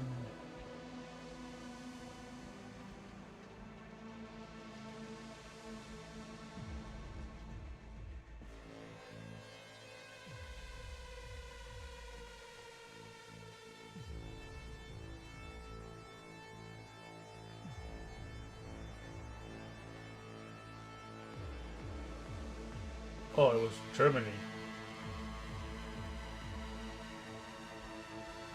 Okay, so temple in Germany.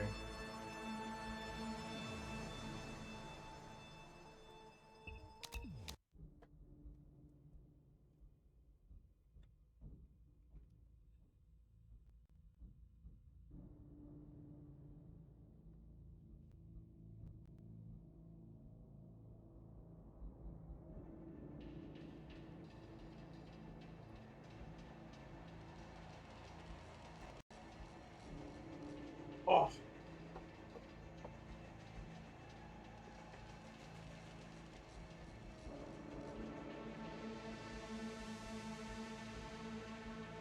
Also, just now, I just noticed that there's actually more recommended areas. I'll probably play those too and add those to my channel.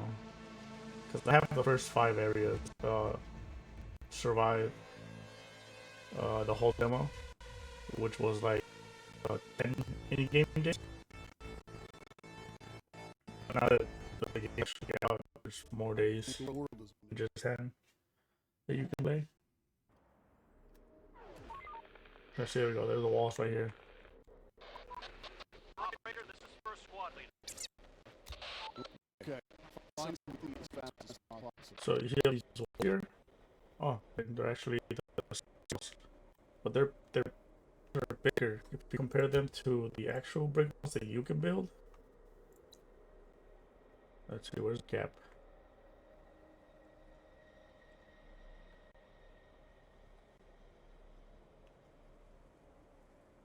See, like if you were to build a brick wall, We need more resources. that's the size of it compared to the ruin. It's almost just a bit chunkier. And then the brick walls are thinner. But yeah. Brick walls have 250 and these also have 250, but naturally they are there.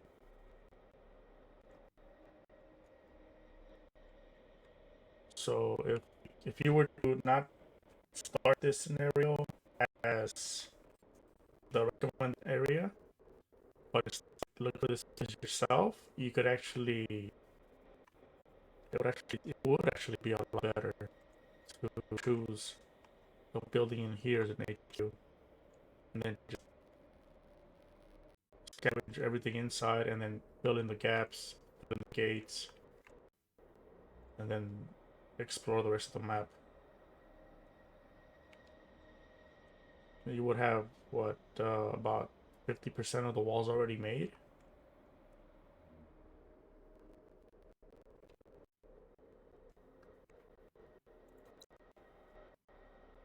(16-foot yard, 14, 16). It's a little close to the edge. I mean, it's tall, defensive-wise, but being the building that it is, I'd probably make that into a warehouse. Which the second highest would be this 14-yard high little building. So if I start a scenario here, I'll probably make this into an HQ, and then start scavenging all these old buildings around. Turn that into a warehouse.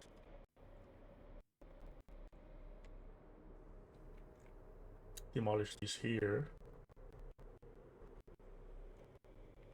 Keep building the wall around, connect it to this one.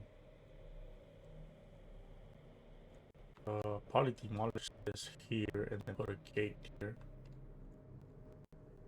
Or put a gate somewhere else. What the fuck is this?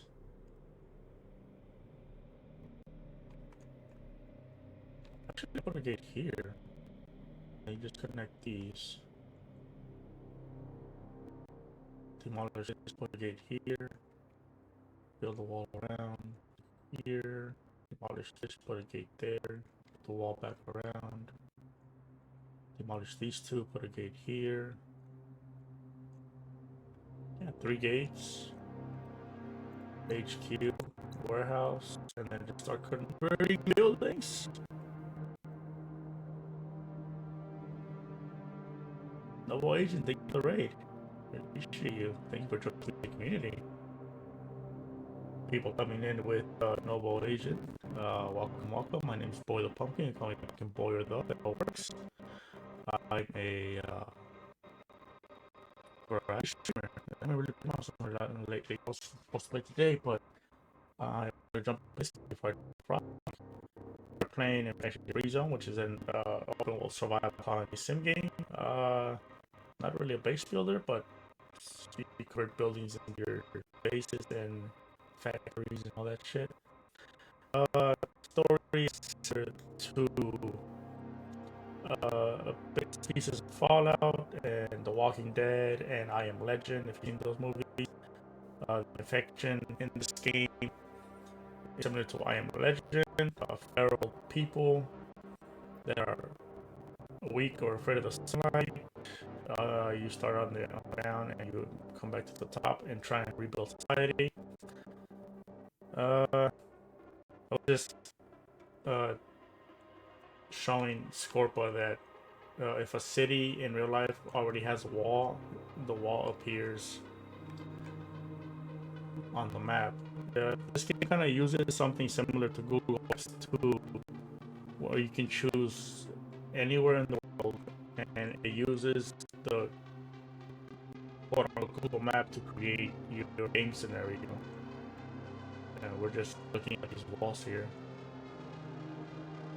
If you guys want to see a map of a city you live near, not necessarily the city you live in, you don't want to get doxxed, let me know and we'll look it up and see how the game makes the map look like. But how you doing, Novo? What were you playing? Call of Duty Warzone. Hey.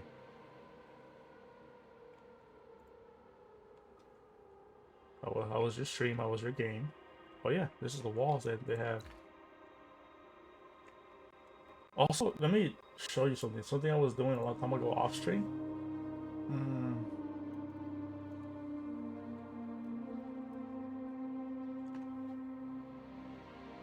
Let's see. It's Google 25 of the best castles in the world, and it shows the first one. I don't know how to pronounce this. It's a castle in Germany. Neuschwanstein. If I'm saying that wrong, I'm sorry. Something I was curious about this game too was they added elevation. So, you know, cliffs, bridges, all that stuff. If you were to start in a castle, since a castle is basically like a little tiny city surrounded by its own walls and defenses, what would these look like? Is it this one? Could be. Just to see what it looks like. How was and also hello Geeky. Geeky also streams.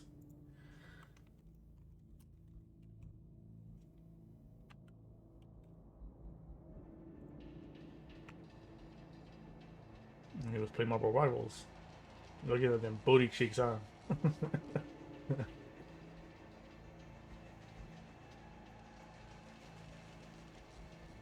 But yeah, this is a castle in Germany. I want to see what it looks like.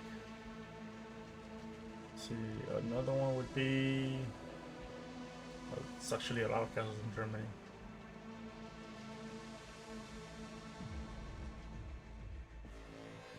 Imperial Palace in Austria. I skip this. So this is what the game says the castle looks like right now. And on the picture that shows a cliff. This is not a cliff, this is a hill.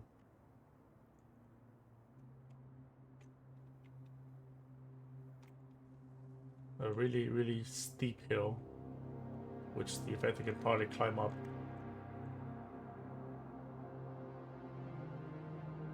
Yeah, I mean, you could.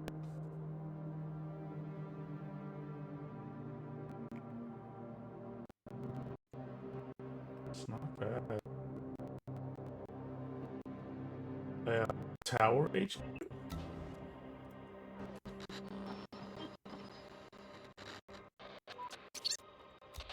Okay. Find something to eat as fast as possible.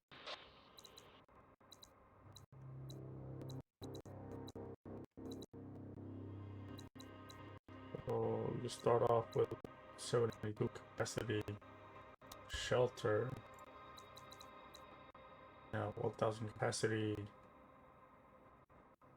warehouse.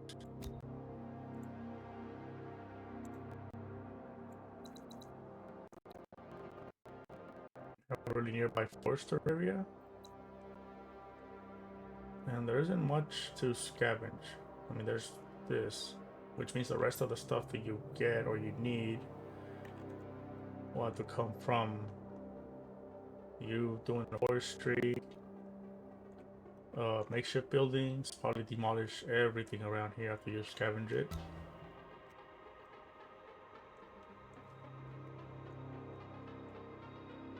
And it has a little place over here with a wall. Schloss Hohen Wanku or some shit. Souvenir shop. Surveillance. And a bus stop.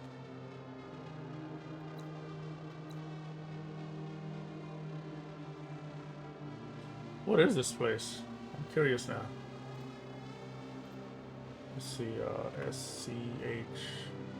SCHLOSSENSCHWANGAU.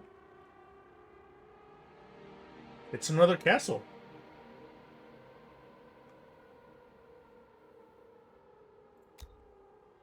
So we have a castle here. And then there's a smaller castle here with the souvenir shop.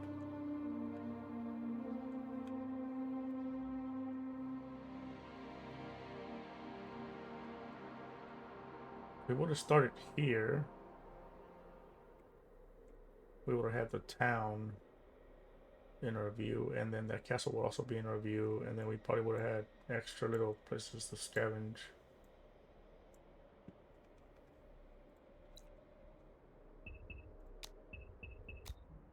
Actually, let me try that.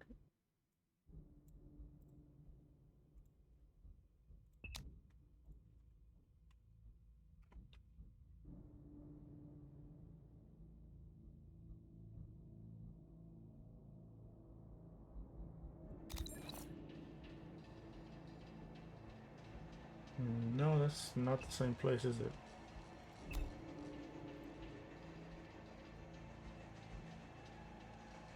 Let's see, what's Google say? Schwagau.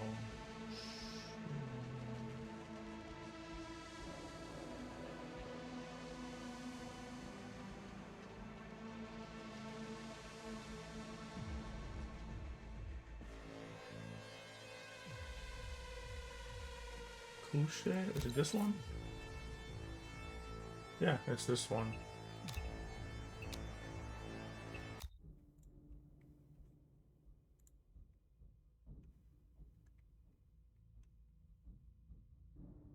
So if we center that smaller castle, I mean, there isn't much. It's probably just HQ, storage, and shelter, and then we have to expand elsewhere to do other stuff, unless we not make it HQ, even though it comes with its own little walls.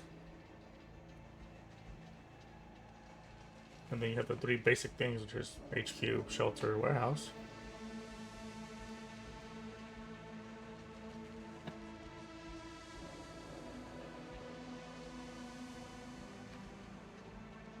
Wait, you said it's nice to raid me? The world Why? as we know it. Like it, cause I get jump scare easy.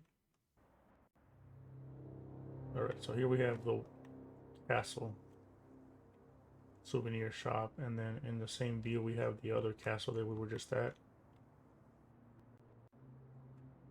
and we get just a bit extra Yeah, see, because we were here, we just had this little place to scavenge. There was nothing else out here. Maybe that little city up there. And we just get a little bit of extra scavenging spots up here, which actually goes into the mist, which we can't scavenge. Lovely.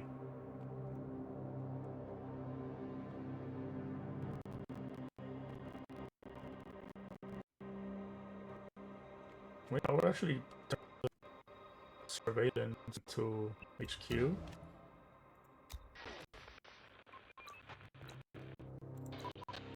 Operator, this is First Squad Leader. We made our way out. The neighborhood Shelter. We'll have to scavenge the nearby buildings for House. any useful resources. Okay, find something to eat as fast as possible. That's not what I was trying to do. Dude. Let me just do a little bit here. A bit.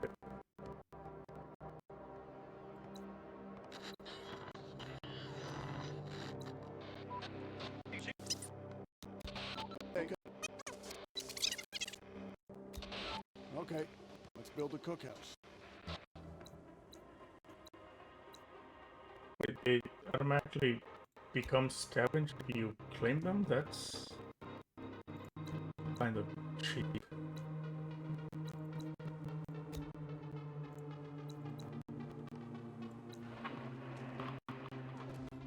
Oh, we have deer. Alright, so we make those 2 squads. Let's get everybody out of here. Everybody out of here. We're gonna start gathering brick. Is there any brick around here at all?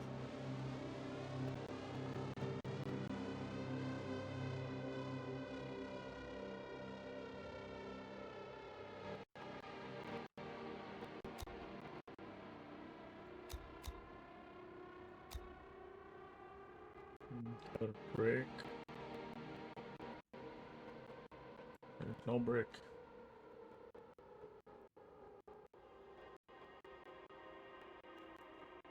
No demolished building.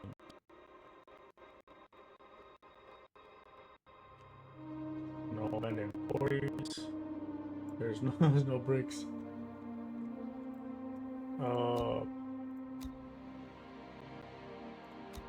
Metal? There's cars and light posts. And oh gee, is there wood around?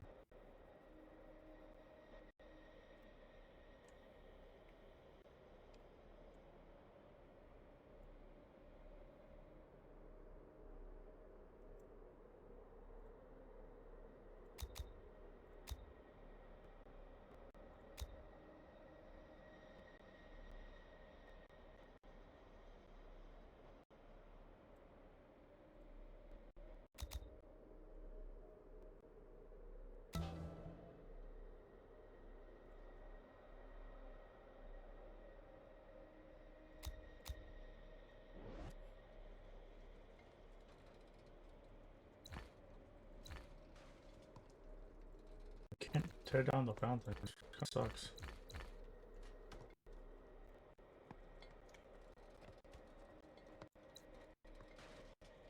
So we have no wood.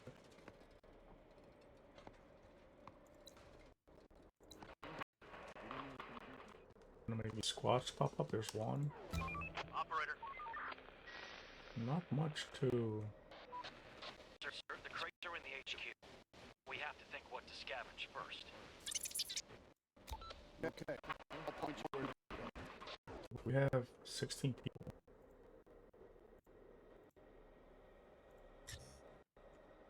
Just make all 5 squads and then work trade people between them. One. Chief, Yes, that sounds like a good idea. See, because when you don't have weapons, you have machetes.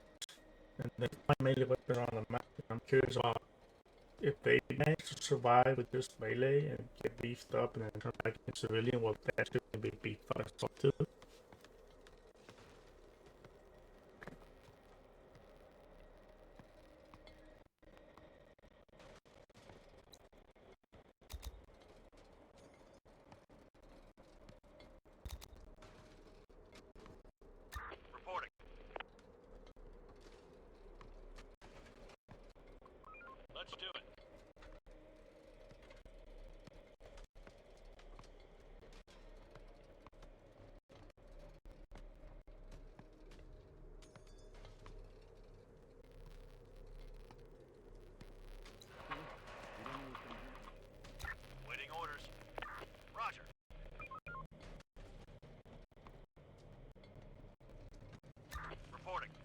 All right, we got that. What's the actor's name? Mm,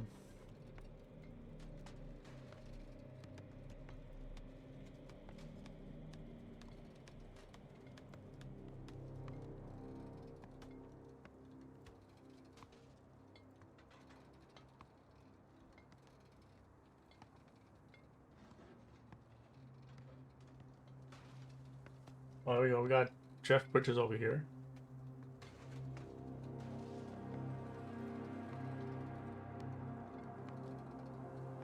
Let's see what else it gives me. Operator, on my way. Got some race top chick over here. Ready for action. Reporting.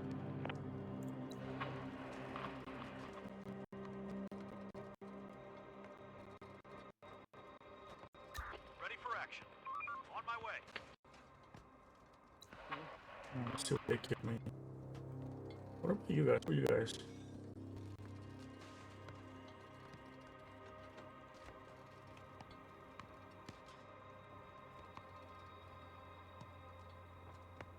Oh shit, we got a fucking Viking over here.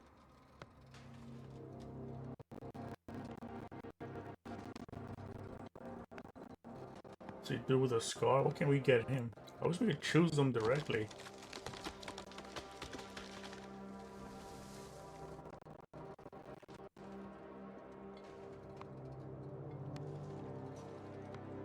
Well, I thought his name was Tom Tom. Is them two? No, it's somebody else here.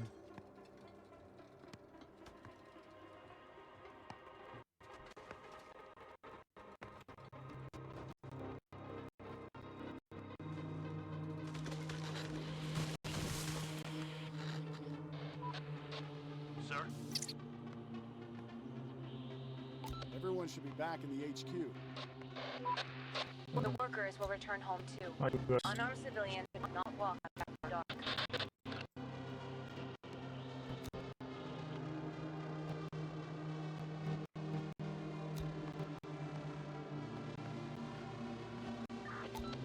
Acknowledged. Stay safe. Oh shit, look at this guy. He looks like the dude from Road Trip.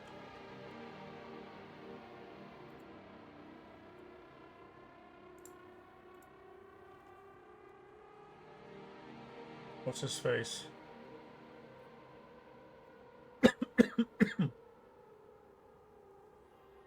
DJ Qualls. The fuck? Like an older version of DJ Qualls.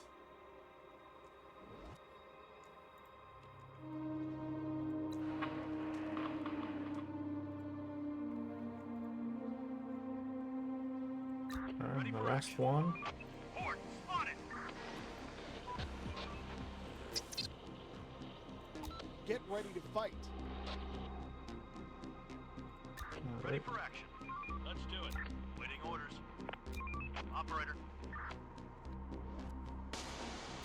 Reporting. It's like the game just gave me all the fucking crackheads. Another one incoming!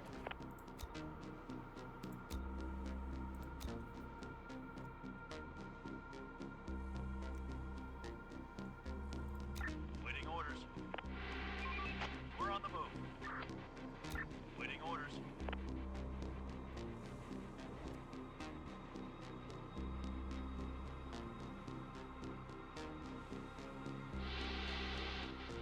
Oh, we got these people with bruises and cold sores and shit. We're on the move. Waiting orders. Chief, if we want to build anything else, we need more resources. Send workers to... Okay, Got them. let's gather some wood. Let's do it. Ready for action. Horde, spotted!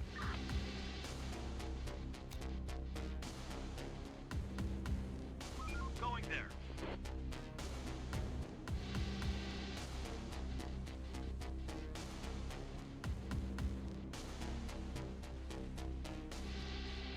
Waiting orders. On my way. Operator.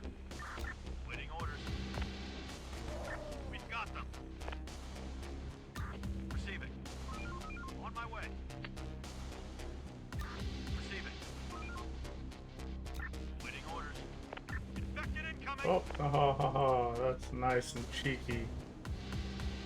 I was luring these ones, and these fools just popped out of the house like nothing. Sir, the winter is coming. The days will be shorter. The farms won't produce any more food. We should brace ourselves. Let's prepare for winter.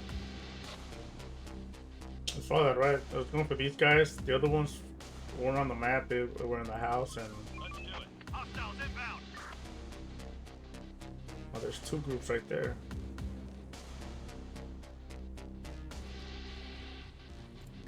Receiving. Reporting.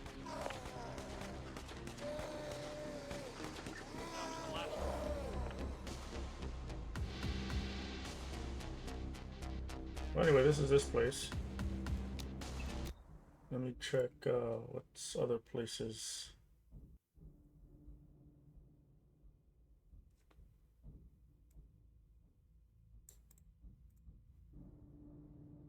Hohenwürfen Castle in Austria.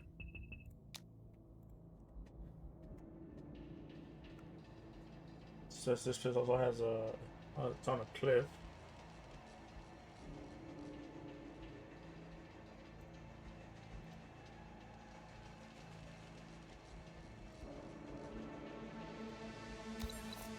What the hell?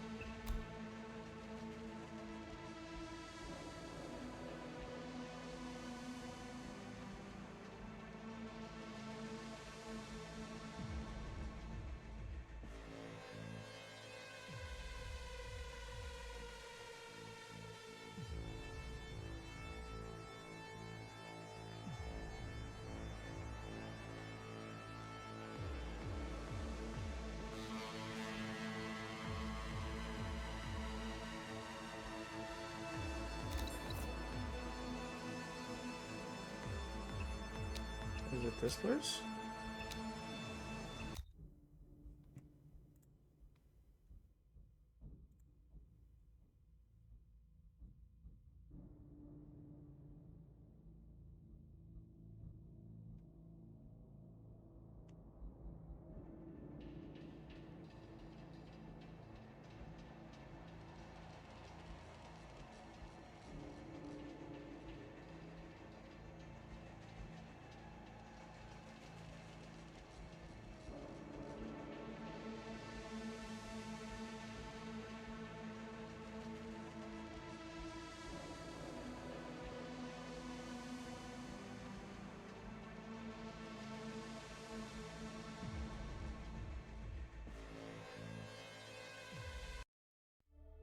The world as we know it is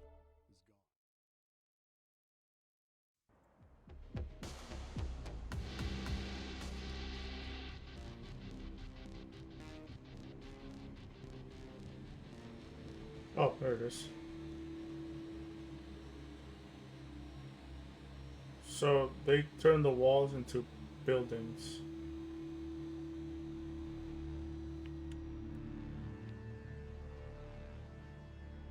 If they would have stayed as walls, that would have been pretty cool. But I mean, you have towers.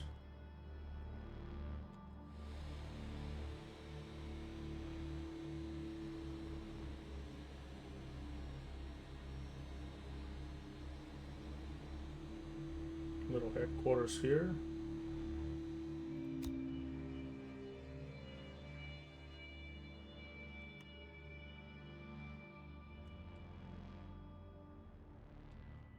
Wait, this is one building?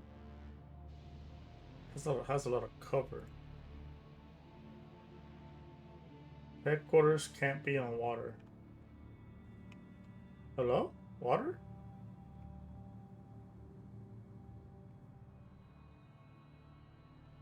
Damn, that's such a nice cover too.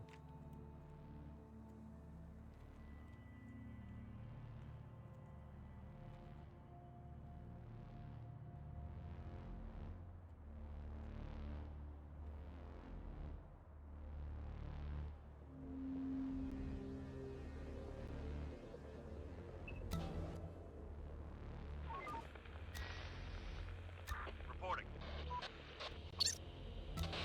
Okay, Find something to eat as fast as possible. We're on the move. I didn't even see this one inside. It's kind of cool.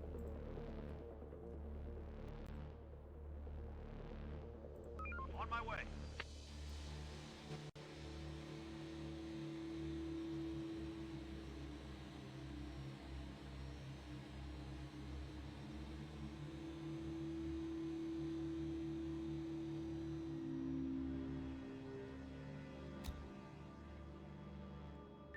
Receiving.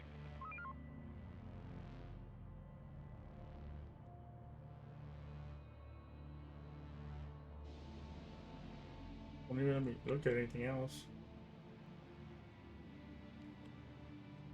And there isn't much around. Oh, that should just sit down here.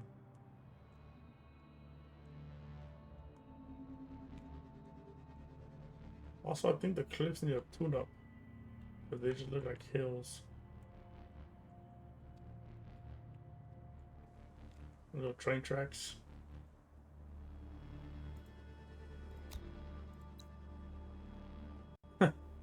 This place is called Bullets.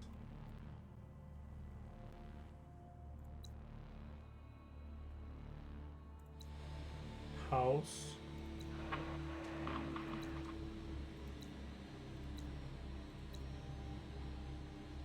Pretty cool little places though. Although I'm curious about the bigger castles.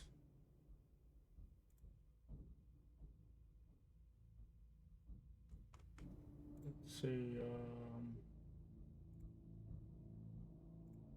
10 largest castles in the world.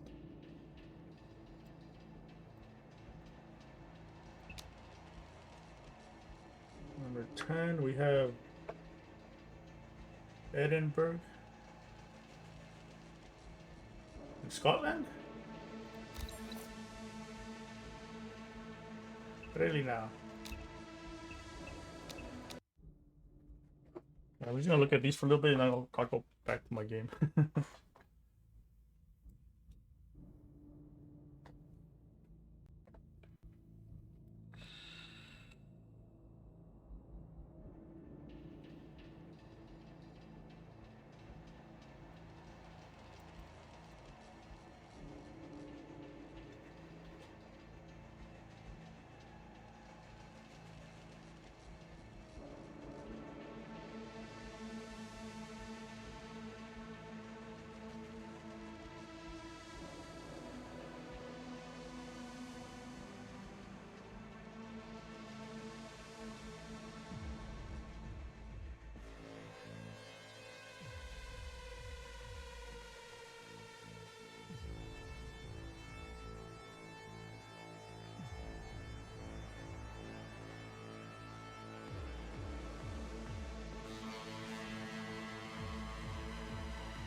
The world as we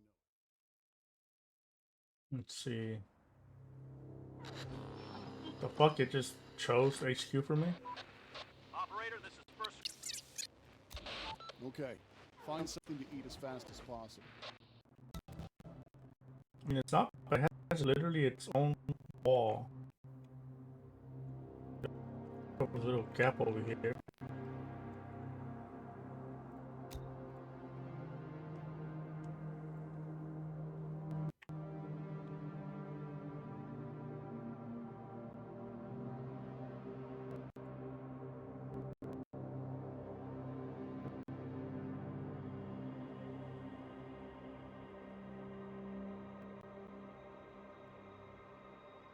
We are out of resources. Hmm.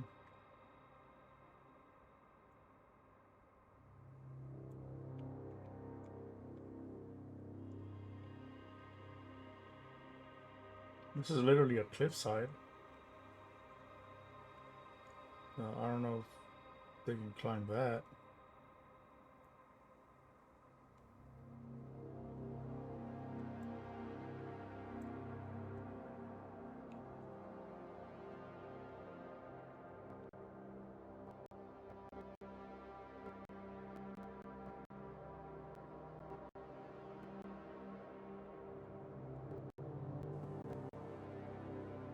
pretty cool to start here too. It looks really interesting.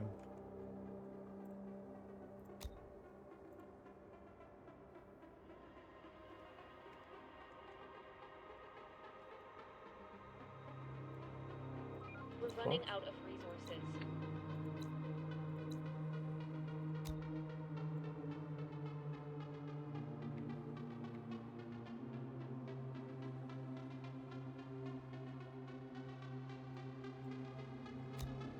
I wish it would let me move it when I rotate it.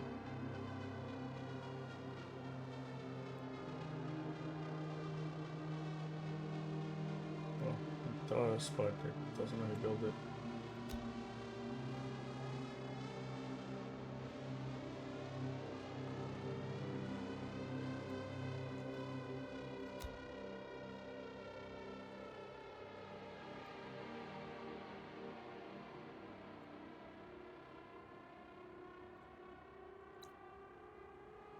Hardened weaving mill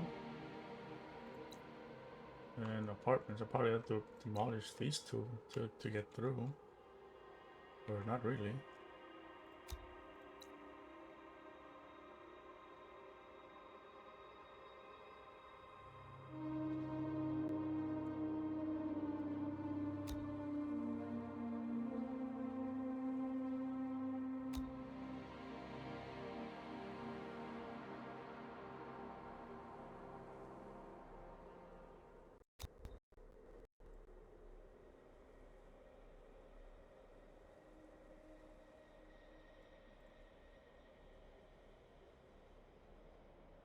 And can they go under the thing though? That looks pretty cool. This looks like a pretty cool place to start. I'm gonna save this to my list and come here. Usher Hall.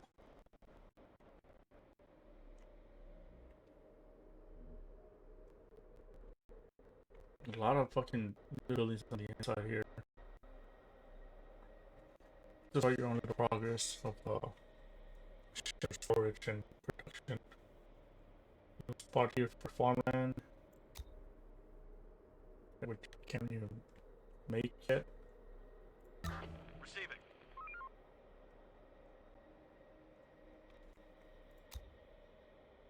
Let's start with metal fast, what it looks like.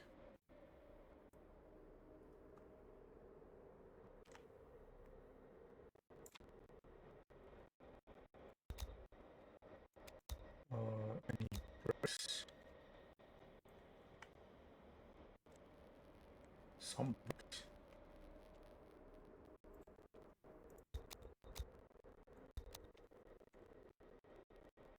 Any bricks down here?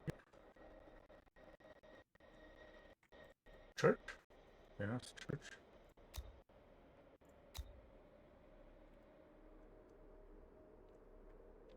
A lot of neat compact areas to play as well.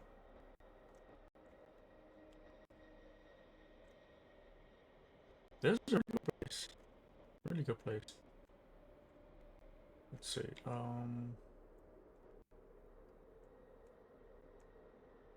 Not many choices for us bricks all the way over there though. It's kind of too far. Oh, it's broken down walls.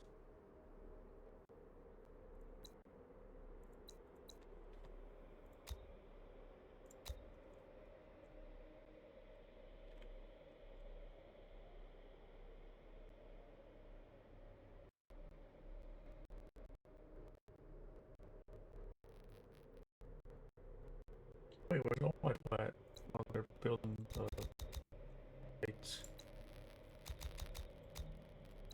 and walls.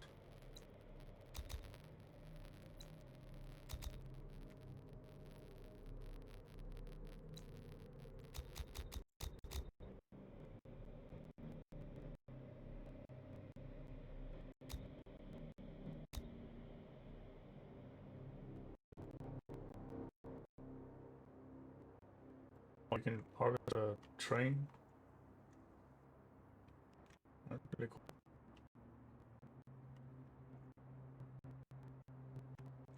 These pictures are very far.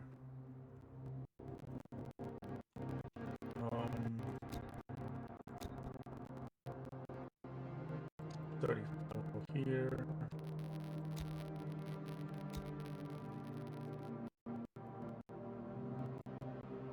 Might have a choice, I guess.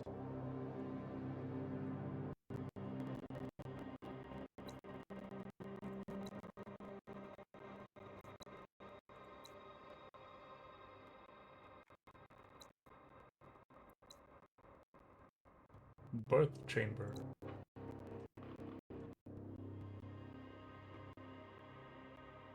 Yeah, I'm definitely gonna. Let me get a notepad.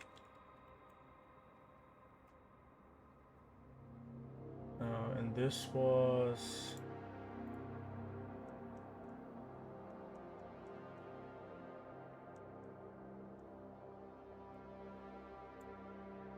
Edinburgh Castle.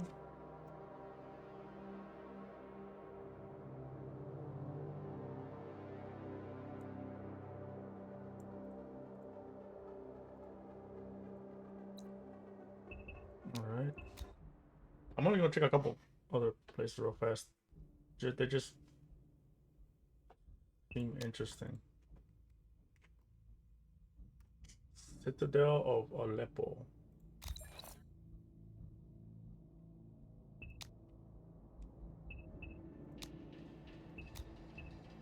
This looks like a very dense area.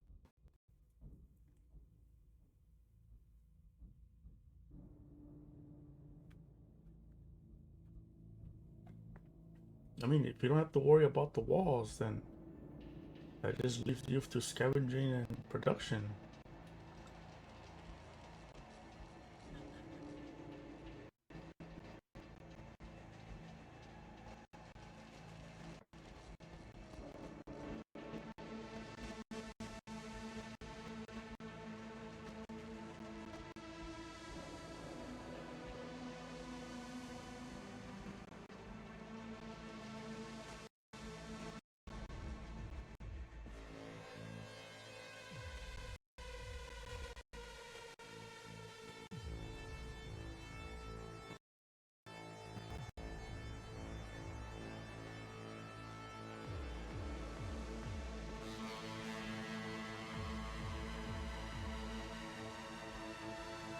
Anyone in chat have anything they want to see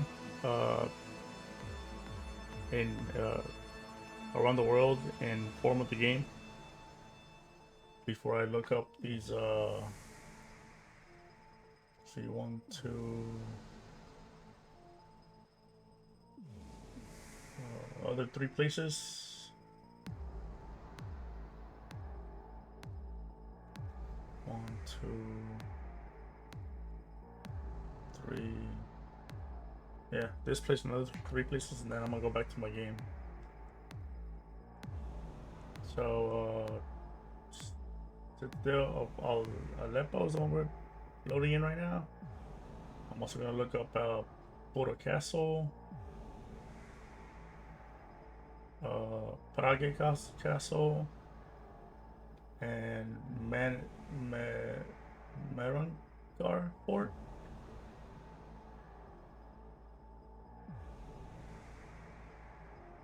Maybe even Malbork Castle, just to see what they look like.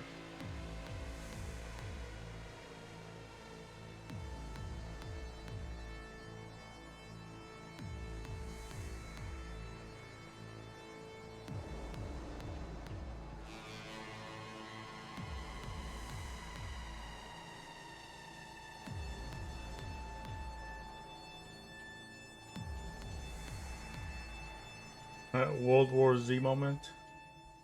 I think they do this. They do climb on each other on the wall like that, if I remember.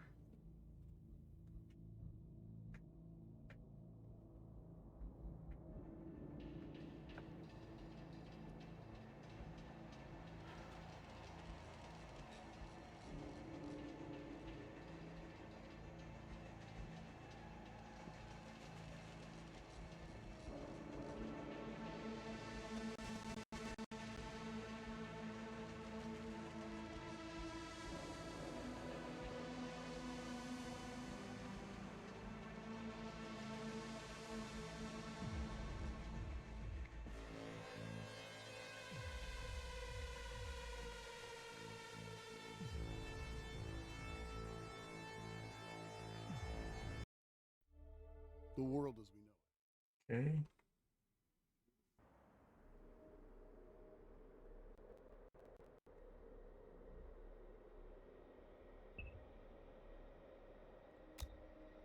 Because I think the castle's there, right? Obviously. Alright, so it's less buildings. It has double walls on the top and bottom part of the hill. There's a ton of little buildings everywhere.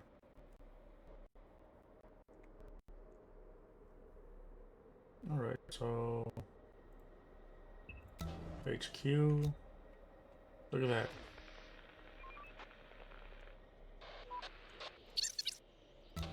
Okay, find something to eat as fast as possible. Let's do it. Now you just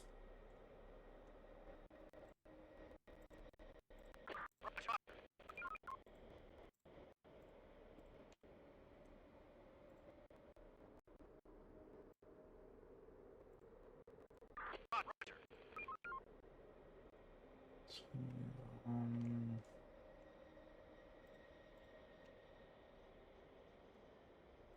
On my way.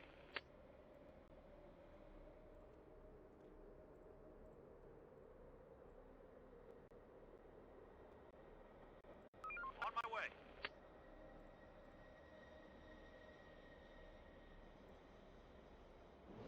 while he's doing that, we have to start with metal. Any metal up here? None. Any metal down here? Some.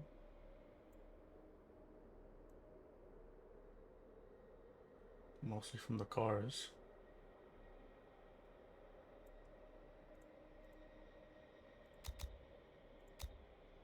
Any bricks? Oh, a lot of bricks.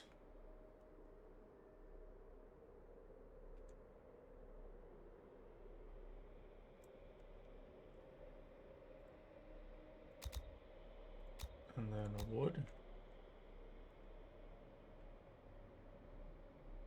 Only about 300.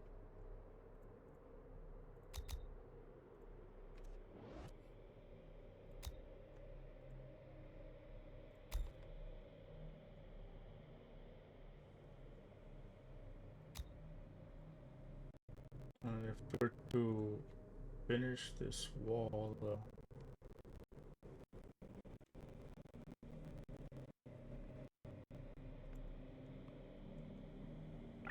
We need more resources.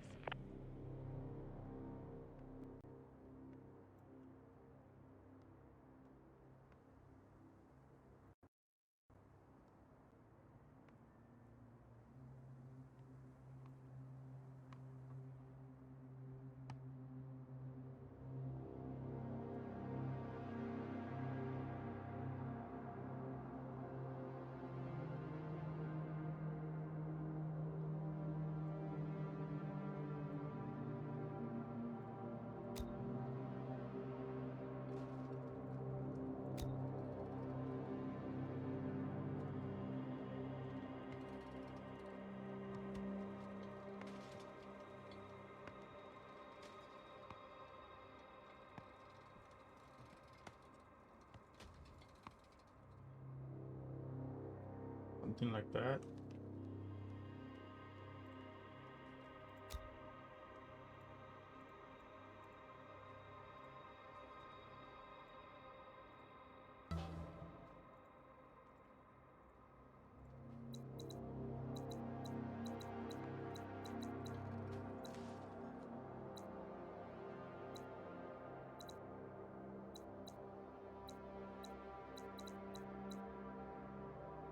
Turn that into a Forester hut, or this one.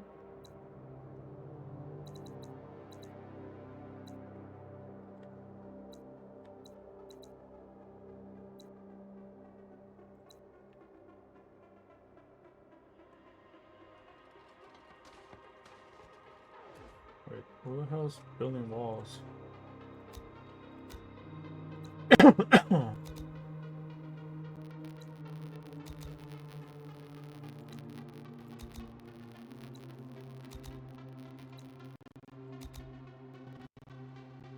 we have 12 people. Also an interesting scenario. Double walls.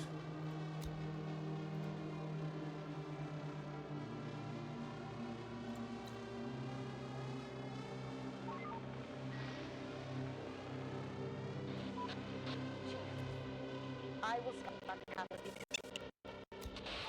Yes, that sounds like a good idea.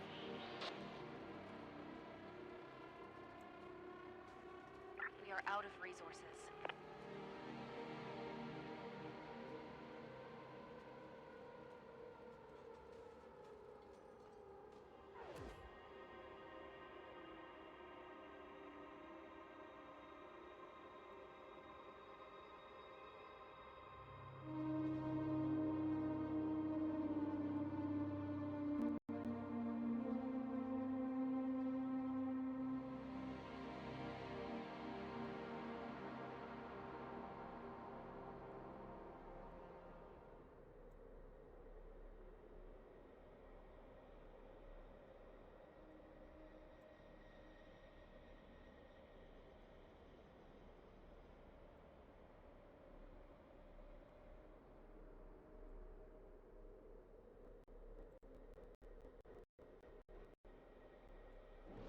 Okay, these out of there.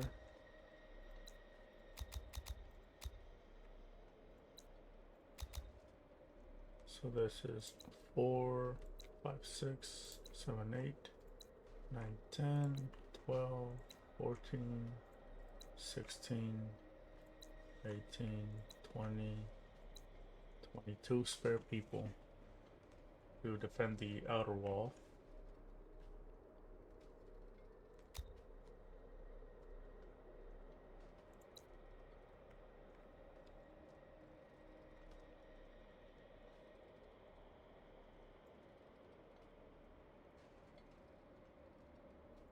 For 26,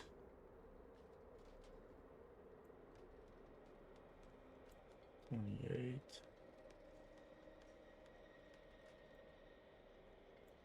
30,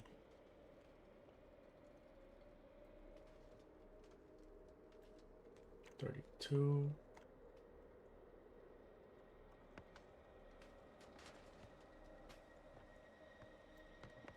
34,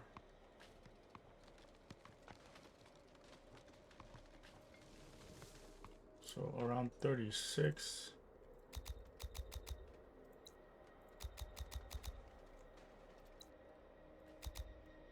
So 36 available people.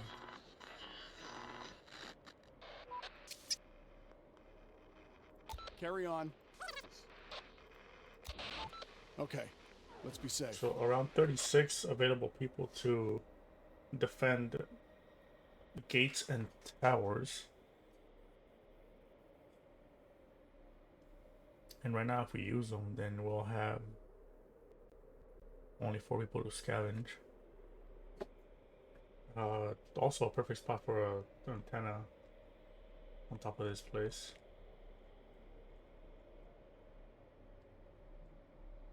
Yeah, okay. I'll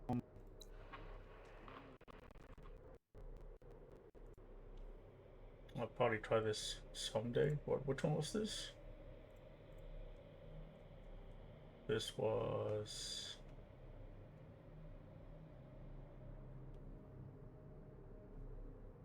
the Citadel of Aleppo. I'll come back to these at some point.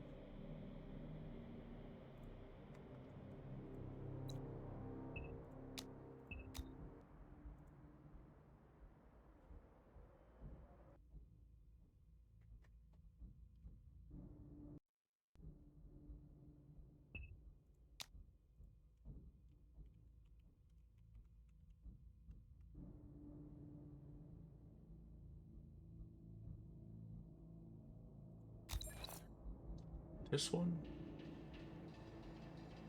Is it?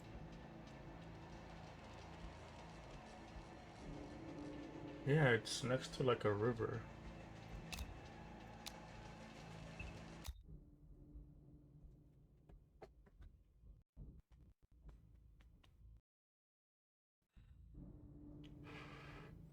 Places to come back to when I get a new PC with more RAM.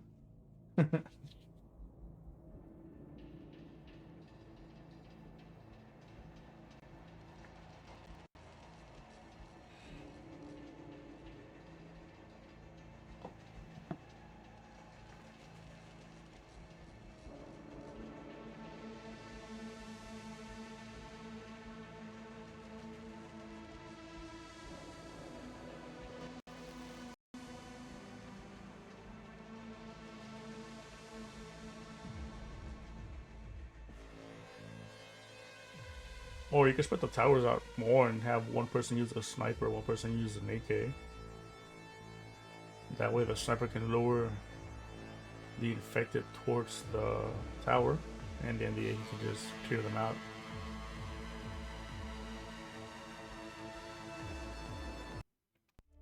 Okay, let's see.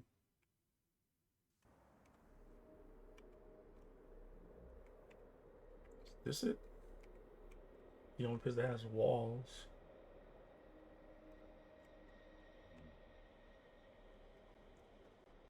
Very huge structure.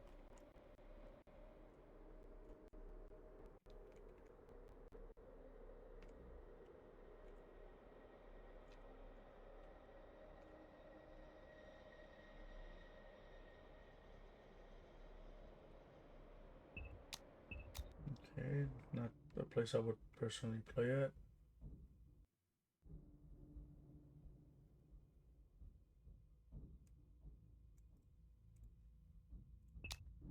Um,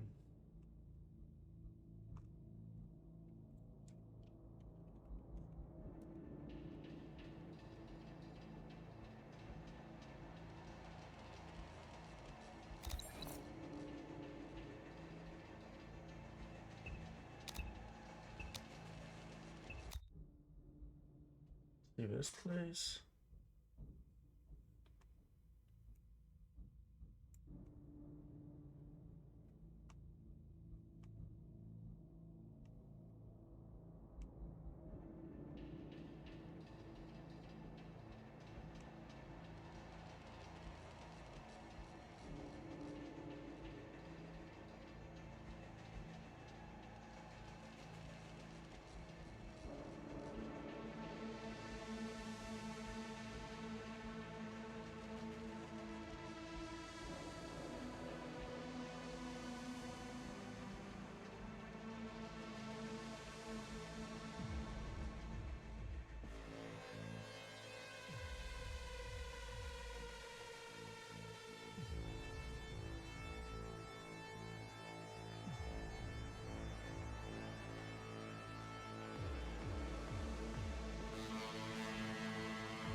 The Okay. world as we know it Oh, is gone.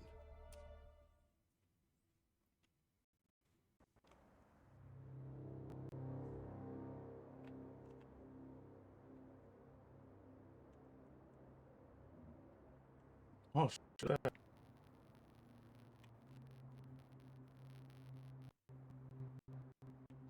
very big unwanted building. This place.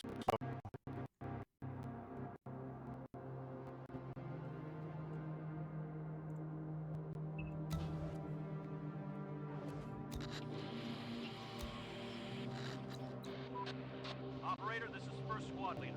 Made our way out. The neighborhood looks deserted. We'll have to scavenge the nearby building for any useful resources.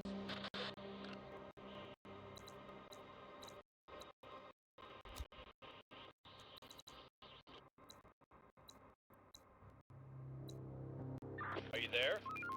Oh, yeah. Okay, find something to eat as fast as possible.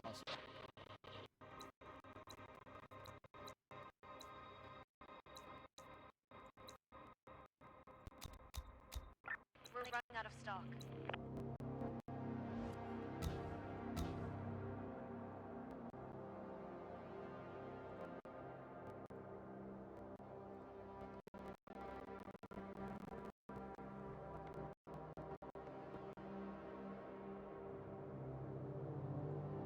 It's okay. Just don't like that the buildings are all attached together here. But this building looks fucking cool. Even if it's low detail.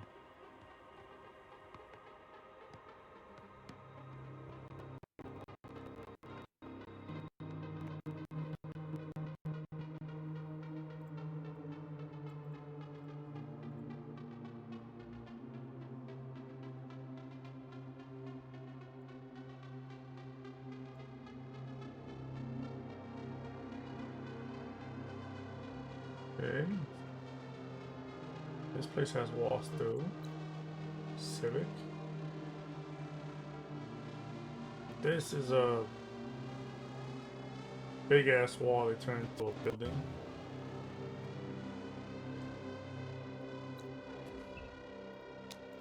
Alright, let me try one more place.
The world as we know it is gone.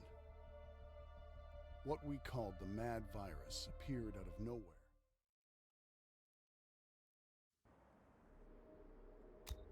Alright, what are we looking for?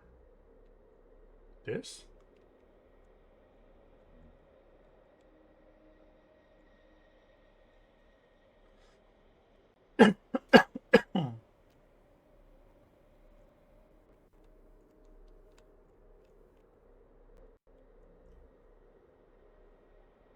I mean, it's the only walls I see that are surrounding an area. Again, it has these large buildings.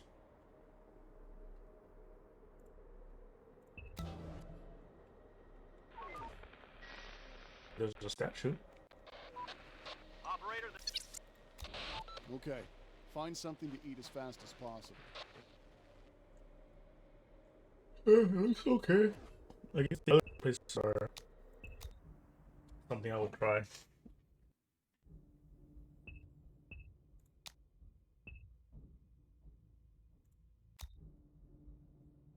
Wait, what? What did it say?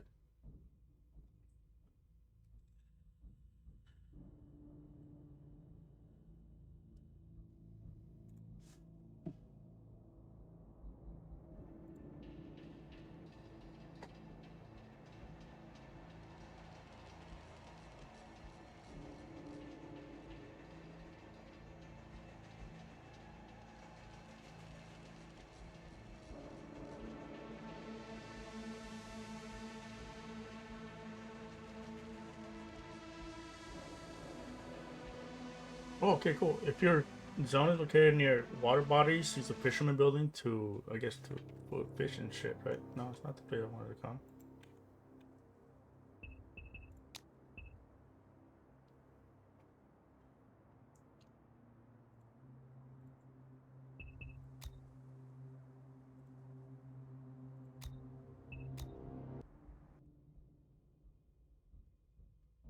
But yeah, no, actually, it was really pretty cool looking up the other places to try out a playthrough on the castles and stuff.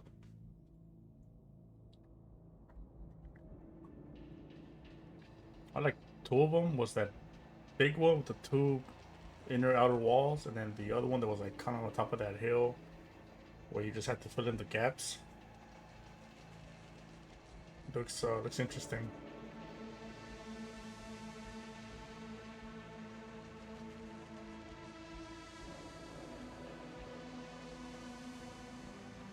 Actually, I don't even know why I'm loading into the game right now.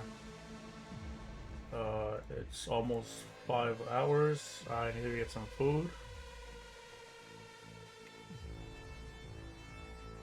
And I'll try and hop on again like around 2 hours. And I'll probably hop into Frostpunk, maybe, or Arc Raiders, one or the other. I'm not sure yet. I'll probably leave Frostpunk for tomorrow afternoon.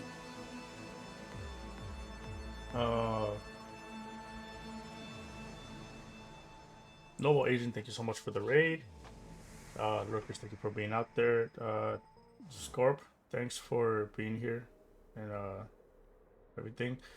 And we are gonna come back to this either tomorrow night or the day after to finish demolishing these and keep building this wall around the first what I call the sector of the base before continuing the story in order to get more people to come and take over this place to turn it into a forestry area and production.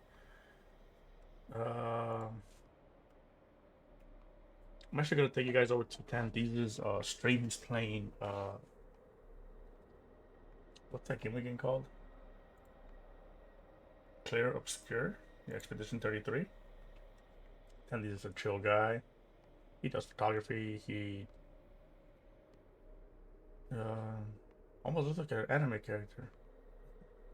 But yeah, I'm gonna take you guys over there, and I'll see you guys either later tonight or tomorrow, and we'll continue this mess of a place I have here. I'm gonna exit the game right now, and I'm gonna take you guys over there.